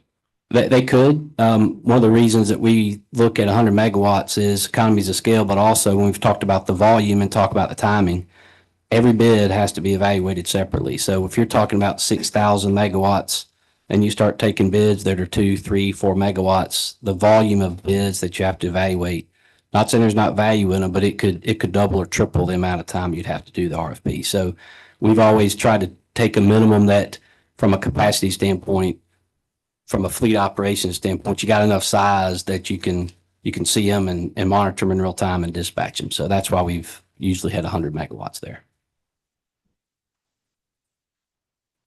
To take another example of potential extraordinary actions, the commission, excuse me, the commission could direct Georgia Power to revisit the results of the 2019 all source RFP and perhaps reevaluate some resources that submitted bids in that RFP. You said the 2019 RFP? Correct. I'm not, the one that came out of the 29 IRP? That's right. Yeah, we refer to that one as the 22 to 28. I just want to make sure I'm talking about the right one. But no, those bids are withdrawn, and those resources, most of those resources are the ones that Commissioner Shaw and I were talking about have been bought. So you can't go back to bids and RFP. You can solicit them, and we did approach them in the RFI to see if they had anything and you want them to bid into the next ones. But once that RFP is selected, we release all those bids, and most of those are all sold. The existing ones, the new ones just have to bid in to the next RFP. You spoke with APA council about using the RFP for the CARES program to procure capacity, and I believe you said that it's not a capacity RFP, it's an energy RFP. What's stopping you from changing that, adding to it, evaluating bids differently to procure capacity through that process that's already ongoing? Yeah, so capacity has two terms. So again, that RFP is for energy value resources, not dispatchable, controllable, to meet reliability needs. So when we talk about capacity, obviously solar bids have megawatts that you can refer to them as their capacity. So what we're talking about RFPs though, it's an energy resource RFP or a dispatchable reliability RFP. And so the CARES RFP is for solar to provide energy value and RECs for subscriptions and those types of things. It's not about resources that we use to meet reliability in summer and winter peaks. But if a bidder submits a solar plus storage bid, what's stopping the company from negotiating with that bidder to turn that bid into a capacity resource?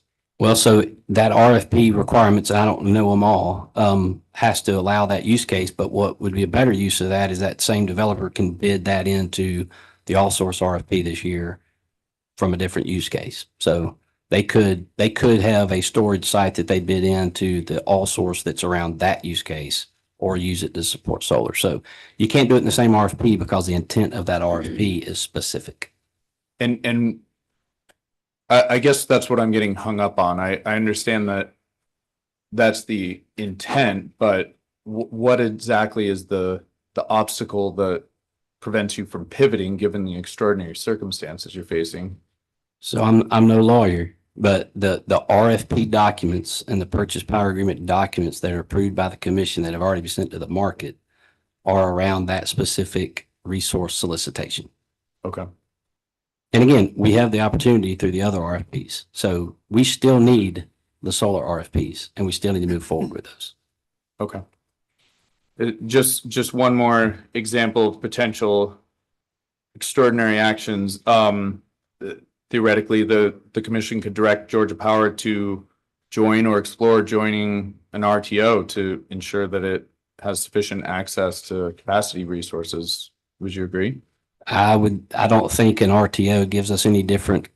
I think the ability to get capacity is fully supported by this market structure. The issue right now is building the capacity and building the transmission. So the commission can do what they want, but this isn't a market structure issue in terms of timing. It is the ability to physically build infrastructure, generation and transmission to serve the need. And understand that that might not be your preferred solution, but would you agree that's something the commission can order? They can consider what they would like to. I'm not going to tell them they can't.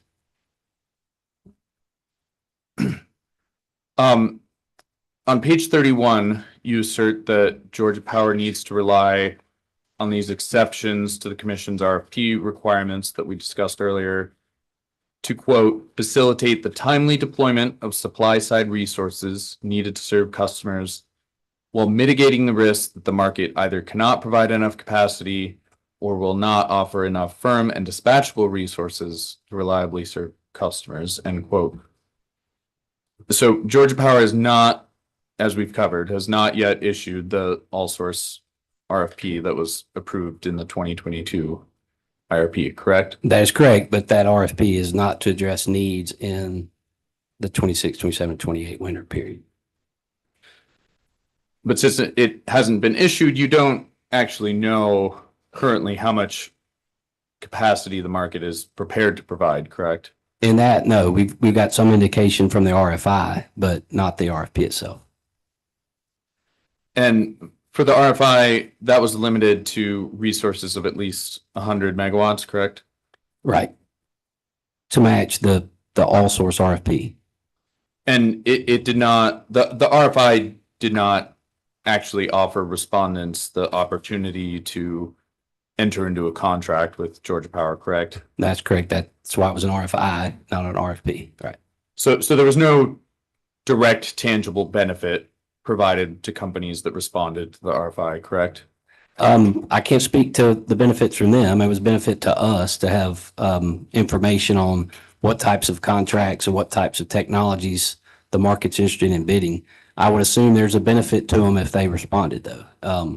So I think I can't speak to it because I'm not a developer, but we had a lot of responses, so there must be a value to them. And just to be clear,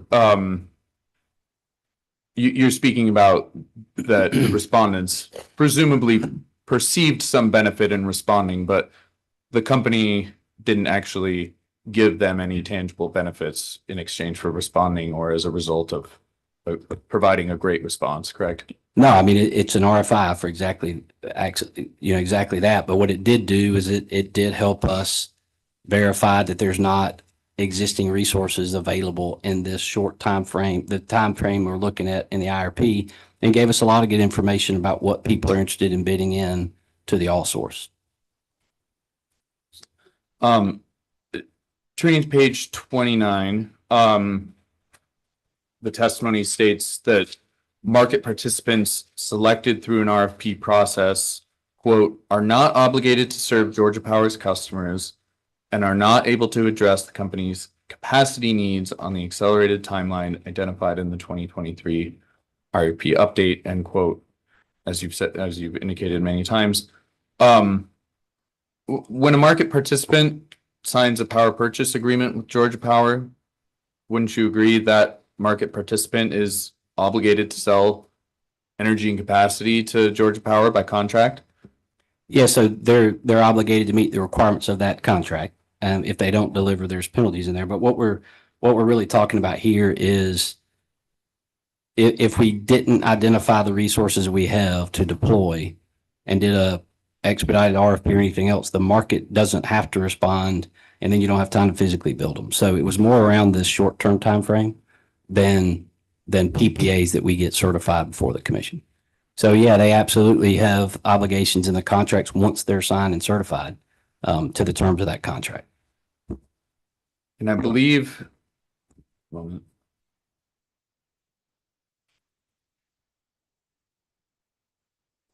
Okay.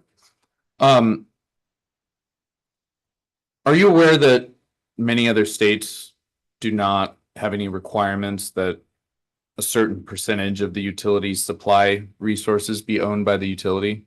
I don't know what other states do. I know this commission's had that in place since the rules were set. And I think it's just an acknowledgement from the commission that there is, at the end of the day, a reliability benefit to company ownership. There's also a benefit to PPAs, and I think that's why they're a balance. I can't speak to other utilities. I do think there are other utilities that have a percentage of solar they build that have some of their goals they build company-owned proposals outside of RFP, but I don't know every state. But I think the commission was right in setting that there's a balance that needs to be had there. And it's worked well. Are you aware that utility-owned resources make up a much smaller percentage of supply-side resources in other states? Nationally or just other states? I don't know. I don't know what those are, but I would say again, our market structure here in Georgia is to have the RFP process and have the company participate and have that standard there. And so I can't speak to what other states do. Some of those, the generation is not even owned by the utility if it's an RTO. So I don't think you can make a comparable comparison between states that have different market structures. You took my next question right out of my mouth. Whoops. It may do. And on page 30, you state that if Georgia Power procured all of the capacity it needs through PPAs, the company's ownership percentage would fall below 70%, which quote would be inconsistent with commission policy and present system reliability risks, end quote. We've talked about the commission policy. Have you provided any evidence in this proceeding about the nature of these purported reliability risks? No, so what we're by the order and the rule, we are obligated to notify the commission when we would fall below that minimum percentage that was set by the order back in 2001. And so that's what we're doing.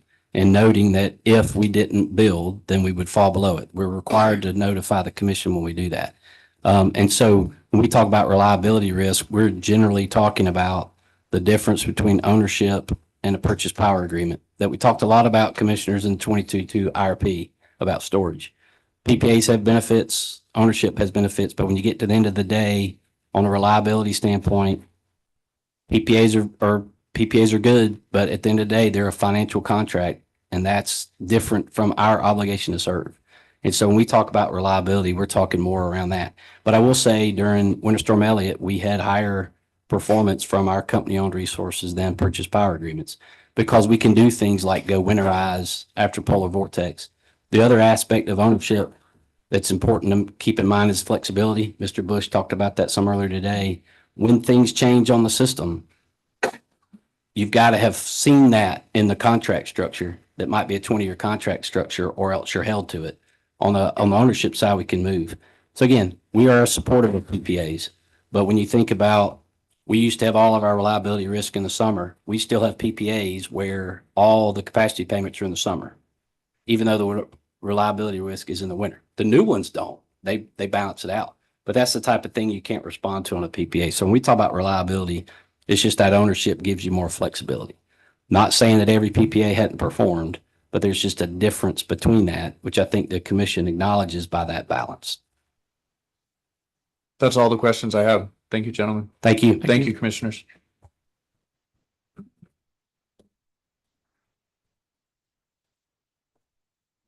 All right. Hillstone Renewable Energy. Questions? No question. Georgia Association of Manufacturers, Mr. Jones. Thank you, Mr. How are Chairman. I'm good. How are you this afternoon? Good. Staying warm in here. Not so much outside. Yeah, we're warm up here, Mr. Jones. But yeah, it's a good day to be inside. Well, I'll try not to make it too much hotter for you up there. Do as you need, Mr. Jones. So, all right. Good afternoon, panel. My name is Clay Jones. I represent the Georgia Association of Manufacturers. And the good news is that Mr. Thomas covered a lot of the same ground that I was going to cover. So I think I can hopefully be very efficient today. So this projection that you have of explosive growth, that's the basis for your suggestions of these measures to address that growth, right? Over the next. I'm sorry, I missed the last part. Mr. Jones. The explosive growth that you're seeing in your projections, that's why we're here today, for you to propose these measures to try to meet that growth, right? That's the change since the 22 IRP. That's correct. Now, since you filed the IRP update, I'm just curious, are there any of those assumptions about the growth that have changed? Are you continuing to look at your forecasts? So I'll let Mr. Valier speak to that. We do know that in the case, you've got to, have a strict aspect of resources that we wanted to identify. So that's what we've identified here. The flex capacity plays in that to a little bit, but I'll let Mr. Valier speak to the other question. Yeah, so we haven't created a new forecast, obviously, because the forecast that we have provided supports the request for this commission. But we have monitored the activity in the economic development pipeline, and I would say that from the time that we completed the forecast for the 2023 IRP update until the end of 2023, the amount of megawatts in the pipeline have grown about 25%. Okay, so sort of building off of Commissioner Pridemore's questions earlier, these are mostly competitive loads, right, that are driving this need, correct? Yes, that's correct. And do you assign a degree of confidence about how much of it will materialize and how much of it won't? Yes, depending on where each project is in the economic development pipeline, we assign different likelihoods. To be more specific and to elaborate a little bit further, if that, think about stages in the development, right? So the first step in the stage is the state selection. So customers come here, they evaluate between Georgia and other states. That's the first decision point. The next one, once they have selected the state of Georgia, is selecting the electric provider, right? And then after that, they become our customers to serve.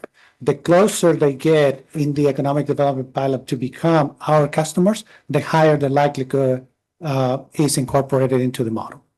So, Mr. Jones and Commissioners, I would add one piece to that. So when you look at the pipeline, it's 17,000 or more megawatts. And we're seeing, our load forecast is projecting 6,600 megawatts of growth. So there's some confidence in the fact that we're having a measured approach to it. We're not asking for 17. And so there's confidence that you got that continued growth there. We don't see it slowing down, but just wanted to add that flavor too.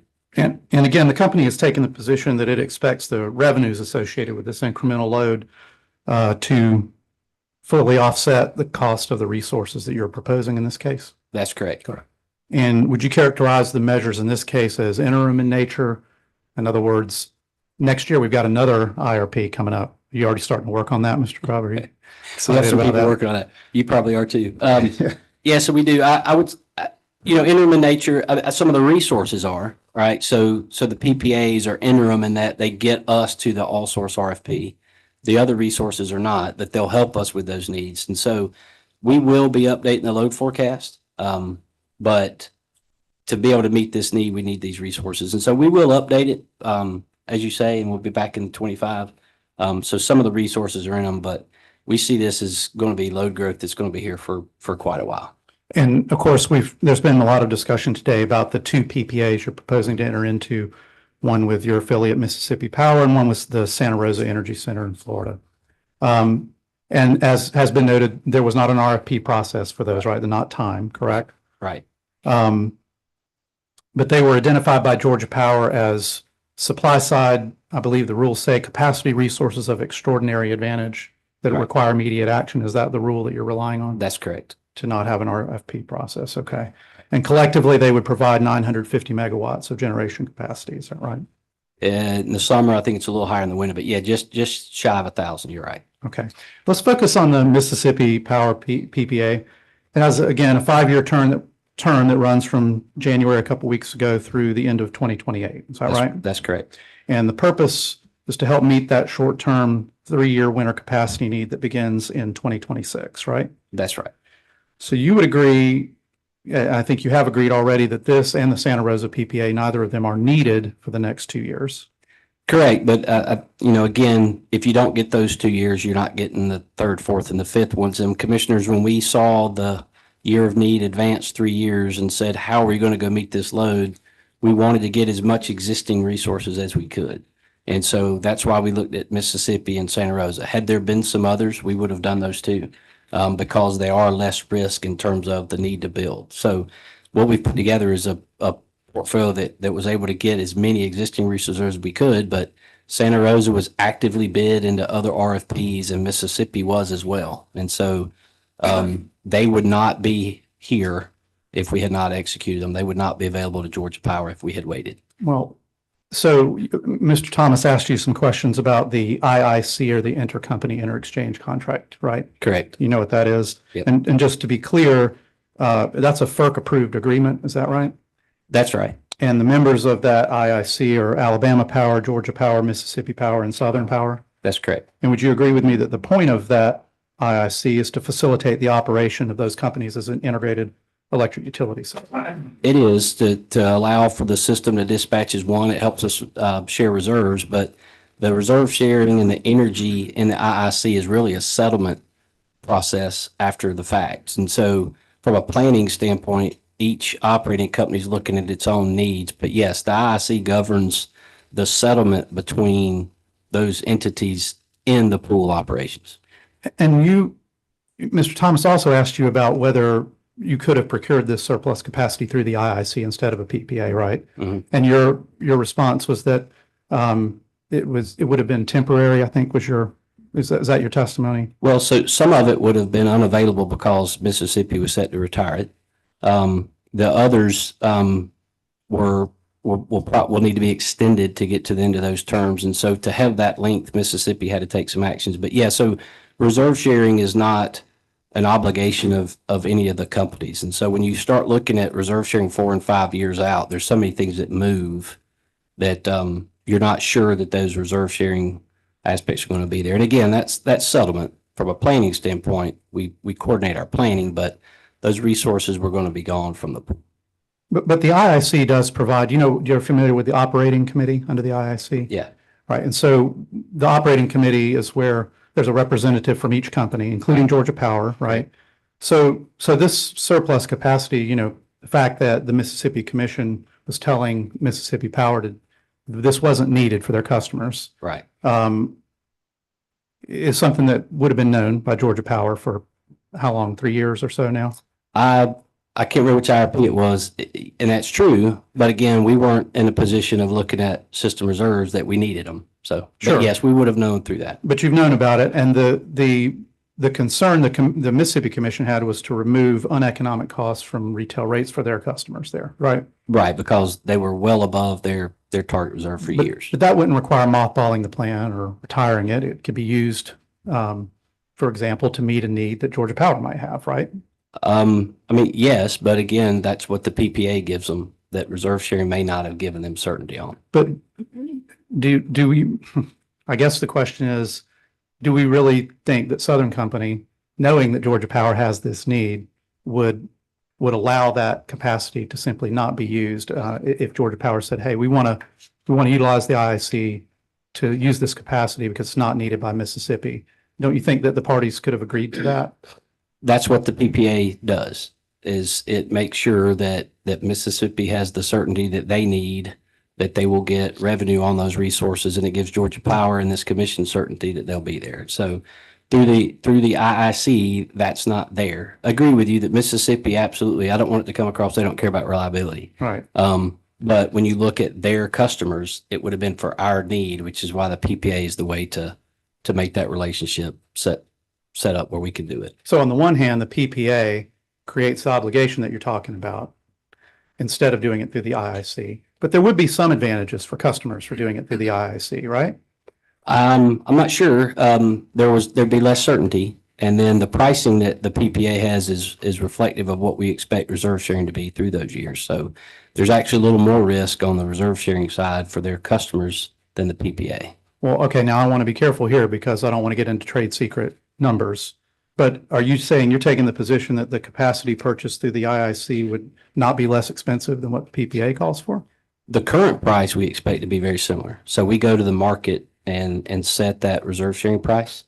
But what we based the price of the PPA on was current market prices through that period of time. Okay, but so I don't believe the price under the IIC is a trade secret, right? That's a public. One year out, I don't think. Right. So for 2024, would you agree with me, subject to check, that it's $73.20 per kilowatt year, Sub to check, that sounds about right. Which would equal $6.10 per kilowatt a month, Mhm. right?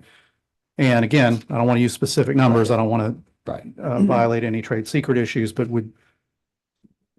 could you compare that price with the with the capacity payment in the PPA? It is. It's important to know that's a 1 year price, not a 5 year true. price. And there's differences there, but it's slightly lower than what's in the PPA. Okay. But again, the PPA we talk about reserve sharing. It was to make sure that those resources were there. The pricing was based on our knowledge of market pricing, what Mississippi was seeing in the market, what we were seeing in the market through SWE, because it's very comparable to the Santa Rosa PPA as well. Okay, now another advantage for customers, if you had done this through the IIC, would be that customers wouldn't have to pay for an additional sum, right? Because that's not part of the IIC. Correct. Again, we're not sure the resources would have been there, but yes, we don't pay an additional sum through the IIC. Okay. Now, I think you testified in response to Mr. Thomas that even with the additional sum, that you believe that that there's still a downward pressure on rates, right? Right. So we have included that in our analysis. Correct. But if you didn't have the additional sum, it might be even more downward pressure on rates. Would you agree? It would, but again, additional sums allowed by law, and we're being consistent with the 2022 IRP. Okay, that's my next question. So the additional sums that you're requesting is $3 per kilowatt year, and you selected that number because that's what the commission approved in the 2022 IRP, correct? Correct. We'd all just gone through that. Yeah. Right? So we figured we would just be consistent with that, very similar contracts. Sure, and I understand some logic there, but let me ask it this way. There's a difference between those PPAs and these, right? In other words, those went through and again, I'm not criticizing that you didn't go through a competitive process here, to be clear. Understood. That's not my point. I understand the timing, but those PPAs went through an RFP process with an independent evaluator and a full competitive analysis as to what the best available resources were, correct? That is correct. Okay. And would you agree with me that part of the purpose of having an additional sum for a PPA is to compensate the company for foregoing a self-build opportunity? That is one of the reasons noted in the law. And further, the purpose of an additional sum would be to incentivize company to not always build a new plant, but seek the most cost-effective resources for customers, which might be a PPA, right? That's correct. That's part of it as well. But in this case, you're responding to a very extraordinary situation, right? You've never seen anything like this, have you? I have not. Okay. And so would you agree with me that the company is pretty well incentivized to find whatever resources it can to meet these interim needs? Well, the company's always incented to meet the needs in the capacity, RFP or not. So anytime the company is asking for capacity resources, we have the incentive to meet that need. And so for customers, and so again, same treatment as in the 2022 IRP for these PPAs, because without them, there are a lot of value to them. They allow us to meet a third of this need that we have. Would you agree with me that the commission has the authority to select a different number for the additional sum if it were to recognize the differences between these PPAs and the ones from 2022 as being different? They could, obviously, there are a lot of similarities, but yes, that is up to them. All right, I would like to move on to some deferred accounting questions, because the company is asking the commission to defer recovery of the capacity payments under both the Mississippi Power and Santa Rosa PPAs, correct? That's correct. And to be clear, I'm not an accountant, but let's try to see if I can Me understand. neither. So, Maybe if you have an accountant up there, they can clarify it for both of us. But deferred accounting means that Georgia Power will fully recover the capacity payments under both PPAs at some future time, correct? right, and the request is to put that in the next rate case window. Okay, so you would request it in the next That's rate case. Okay. Does Georgia Power propose to accrue carrying charges on the deferred capacity payments? I believe, subject to check, I think that's what we have reflected in there. Are those based on your midpoint ROE, or are they based on something else? It was part of the math and the DR that we submitted, Mr. Jones, but I can't remember the details on it. Okay. And you mentioned earlier that you're trying to remarket some of this capacity. Does Georgia Power also, if it's accruing carrying charges on the deferred capacity payments, would it also accrue carrying charges on the revenues? I know we're recommending deferring those revenues to reduce the amount of deferred cost on those PPAs, but I'm not sure of the treatment on that aspect. Would you agree with me? It'd be a good idea to treat them symmetrically if in fairness to customers, if you Yeah, are. and we would have done that math, Mr. Jones. I just can't remember the details of it. Are you also trying to remarket the Santa Rosa PPA capacity? We are. Okay. And so we've already, for commissioners, we've talked about this. So Mr. Jones is right. We've already remarketed 500 megawatts from those PPAs for 24 and 25. And we are continuing to look at additional sales out of that, and then also Santa Rosa. So thus far, you've sold 500 megawatts of the 980. That's right. Is that right? And I guess you had a question, I believe, where you said it would offset, it might offset the additional sum as well. Do you remember that question? I think it was from Mr. Thomas. Right. Wouldn't that depend on the market price of what you get for this capacity, though? I mean, It would, yes, it would. And I was more thinking the one we've already done. They're in a similar neighborhood. Okay. We haven't seen the market reduce. I mean, the market is still really tight, but we would look at that. I would say, though, that it's still beneficial for customers. Even if we don't exactly get recovery, it's still better than not being able to sell it. So any revenues we can get, we will look to get market pricing, and it would help customers. So you're aware that, or let me ask, there are other utilities in the Southeast who are experiencing some substantial load growth as well, right? That's correct. And you just mentioned that available capacity is becoming tighter, right? That's correct. So it should be fair to us to characterize the capacity market as a seller's market right now in the Southeast. Would you agree? Probably so, yes. And do you think Georgia Power, if it wasn't receiving a deferral, would have more incentive to market that capacity? No, I don't think the deferral changes our incentive at all. Whether we're recognizing immediately or deferring it, we know that anything we can sell benefits customers and helps put further downward pressure on rates. So we're going to go get the best deal we can get regardless of deferral. You could choose not to defer the cost, right? Or not request that, right? It's not required that you do it. It's not required. As I spoke to this morning, what we're doing is deferring it to match up with the years of need in which those resources are needed, especially because that wasn't contemplated in the 22 rate case. Additionally, commissioners, it aligns the deferral of those costs with the revenues that cause the cost to be incurred.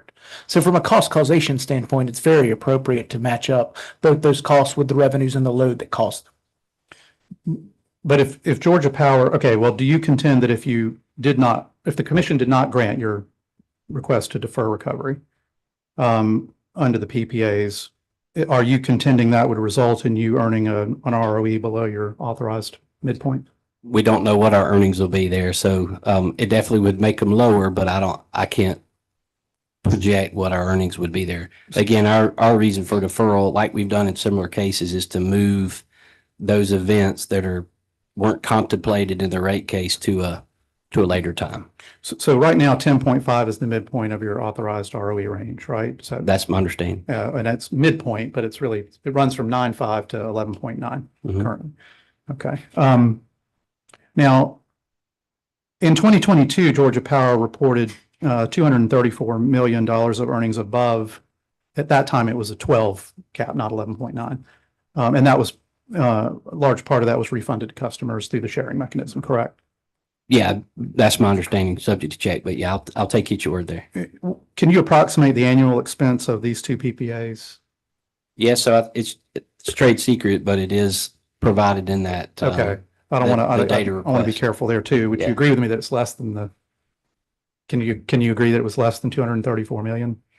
Yes, less than the earnings in that year. Again, we don't know what our earnings will be in 24, 25, 24 and 25. Well, it probably wouldn't surprise you to learn that the company's done a very good job of earning. I mean, their earned ROE. Well, I'm not trying to be flippant. Your earned ROE has always exceeded the midpoint ROE dating back for about a decade or so. Wouldn't you agree? Subject to check. And the mechanism provides that in the unlikely event that you were to have a year where you earn below the bottom, you can file a rate case with request to defer other costs to stay within the range, right? Yeah, that is my understanding. Okay. All right. I want to move on to one last topic, which is the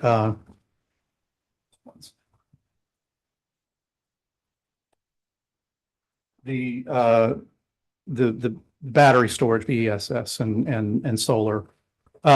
You're proposing to add 3 new battery resources to pair with solar resources in this case, right? That's correct. And 2 of those we've talked about already, that total altogether 178 megawatts. Is that right number? That's right. Would be added, at the site of existing facilities at Robbins and Moody. That's correct. Okay.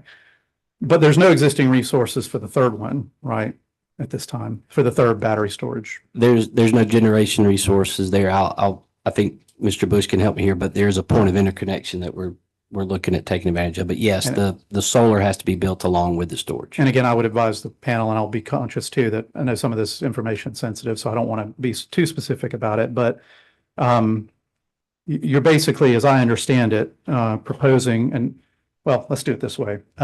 You filed a new economic analysis last week. We did. Right? That's correct. You have that in front of you? We do. Give us just a second. Sure. This isn't an exhibit, Mr. Chair, but if you'd like, I can bring a copy up so the commissioners can follow along with what we're. And this is just a public display. Oh, okay. Yeah, I've got it. Just to try.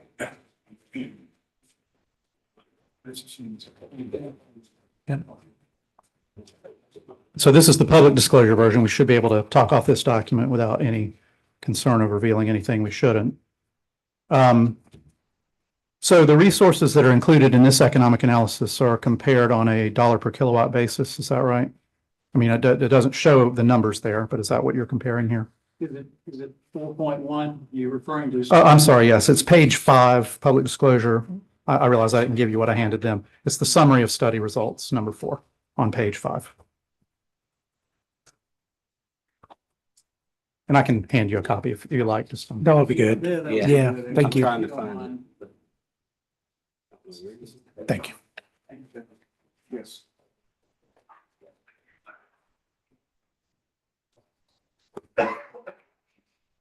Okay.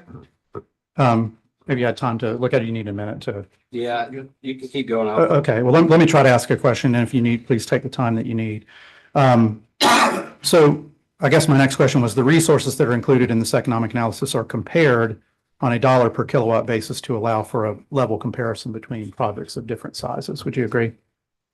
That's correct. Okay. So again, without discussing any specific numbers, do you agree that the paired solar and battery resource, which again is the 200 megawatts plus the solar facility that's not built yet, is ranked here as the most expensive of these resources? Would you agree? Yeah, that is correct. And commissioners, the way we've done this evaluation is very similar to the exact same way we do an RFP evaluation. So Mr. Jones is correct. We've ranked them in terms of that value. But all the resources are needed, but yes, you're correct on that. Okay, I guess what I'm trying to get at is it fair to say that because the battery component of the paired resource, is it the same technology type? I mean, or is there a difference in technology between these three? Okay. No, between Robbins, Moody's and the 200 Best Plus Solar. Okay. No, it's the same battery technology. So then are we to assume that the dollar per kilowatt being higher is due to the fact that it's paired with a particular the solar resource itself? Is that what's causing it to be Yeah, more I'll let expensive? Mr. Bush add on here, but part of it is you're having to build that solar. So you're right, Robbins and Moody have existing solar there. You're having to build the solar resource here, but I don't know if there's any other differences to point to. Okay. Does your application or anything in your filing evaluate the costs of these individual components, breaking it down between the battery and the solar? Yeah, I think subject to check, I think in the SAM financial models, we would likely have the different cost components and all the details and Okay. what we've evaluated. So we've provided revenue requirements. And so it would be in there. I think by contract, we probably have it broken out. I guess I just request if you could provide it to us, a hearing request for that, to anybody who's. We'll check and see if it's been in any Okay. DR model. I couldn't find it and Okay. but I'm not necessarily the right person to look for it. We'll get that. Thank you. So would you agree that as an energy resource, that the levelized cost of energy is a reasonable metric for evaluating the cost of a proposed solar resource? I'll let Mr. Bush add there too. I think it is. I think there are some things that aren't perfect about LCOE compared to how we do it, but I think generally it is, but I'll let Mr. Bush speak.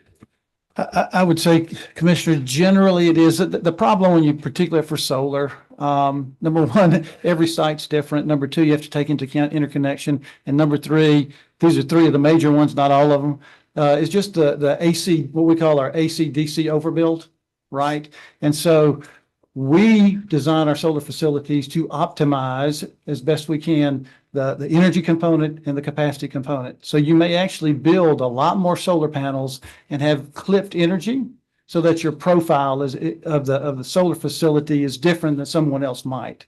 So LCOE takes all that cost into account over the life. So life assumption also impacts it as well. So all of that has to be considered. So it's not a trivial comparison. You really do have to do a little more diligence to make an appropriate comparison. But generally speaking, you could say that is one approach to take from an LCOE perspective. Now, it doesn't tell you anything about the capacity value. It's just LCOE assuming a certain capacity factor. So again, all that, if you take all that into account, then you can make an appropriate comparison. Let me ask you about a Best Plus Solar question. I know that Southern Power has acquired a couple of those original large solar arrays, Taylor County, Decatur County. Did you all approach Oglethorpe Power about acquiring some of their green power EMC larger arrays that you could then couple with BESS as maybe a possible way to save money buying an existing solar array down in South Georgia? We haven't specifically done that with a Southern Power resource, but we have in fact, Georgia Power has significant PPAs and they have some of their larger PPA providers we have been in discussions with. You have to, again, the contracting mechanism, if I have a PPA, I have to then ensure that the PPA is held harmless. I have to ensure that they want to do a transaction with us. I have to ensure that they have available land to do that. I'll have to have a sharing mechanism if I'm going to use the same GSU as they have. So there's a lot of factors that go into it. If I add the Oglethorpe component, there's another transmission piece that I have to think about there as well. But the concept that you're talking about is exactly what we're trying to do, Commissioner. Is the levelized cost of the proposed solar resource we were just talking about, the one that's ranked sixth, isn't it in excess of their Georgia Power's avoided cost of energy? I'm not sure. You're asking for the actual cost of that? Yeah, the levelized cost of energy of that project. Could you compare it to without discussing the number? But Yeah. would you compare it to your avoided cost of energy? It may be, but I think the important thing is that solar is really to charge this storage, not just purely from its energy standpoint. But it's the whole project, right? That has a levelized cost. You look at the whole project. Right. Mr. Chairman, that's all I have today. All right, thank you, Mr. Jones. We're gonna give the panel a little quick break. It's 4:00, 10 minutes enough? Yeah. Yes, sir. All right, we'll see you back at 4:10. Thank you.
All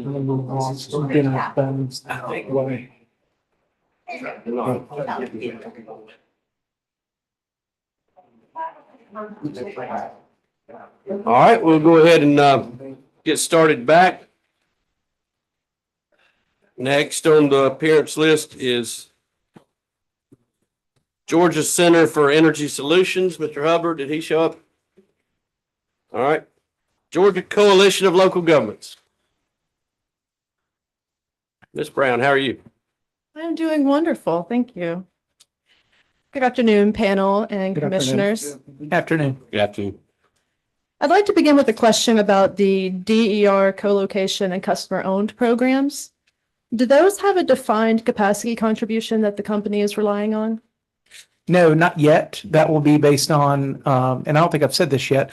So because those programs are positioned as supply side programs, each one of those individually will go back before the commission for certification. And based on those resources and the capacity equivalents at that time, we'll reflect it in the resource plan once approved. So is the idea that you're going to have this program and learn more about it, and then you can hopefully incorporate it in later IRPs?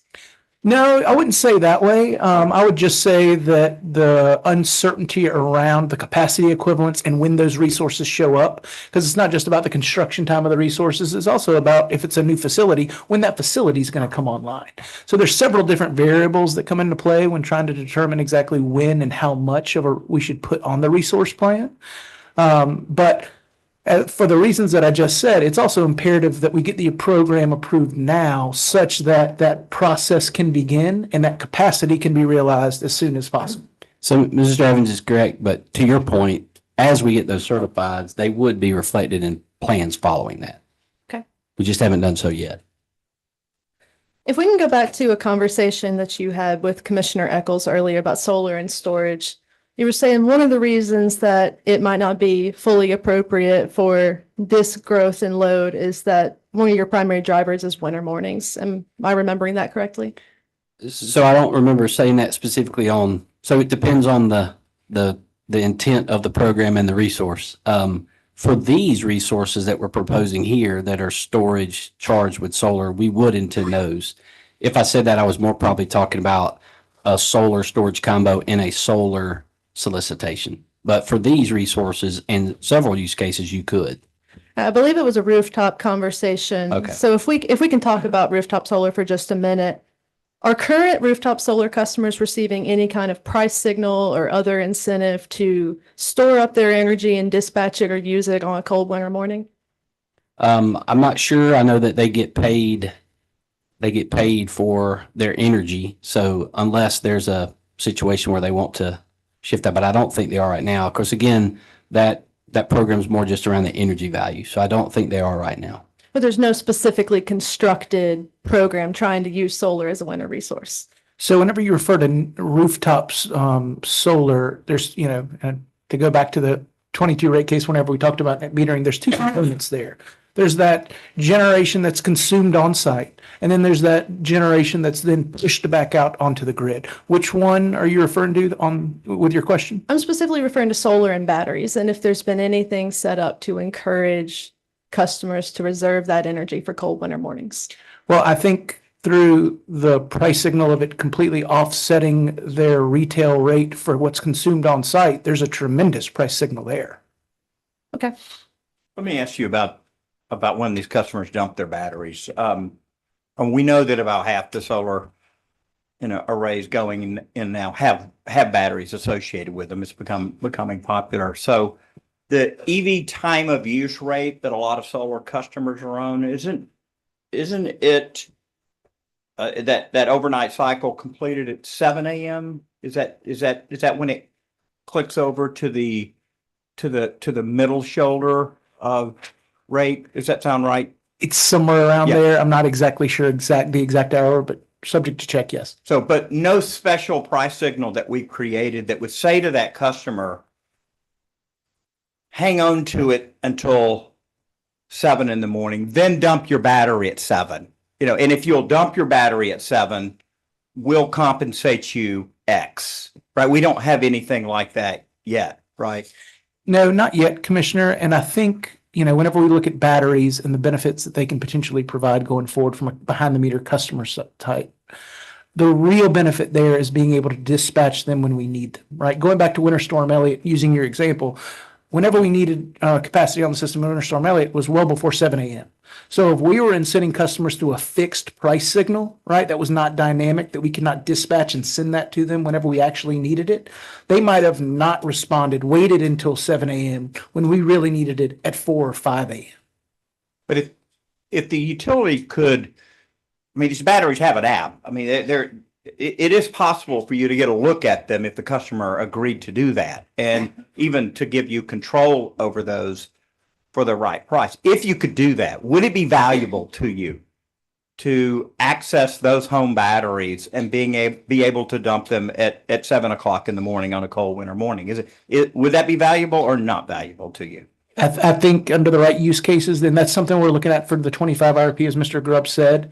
Also, as he said, the looking at DERMS and the not just the visibility, as you said, but also, as you said, the controllability from the DERMS platform will be critical in unlocking those value streams. Thanks. So Georgia Power provided a letter of support to GEFA, the State Energy Office, for a $250 million Solar for All application, which by all accounts from the EPA, Georgia will receive an award. Someone in Georgia will. And that program is anticipated to bring solar and battery storage to tens of thousands of disadvantaged Georgia households over a 5-year period. Has Georgia Power had any engagements with anyone working on this or thought about how they might be able to leverage those resources that are for sure coming to our state during this period of need? I can't speak to that funding specifically, but as me and Commissioner Eccles were just saying, the capabilities and benefits that those types of resources can bring is something that we're looking at for the 2025 IRP. Are there any investments that it would be helpful to make now, or pilots that it would be helpful to run now so that you're ready to hit the ground running in 2025 when that funding is in hand and ready to deploy? Well, I think a critical component in the funding that's already underway that the commission approved in the last IRP was for the DERMS platform. And we'll look at revisiting what some of those capabilities are in the 25 IRP to again unlock what some of those value streams are. Okay. Continuing on the subject of on-site resources, a question I get regularly living in a city that has a lot of warehouses is there any consideration of solar on those warehouses, solar and storage, company-owned or customer-owned? Has that ever been part of the consideration, given that load growth is right there? There's that load to meet it. So I don't know any specifics. I mean, customers can do that. I do think we've seen some bids that have looked at that.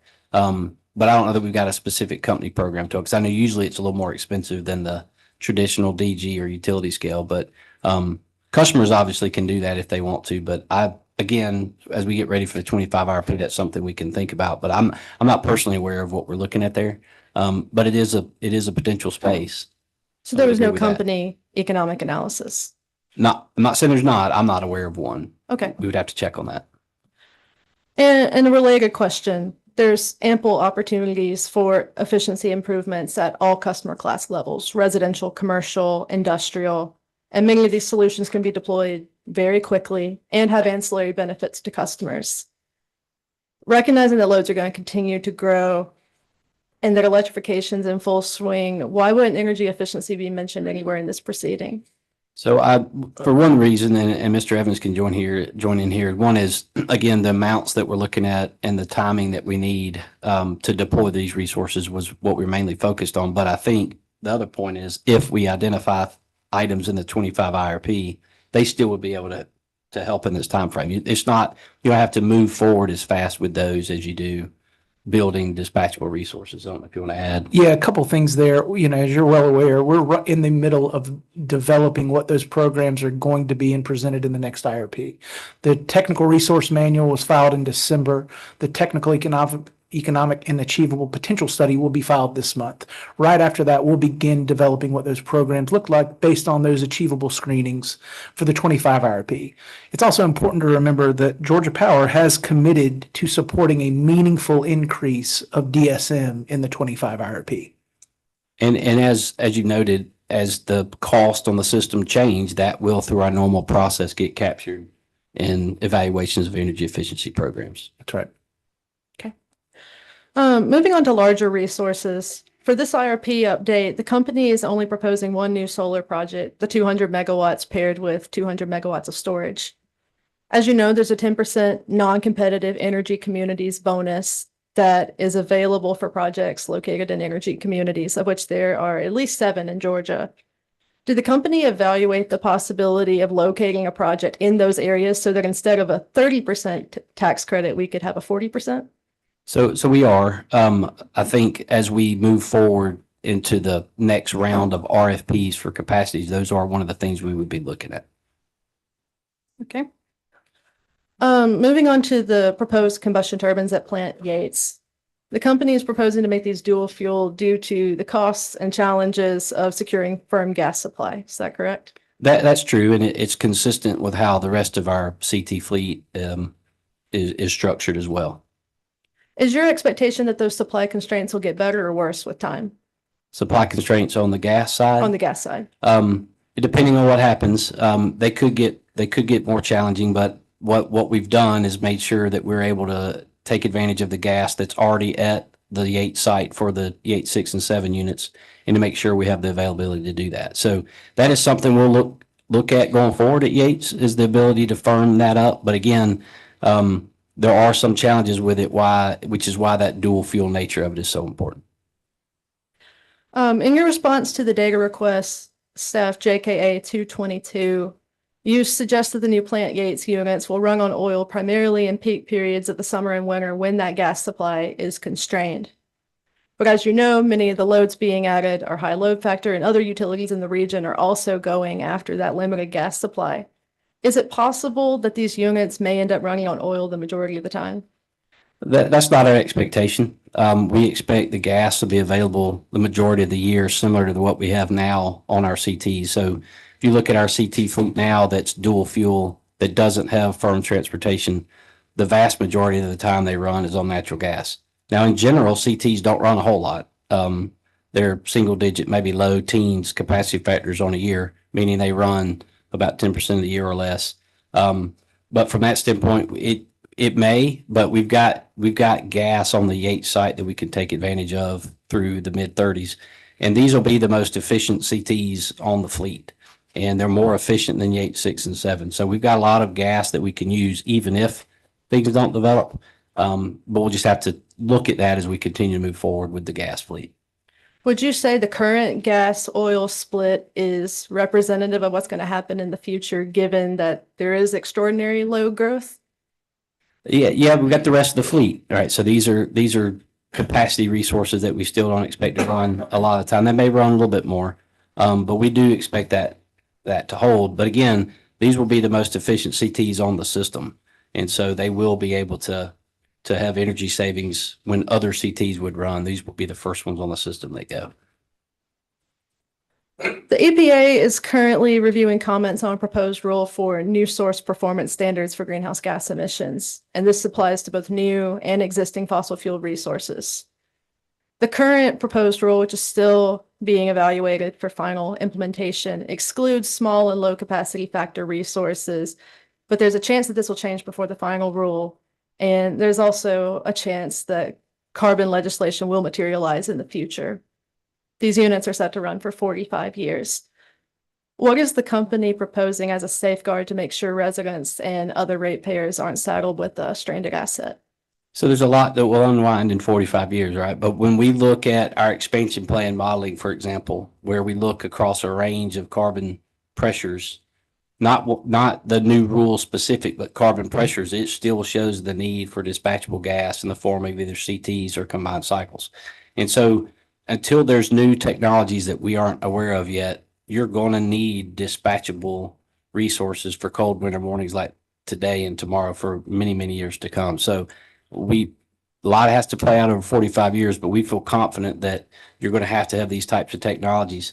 And this will be the most efficient CTs. I would expect these would be the last CTs that we have on the system if we decided to move out of them. But we feel strongly that you're going to need these types of resources. And when we look at carbon goals, you hear net zero and those types of things, there could be technologies that develop to help net that out from a CT standpoint. But there's always going to need to be some resources that can hit those really peak times.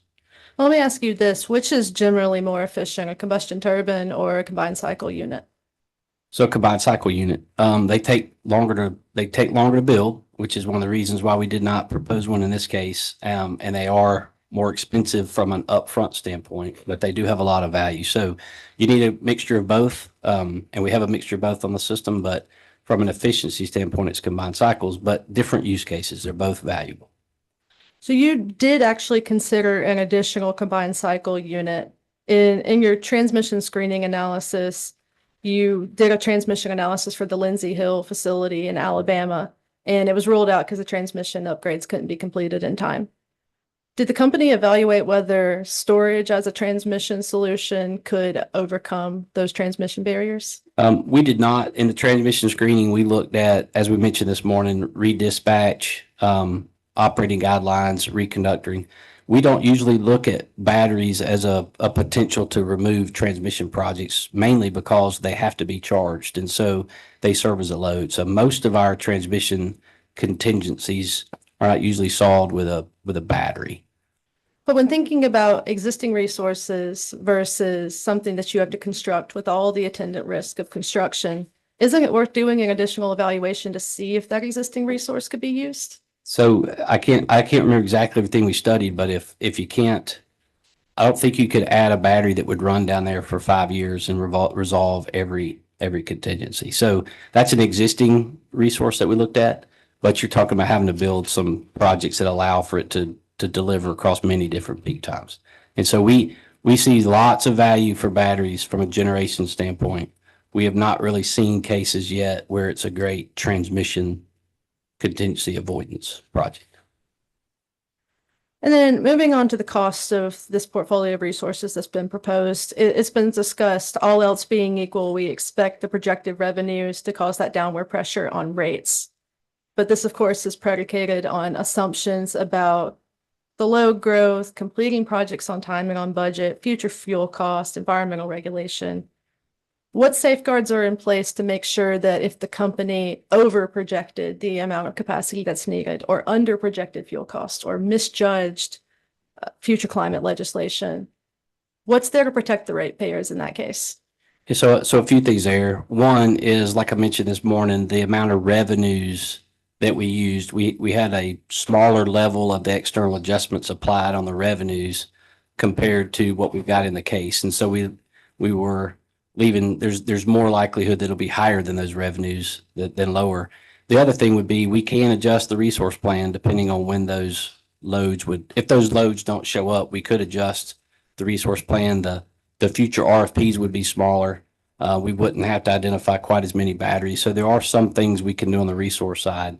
But what we looked at was really those first 3 years of capacity need, 26, 27, 28. Feel very confident on those numbers. And then as Mr. Evans mentioned, over time, that delta between the revenues and the declining revenue requirements actually grows. And then one final question for you. There's been a lot of conversation today about the ownership requirement that the commission has and this idea of potentially having third-party resources. And it comes back to there's an all-source RFP rule that requires a certain amount of time. But there is another exception for resources under 30 megawatts. Was that ever given any consideration of looking at some of these battery resources that are planned or on the system through a PPA, but that fall under that other exception? We didn't look at that as because of the magnitude of the need. We needed to identify the large projects that we could do. And so we did not. That means we can't look at them, but we have not identified any yet. We were trying to get to the largest solar sites we could do to build that storage. And we need CTs in the mix. And so we looked for some bigger hitters than the 30 megawatts. But you're right, that is another exception. I guess I lied about it being the last question. Real last question. Is it easier in some cases or in most cases to interconnect a smaller resource than a larger one? And it can be easier depending on where it is. Okay, thank you so much. Thank you. Georgia Interfaith Power and Light. Good evening, commissioners, gentlemen. My name is Jennifer Whitfield, and I represent Georgia Interfaith Power and Light. And I have done my best to strike all the questions that have already been covered that I had on my list. But I did want to ask a few follow-ups about the RFPs. We talked about the all-source RFP that's planned for resources beginning in 2029. And Mr. Grubb, earlier you said that you could discuss with staff potentially trying to accelerate that process. Did you approach staff and talk to them about accelerating that process? So Or we've did the talked- company? Yeah, so we have talked to staff around that RFP. There's no way you can accelerate it to meet these needs though. And so we've talked to them about it some, but that RFP is 29, 30, and 31. You can't speed it up in terms of making up that 3-year move in the need for capacity. So we have had a lot of discussions with staff on that. We're still having discussions, working on that schedule and what to put in that RFP. But even if we had approached them in June, even if we just started months ahead of time, you can't make up the 3 years. So Sure. If you can't make up 3 years, could you make up a year and a half? not from the deploying new resources. I don't think you can. Again, the only way an RFP would address these needs is if there were 3,000 megawatts of existing resources out there with transmission, not under contract, that we could go do an RFP and sign. And that's just not the case we live in. So that all source RFP is crucial to get right for 29, 30, and 31. It's going to be for thousands of megawatts, but it's not the vehicle to address these needs because, again, the load forecast was increasing, but the 3-year earlier deployment of resources happened in June. And even if you sped it up, you wouldn't have been able to accommodate it. Okay, so I don't want to mischaracterize you, but I think what I'm hearing from you is you haven't asked to accelerate it because it's, in your view, not possible to do it fast enough to meet the needs. We haven't asked for acceleration of that to meet the needs in this RFP update. Okay. And did you approach the commissioners directly about that same question about accelerating the RFP process to meet the needs of this this demand growth? No, so we at the same time we mentioned and communicated with staff in June that the year of need moved at 2 years at that point and eventually was 3. You didn't have time to do an RFP at that point. And so we started looking at what resources we could get and started identifying those and worked on those for several months. So even had we come to the commission, you wouldn't have been able to do it until June because there was no indication that the need year was earlier than 29 until June. And so even if we had come to the commission and asked for expediting that RFP or do a new RFP, they would not be able to meet the needs in to have resources online by the end of 25, 26, and 27. Okay. The CARES RFP in September of last year, so just a few months ago, the company came to the commission and asked to amend that RFP. You remember that? Were you involved in that process? I was not. It depends on how we amended it. I was not involved in the CARES RFP. Okay. Well, at that time, are you aware of any discussions with either the staff or the commissioners to amend the RFP to address the capacity need? And this was September of 23 That's right. to amend which RFP? The CARES RFP that's currently, that's going live for bids pretty Yeah. shortly. No, so as we discussed earlier, the CARES RFP is to add solar from an energy benefit standpoint and for subscription programs. And so, as you know, commissioners, we've done lots of RFPs in the past. They're either for renewables from an energy benefit standpoint or capacity RFPs. So the CARES RFP is important and we need to do that. It's not the vehicle to meet these needs. So we wouldn't want to take the CARES RFP and not do it. We heard some questions earlier from Mr. Carver. There's an importance to meeting the needs of adding solar to the system, and that's what CARES is doing. That RFP could not be amended to meet these needs, or else you lose the ability to add solar through it. I'm sorry, I missed the last part. You said, or else you lose the ability to do what? If you took the CARES RFP and tried to use it to meet capacity needs, then you're not adding solar through that RFP the way it's intended to do. That RFP is about adding 3,200 megawatts of solar by the end of the thirties. And it needs to move forward. As we've heard, there's a lot of value to that. And you're doing an effective job at describing the RFP as it's currently written. My question is about kind of thinking outside the box, thinking about Commissioner Eccles's creative solutions that he's urging the company to consider.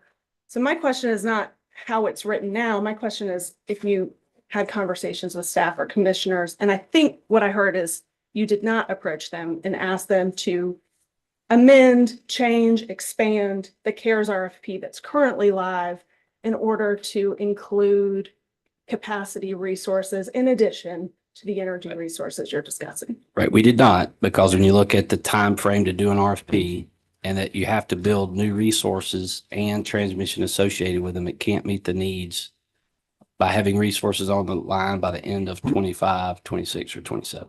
Okay, thank you. Mhm. I want to talk about the RFI. And the RFI, that was issued, and Commissioner Shaw, Mr. Chairman, may Mr. share your approach with an exhibit while I ask these couple questions just to speed things along? Exhibit 1, thanks. This is a excerpt of the RFI summary of results that Georgia Power filed. You probably have it in front of you, but I wanted to provide it just for ease of reference. In your testimony, though, on page 23, you conclude that the results from this RFI somehow demonstrate that there aren't resources that can meet the company's capacity needs by winter 25 to winter 26, correct? You said page 23 of testimony? Page 23 of your testimony, it's at the top, lines 3 through 7, I believe.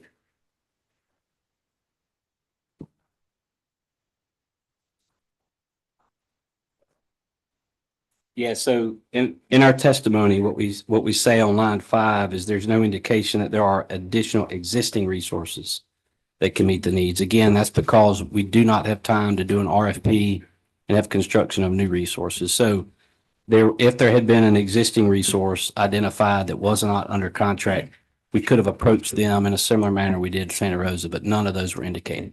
Okay, and this RFI, that existing resources, that phrase is doing a lot of work, I think, in that sentence. And to be clear, the RFI was not just for existing resources. It was for existing resources and new builds, so long as they could meet the scope of the RFI, correct? That's right. It was not restricted to either. We wanted to devote information on both. Okay. If you could, in the RFI summary, there's an attachment to it. I've flagged it. Some of you have tape flagged, some of you don't, but it's section 2.0 scope of the attachment that describes the scope of the RFI. And it's the green tape flags for those of you who got them. You're actually talking about of the RFI. Of the RFI, the scope of the RFI. So basically, what it was asking for, what it was telling the market it was looking for. Yes. And I see there that it says it's looking for capacity resources available to commence delivery as early on or after November 2026. So that would be the winter 26, 27 time period, correct? That's correct. And no later than 2030 to also cover the period for the capacity all source RFP. Sure. So help me with the disconnect, because your testimony says that the RFI demonstrates there's no availability for winter 25, but that RFI is for winter 26. I mean, you weren't even asking for resources in winter 25, correct? Yeah. So yeah, we do say commence delivery as early as November 1st, 2024 should indicate such availability. Yes. So we did ask for that. But yeah, so we were looking also when we were drafting this, I think in August or September, that need year moved up with the final load forecast. So there was I'd have to go back and look at the timeline, but 26 was actually the first winter need in the June update, and we updated it with the load forecast. So we may not have had that final load forecast. But the point is, we were trying to look at the time frame covered by the IRP update, but just as importantly, the time frame for the all source RFP. So the RFI was not just about the 23 IRP update. Had we identified some existing resources that we could go and approach, we would have done so. But it was just as much about the time frame that the all source is going to cover, for us to see what kind of technologies are out there, to see if there were any contracts that may bid in the 29 through 31 timeframe as well. Okay, so let's look at some of the results, and that's flipping back to the beginning. Is where I put it. There aren't page numbers, so some of you have an orange tape flag, but it is The table? The tables, table 0-3-1 and table 0-3-2, and it's in section 2.4 for the Yes. commissioners. So looking at these tables, by my math, it looks like you have about 3,000 megawatts of energy storage systems for batteries and battery-like things for the lay people like me, bid in for 26, 27, and 28. Would you agree with that? Right, in those calendar years. So yes, 25, 26, 27. Okay. So an important part of this is they're indicating that none of those are existing. And so they're indicating they could build storage by then. But again, what you don't know and what the challenge is you don't know that you can take delivery from those, and it's highly likely that you can't. You've got to do transmission studies. So you have to take those, that information would have to go through an RFP to set prices and evaluate transmission. And so that means you can construct it there. That does not mean that you can actually take delivery from. So this RFI wasn't really then looking for resources that you could procure to serve your needs. It was looking for what, I mean, I guess I'm not understanding why a battery supplier would spend their time to bid in or to provide information for this RFI if the company's position is it's basically worthless information without an RFP. It's not baseless worth information. So if you look at the front of the RFI, it says it's for the sole purpose of our resource planning activities. And so it was not just about the earlier years. It was just as much or more about the later years. And so had we seen existing resources that were available, we could have moved forward with those. It does help to know that those batteries are out there, because if they're saying they could be online in 25 or 26 or 27, then they should be able to bid in and be available in 29, 30, and 31. And so the RFI told us a lot of important things. It told us, number one, there are no existing resources that we can go get and meet the needs in this IRP update. It did indicate that there are some existing ones that may bid in the all source RFP, which is good, because that means that 6,500 megawatts, we may not have to build all of it, us or the market. So if there's some existing resources that bid in, it helps you from a development standpoint. It also showed us that nobody indicated that they want to build new gas. And so as we start looking at 29, 30, and 31, that's important for us to know that nobody's, that doesn't mean they won't bid it in, but there's not an indication people want to move to gas. There's a lot of interest in build transfers. So as we go through the RFP, we need to accommodate that. And there was a lot of interest in storage. And so we got a lot of good information out of it. But the RFI was never solely intended to meet the needs in this RFP, because again, you have to identify the resources that you can move forward with, which is what we've proposed here. If you started reaching out to these customers after the RFI, you would not have time to bring them online to meet the needs in this case. Have you tried to reach out to these customers to see if they would be willing to engage in contracts on an accelerated basis, particularly the 2,500 megawatts of batteries that say they're available in 2026 or 2027? Not yet. We've been focused on getting the resources we have here. I know Mr. Bush is looking at some other areas, but I don't think it's these specific ones. Again, a lot of the times we didn't get any pricing information or transmission information. So not saying it's not something we can look at going forward, but we have not done it at this time.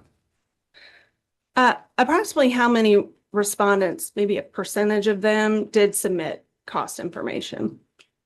Well, so it wasn't, it was pretty low. I don't think I did a percentage. It was the minority of them though that gave pricing information. Like less than half? Yeah.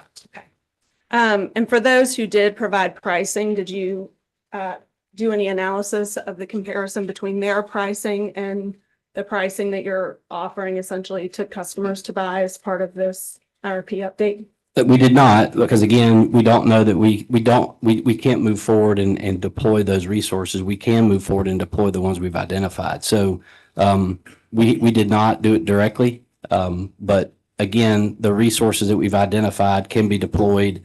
We've included those in the economic analysis, and we've also included those costs in the analysis with the statement of downward pressure on rate. So we have not, because again, even if you did, these were non-binding prices, you would still have to go through an RFP to have the pricing set against all the different market participants. Well, would you? Because we're moving around the RFP for everything else in this IRP update, right? Like the Mississippi PPA and the Santa Rosa PPA, which typically would go through an RFP. So would you? Well, so those are existing resources, and so they're different. We would have to figure out of those 2,600 megawatts who to approach. And so Yes, we you would have to have some means of doing that. And so an RFP would give you those means. We would have to come up with another means to do that. And so what we've done with the battery energy storage systems is looked at facilities that we knew had existing points of interconnection that we could contract with, because you've got to move quickly. Yeah. All right, let's shift gears and talk about the ownership percentage guidance issue. The last time I'm aware of this issue being considered and really argued before the commission is 2001. I'm sorry, I missed your initial issue. I'm sorry. No, that's Sorry. fine. But the last time I'm aware of the ownership percentage guidance that this commission has given being argued before the commission is 2001. Are any of you aware of anything more recent than that? So we indicated in the 22 IRP that we would exceed 30% of PPAs in, I think, 28 or 29. So we did provide some guidance in 22. Yeah. Other than that, are you aware of any other time when this has been sort of addressed by the commission? I have not, and we talked about it some earlier today. A lot of that was because when you look back over the last several decades and you've looked at our need to build capacity, a lot of it was driven by a combination of load growth, but also PPAs rolling off. And so you haven't seen the amount of load growth that we're looking at now. Mm-hmm. And so you usually had the ability to do purchase power agreements because they were driving a lot of the reason that you had a need. And so we were always close to that 30, but every time you got kind of close, PPAs would roll off. But as you have inclines or increases in load like you do now, just naturally it's going to become more of a need to address it than if it's flat load growth as we've seen the last 20 years. So the issues that the commission considered back then around reliability were a little bit different drivers. My understanding, it was more around market dynamics and the importance of reliability and third-party PPAs. But again, today reliability's got other drivers, but I would say it's just as important, even more important than it was then, and as much dynamic. So that's the main reason it's never come up. But again, we have the obligation to notify the commission when we exceed the 30%. Are you familiar with Georgia Power's position in 2001? I'm not saying it as a gotcha. I just want to I hadn't looked ask at you it. a question about it. Yeah, I haven't looked at it in quite a while. Okay. All right. Well, in that case, I'll, in the interest of not playing gotcha, this is testimony from Georgia Power from 2001. But my question is whether you agree with this sentiment today. So in 2001, imposing an additional constraint like the arbitrary limit on the amount of purchase power could have the unintended result of rejecting what was otherwise the best option for customers. Yeah, so I think, Commissioner's important thing to note, in 2001 was the time when we were just starting to add new gas resources in the industry and doing PPA. So I think that was one of the first outcomes where we were looking at a big capacity RFP where PPAs bid into it. And so again, that statement is showing the benefit of PPAs. We're not saying that there's not benefits to PPAs. What we're saying is the balance is appropriate. So it sounds like that is saying that you had good resources from the RFPs, but again, in 2001, that was in the infancy of the industry building out gas units and us doing RFPs for capacity. So that at that time, I think that's an appropriate statement. I think a balance is still a good thing for customers today. All right, one more. Do you agree with the sentiment? It would do considerable harm to the competitive marketplace to have a rule like a 70% ownership rule. I can't really opine on that, not knowing all the dynamics in 2001. So I think Well, I'm again, asking about your sentiment today, whether you would agree today. I know you can't, I know you haven't revisited the whole 2001 transcript. yeah. So I mean, I've said it again. The company is absolutely supportive of the RFP process. You have to hear the number again: 27 since 2006, including the 20 we've done and the 7 that we're going to do out of 22 IRP. So we absolutely see a value from the market, but there is a value to ownership as well. And so I think this market since 2001, we've done all of those RFPs and contracted with multiple different facilities that have impacted and given benefits to customers. I don't think the market's been dampened by it. And I still think that it's a good balance. Yeah. And I know you've mentioned today that I think 20 RFPs have been conducted by the company. I think is the number you shared. Right. So certainly there's been a lot of experience. I did want to note though, or ask about the fact that at the time in 2001, Georgia Power was arguing against a hard limit, a firm limit that would sort of prevent the commission from being flexible. And I think I heard you today, though I'm not entirely sure, that you agree that the commission has the authority, of course, to change the policy from time to time. Is that asking me to? Yeah, said that? I think I heard you say that, but I'm Yeah, not. I did. 100% sure. The commission has that authority. We think the 70-30 is the appropriate level, and we would not recommend changing it, but that's their ultimate decision. Okay. Over half of the PPA capacity, over half of Georgia Power's PPA capacity are actually contracts with affiliate companies, correct? Like Alabama Power, Southern Power, Well, other sister companies. most of it would be Southern Power Company, but again, those PPAs have provided great values to customers and were the winning bids in competitive solicitations. Yeah. You mentioned though that there's some reliability risks. And I know, well, I assume you don't mean to suggest that the PPAs with your sister companies are unreliable, but I haven't heard yet what you do mean by that. When you say that there's a reliability risk to PPAs. So I did mention this morning from a reliability standpoint, while the PPAs have good performance, at the end of the day, they are contracts that have liquidated damages and those types of aspects. And so while we have had good performance, it's still just a contractual obligation for those counterparties, whether it be Southern Power or anybody else, versus the company's obligation to serve. So we're going to do everything we need to on our resources to make sure they're available. PPAs could make the decision of, I don't want to winterize because that money doesn't make me perform well enough to get me enough return in the contract. So PPAs are valuable. We've got a lot of PPAs. We've had a lot of success with PPAs, but at the end of the day, there is a difference between them. The other thing we've mentioned again is the flexibility of an owned resource to change with the system, whether it be, recent changes like we saw from the reliability shift from summer to winter.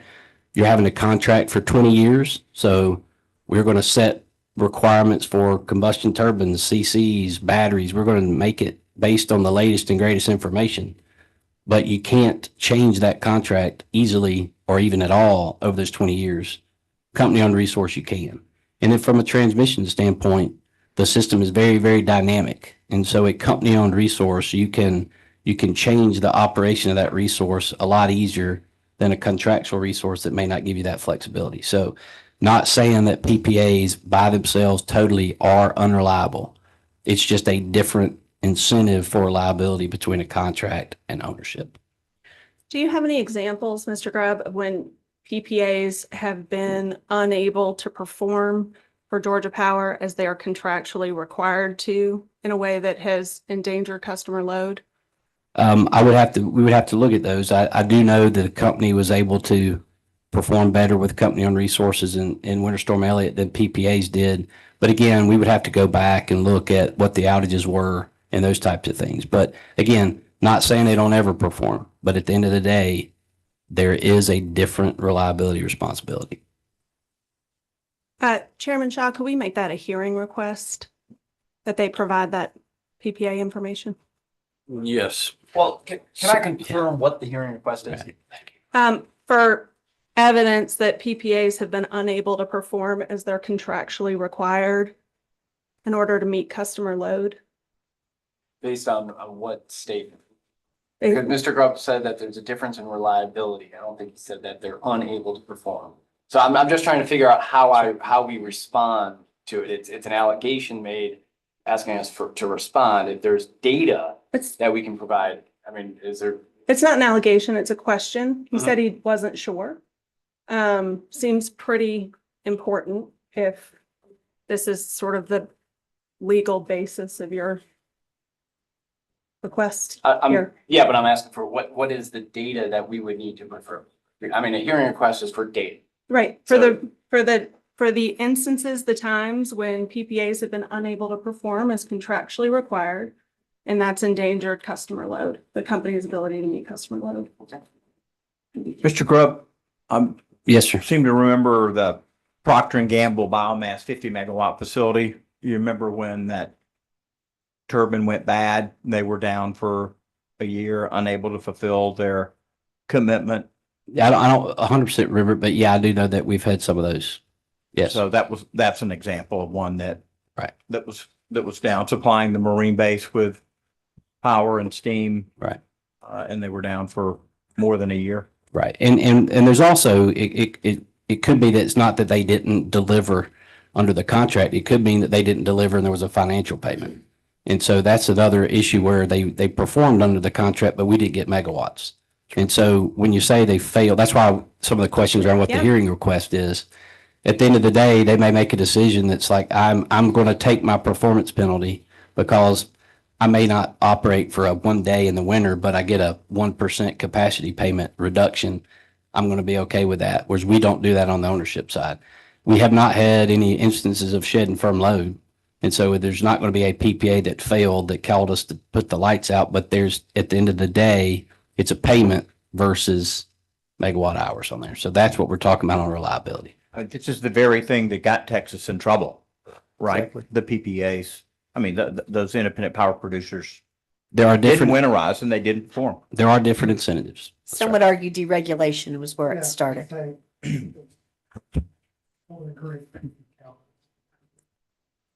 All right, I want to shift gears and talk about the Aurora modeling. May Mr. Sherry approach with another exhibit? Sure. So I just want to take a look at what's been marked as GIPL Exhibit 2. And this is an Aurora modeling output in which it's reflecting the resources that your modeling system has selected as economically optimal under the various gas scenarios. We only included here 3 of the scenarios, medium gas, high gas, and low gas, just to save paper. But first of all, economically optimal, I saw that phrase used a lot, but I didn't see a definition for it. Could you tell me what that means in the context of the Aurora modeling? Yeah, and so Mr. Bush can jump in here if he needs to add any flavor to it. But yeah, what the Aurora model is doing, commissioners, this is the same model and modeling process we've had for the last several IRPs, is it's looking at meeting our capacity requirements most economically. So it's a production cost and a capital cost model.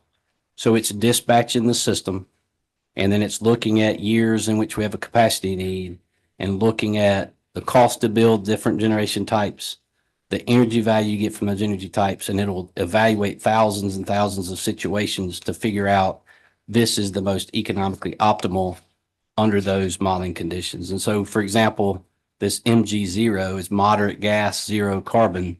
It looks at dispatching the fleet up until the need of a system needs year, not Georgia Power. And then it evaluates in 300 megawatt blocks. Do I add storage? Do I add CTs? Do I add CCs? And it knows it's projecting all the way out through the 35 years of the model. So it knows if I build a combined cycle, here's what I get for 35 years. So economically optimal is building those resources to meet the needs of the system with the lowest overall cost, including fuel cost and cost to build. So to understand this exhibit, it appears, and I'm looking at the first page, we've handwritten numbers 1 out of 6. But it appears from this one that Aurora has selected for that moderate gas option, the Mississippi Power PPA and 900 megawatts of batteries for 2027. Am I reading that correctly? That's correct. And then 300 megawatts of CTs in 28 and some more batteries in 28. And some more solar as well. So before we even get to 2029, when we agree that the all-source RFP can start providing resources, the model is selected over 1,600 megawatts of battery storage as being economically optimal and 750 megawatts of solar and only 300 megawatts of CTs. Yeah, so Correct. commissioners, the 750 megawatts of solar does not contribute to winter capacity, but what it's showing is there's an economic benefit of adding that solar, which we've already talked a lot today about our solar RFPs. So what this model is showing is that to meet the needs through 28, it's a combination of CTs, batteries, and the Mississippi PPA. We did not put the specific resources in here, but what this is showing is that the combination of batteries and CTs are what's optimal for solving these needs. And so we use that guidance, but that's not what drove the exact resources in this case. It supports them. What we did was we knew that batteries and CTs were important resources and valuable resources through that time period, and we're deploying them as quickly as we can. So the Yates CTs, when you modeled those CTs in this resource mix plan, did you model them as gas or oil, or I think I read you modeled them as a generic CT, but does that mean gas or oil or both? So we did not model the Yates specifics in the resource mix. The resource mix was run before we completed the resource portfolio, but it supports it with the technology types. So the economic analysis on the specific resources is in the other part of the technical appendix. And so we didn't model it here. So these are generic CTs. They're very comparable to Yates. They are dual fuel. They're dual fuel. Mm-hmm. Okay.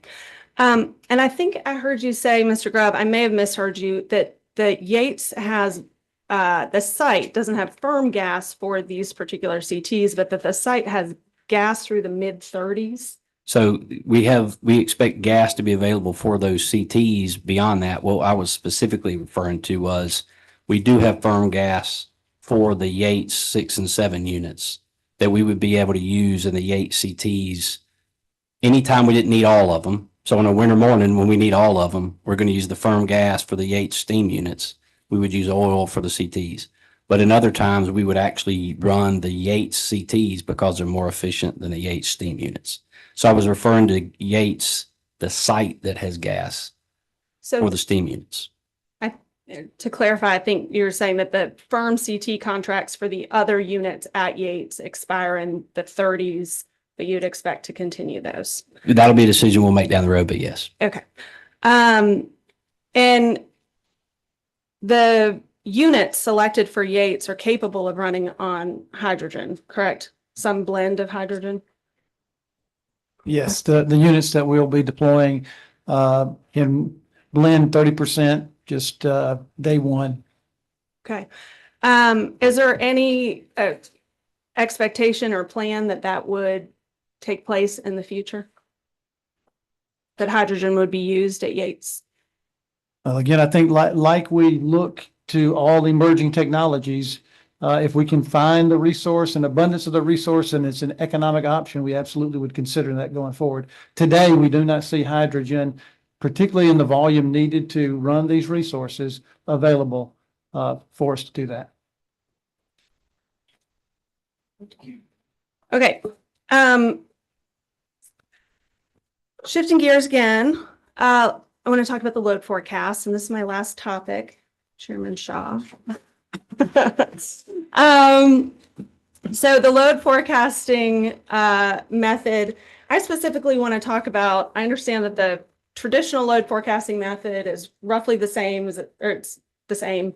Correct. As it's been. I specifically want to talk about that extra load forecasting for the really big loads. Sure. On page 19, line 20, you testify that the math you used or the programs that you used to account for this allow you to plan for a, quote, probable amount of customer choice load and avoid overestimating load additions. Probable, to me, means more likely than not. So my question is that what it means in this testimony here? So in this context, commissioners, the word probable means that the range has attached a distribution of probabilities. So for every level in the range, we can tell you which certainty the load is going to be achieved or not.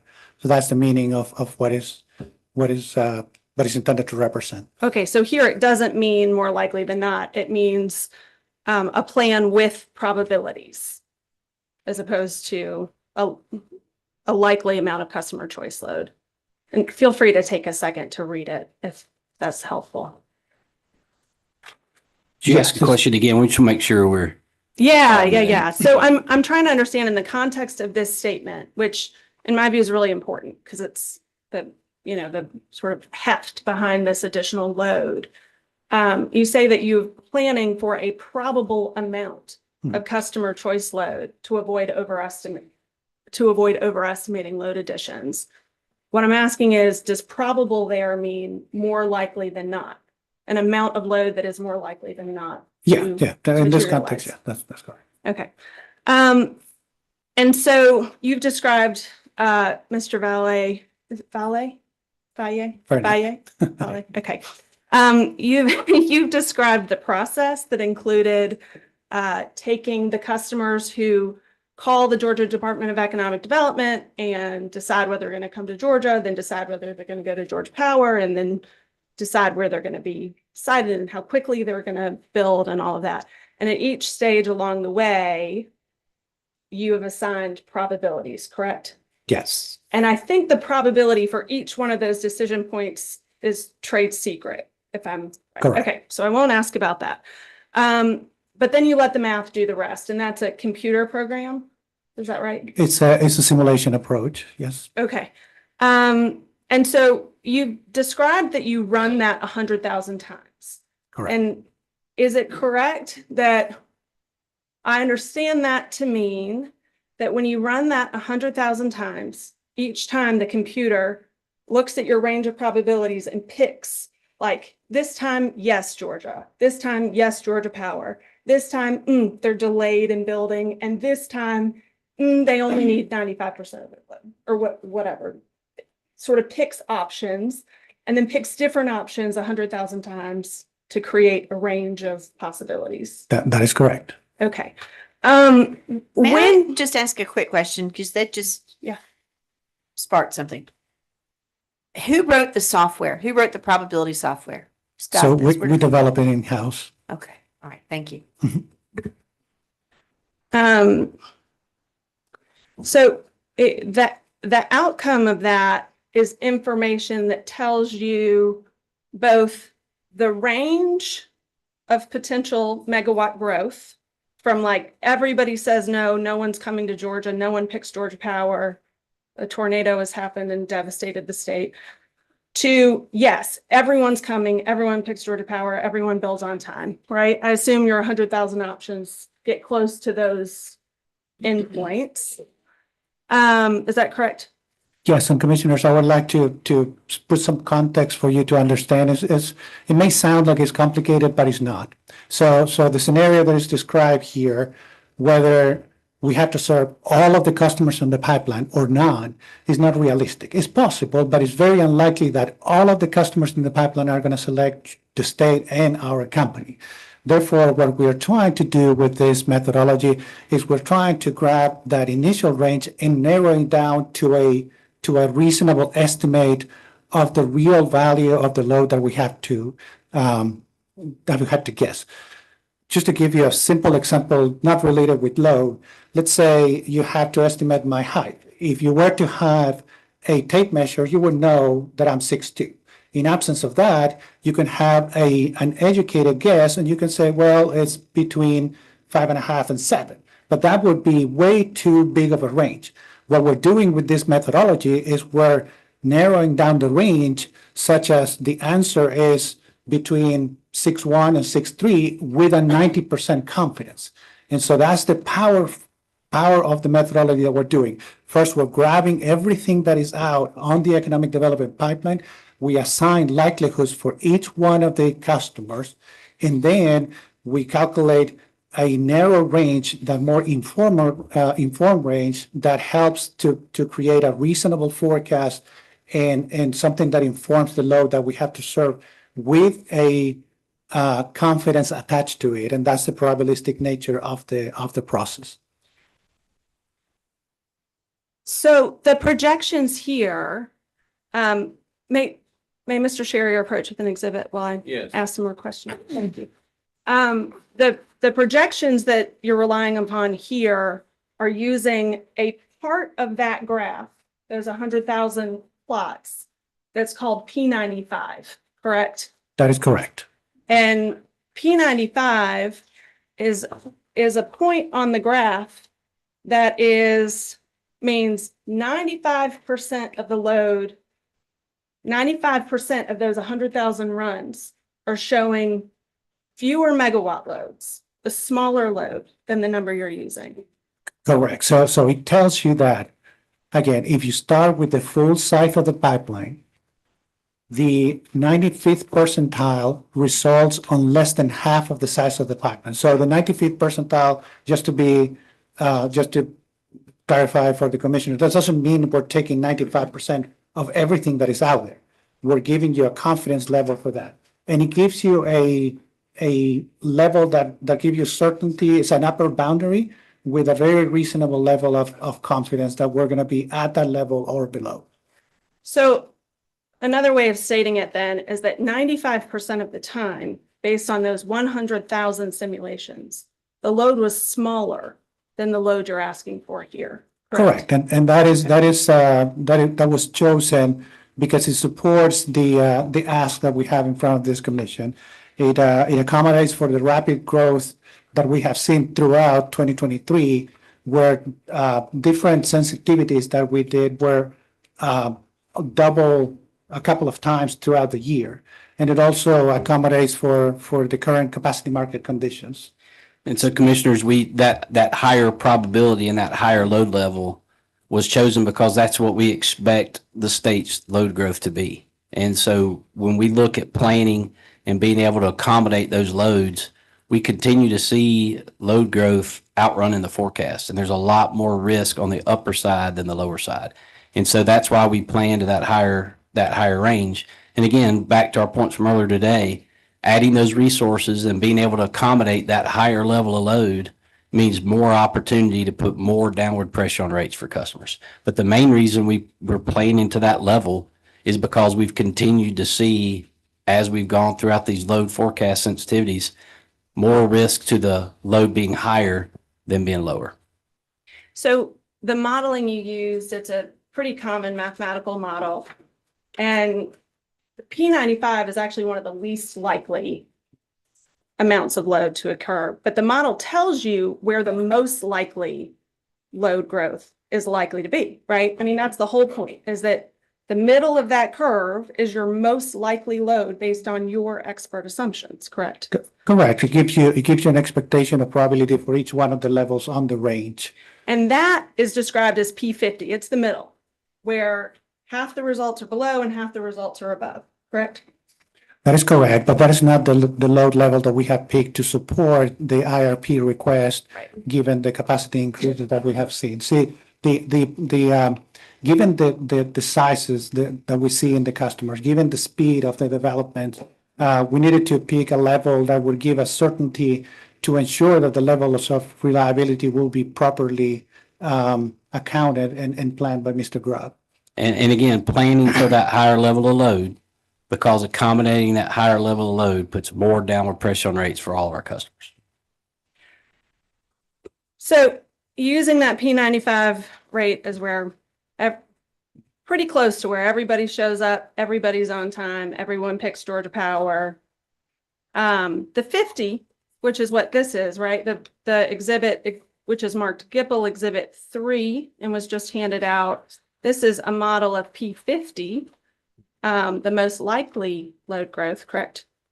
Well, Yes, I think we have to clarify some of your question a little bit there. Sure. I think you said if everyone shows up and all those answers are yes, that's not correct. As Mr. Valier said earlier, there's 17,000 megawatts in the pipeline when he did his analysis. And if he looked at it today, it would be even greater than that. So that is not saying, our request is not saying that all 17,000 megawatts shows up by any means. Yeah, so it's 17,000 megawatts by 2029. No, we're not saying, Right. we're not saying that. We're saying that that is the size of the economic development pipeline out there. We're telling this commission that with a 95% certainty, the load is gonna be less than half of that amount. That's what we're saying. Okay. So let's look at the most likely scenario, P50. And this is We GIPL. don't agree that P50 is most likely. We would No? agree that statistically, in that range, half the cases are above it or half are below it. But what we've been saying is we're looking at that higher level because we expect that to be the forecast for the state. And So the Mr. reason for that is because Yeah. the pipeline, as Mr. Valier looked at it, assumed no projects that we did not have a line of sight on at that point would come on. We know that's not true. That's already happened. We've seen new projects come into the pipeline. So essentially what that is saying is that no growth will happen that we don't know about today. That's unrealistic. So, again, we're looking for the purpose of this IRP update, we're looking basically for the next 3 years, right? Mr. Grubb, you've repeatedly said that today. To add resources to meet those Yeah. needs, that's correct. Mr. Valier, I'm curious about your perspective. You sound like you're the mathematical modeler. Would you agree that P50 is representative of the most likely scenario in the Well, model? From a statistical perspective, yes, I agree that the P50 level represents the median of the range of all the potential outcomes. But for the purposes of this IRP, we're picking a higher level degree to represent the increases in the load that we have seen throughout 2023, and because it's a better level to plan for our resources. Okay. So GIPL Exhibit 3, which is now in front of you, is the company's response to staff request DEA-1-5. It's attachment B, but it's only the top portion of attachment B, Right. which has been blown up into 2 pages just to make it possible to read. Based on this, this is modeling of the P50 forecast, correct? Yes, this is a resource and load balance at a winter P50. That's correct. Okay, and based on P50 in 2026, so 2024, 2025, and 2026, Georgia Power has enough energy online, enough capacity, online to be above a 26% reserve margin, correct? That is correct at these load forecasts. But again, as we've seen the load forecast or the growth in the state continue to grow, that is not what we should plan for. What we need to plan for is the more probable case, which is higher. I will add, though, while we're on this, commissioners, when we've talked about this lower level of load that we're being asked about here, when we've talked about the analysis where we put downward pressure on rates, we looked at the revenue requirements from all the resources in this plan based on serving that P95 as we're talking about that higher load level. The revenues that we looked at were from this lower level of load, and it still shows downward pressure on rates. So we absolutely believe the higher load forecast is the one we should plan to because of seeing the growth in the state. And so if we were to push back and use this load and not add resources, we would likely be having to turn customers away from choosing the state of Georgia. And 2027, based on currently existing resources, Georgia Power would still be able to meet the needs of customers and have a 20% reserve margin, roughly, correct? Well, we wouldn't have a 20% reserve margin. We would bring forward to this commission resources to get us to the 26. But yes, you would have resources above target through the winter of 26. But again, that's on this load forecast, which is not the load forecast we should plan to benefit all customers. I think I cut you off too. I think you said what I was going to say. Okay. Sorry. One more thing I need to point out about this. This chart that we're looking at, GIPL Exhibit 3, P50, those numbers are at 20% we have a 20% reserve margin in 2027. That's still not accounting for the 50 megawatts of batteries that are going to be procured through that RFP, correct? These numbers, the chart. We included those in some. Let me go make sure. It's not at the bottom. It's one of these notes, but it's spread over 2 pages. Yeah, I think we removed those just to show the amount that we need to procure. But yeah, you would have the 500 megawatt batteries in there. Again, we've said I got to go procure those. So sometimes we show them in there and sometimes we don't. But yeah, I can't remember. I'd have to look. I've got all the detail, but it may take me a minute or two. Wait, if you take a look at note C. Yeah. It says that the capacity does not include the 500 megawatts from the already approved RFP for batteries. Yeah, that's correct. It does not include them because again, that's a mechanism in which we'll meet these needs, but we wanted to just reflect the needs that we're meeting through this RP update and that RFP and the all source. Okay. So thank you, gentlemen. Thank you. That's all I have. Thank you. Thank you, Ms. Whitfield. I don't think the next two are here, but I want to. Georgia Solar Energy Association. Georgia Wand. Georgia Watch.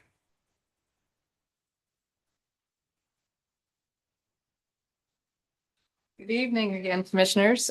Liz Coyle, Georgia Watch. Nice to see you all again. And given the hour, and we want to get home before bad weather, I'm going to keep my cross very, very brief. So Mr. Grubb, you testified earlier, actually several times, I believe, that no revenue requirements to meet the capacity needs in this interim IRP are expected to increase rates in the 2025 rate case. Is that correct? When compared to the revenues of the loads they're serving, that's correct. And so they should, and you said that they should actually put downward pressure on rates for all customers. Is that right? That's right. That's correct. So do you expect to file for an overall rate decrease in 2025? So we can't speak to the overall rate case. From this filing and the resources and loads in this filing, we do not expect to ask for a rate increase. But as this commission knows, there's a lot of other moving pieces to it. So I would guess you can't quantify a percentage increase or decrease at this point. Not at this point. But again, this filing is not going to put upward pressure on rates. But there's a lot of other moving factors. But that statement is a defendable, absolute statement that this filing will not put upward pressure on rates in 2025. Based on everything we expect and what we've provided, that is correct. And do you expect residential customers to be required to pay for any of the costs associated with meeting the capacity needs in this interim IRP? So that's obviously part of the rate case, but resources are shared by all customer classes, right? So we don't parse out the resources to different classes. So in the next rate case, all the costs and all the revenues would go in there. So the rate residential would pay for the cost for the whole system. But again, we expect a lot more revenues to help lower those rates than we would otherwise.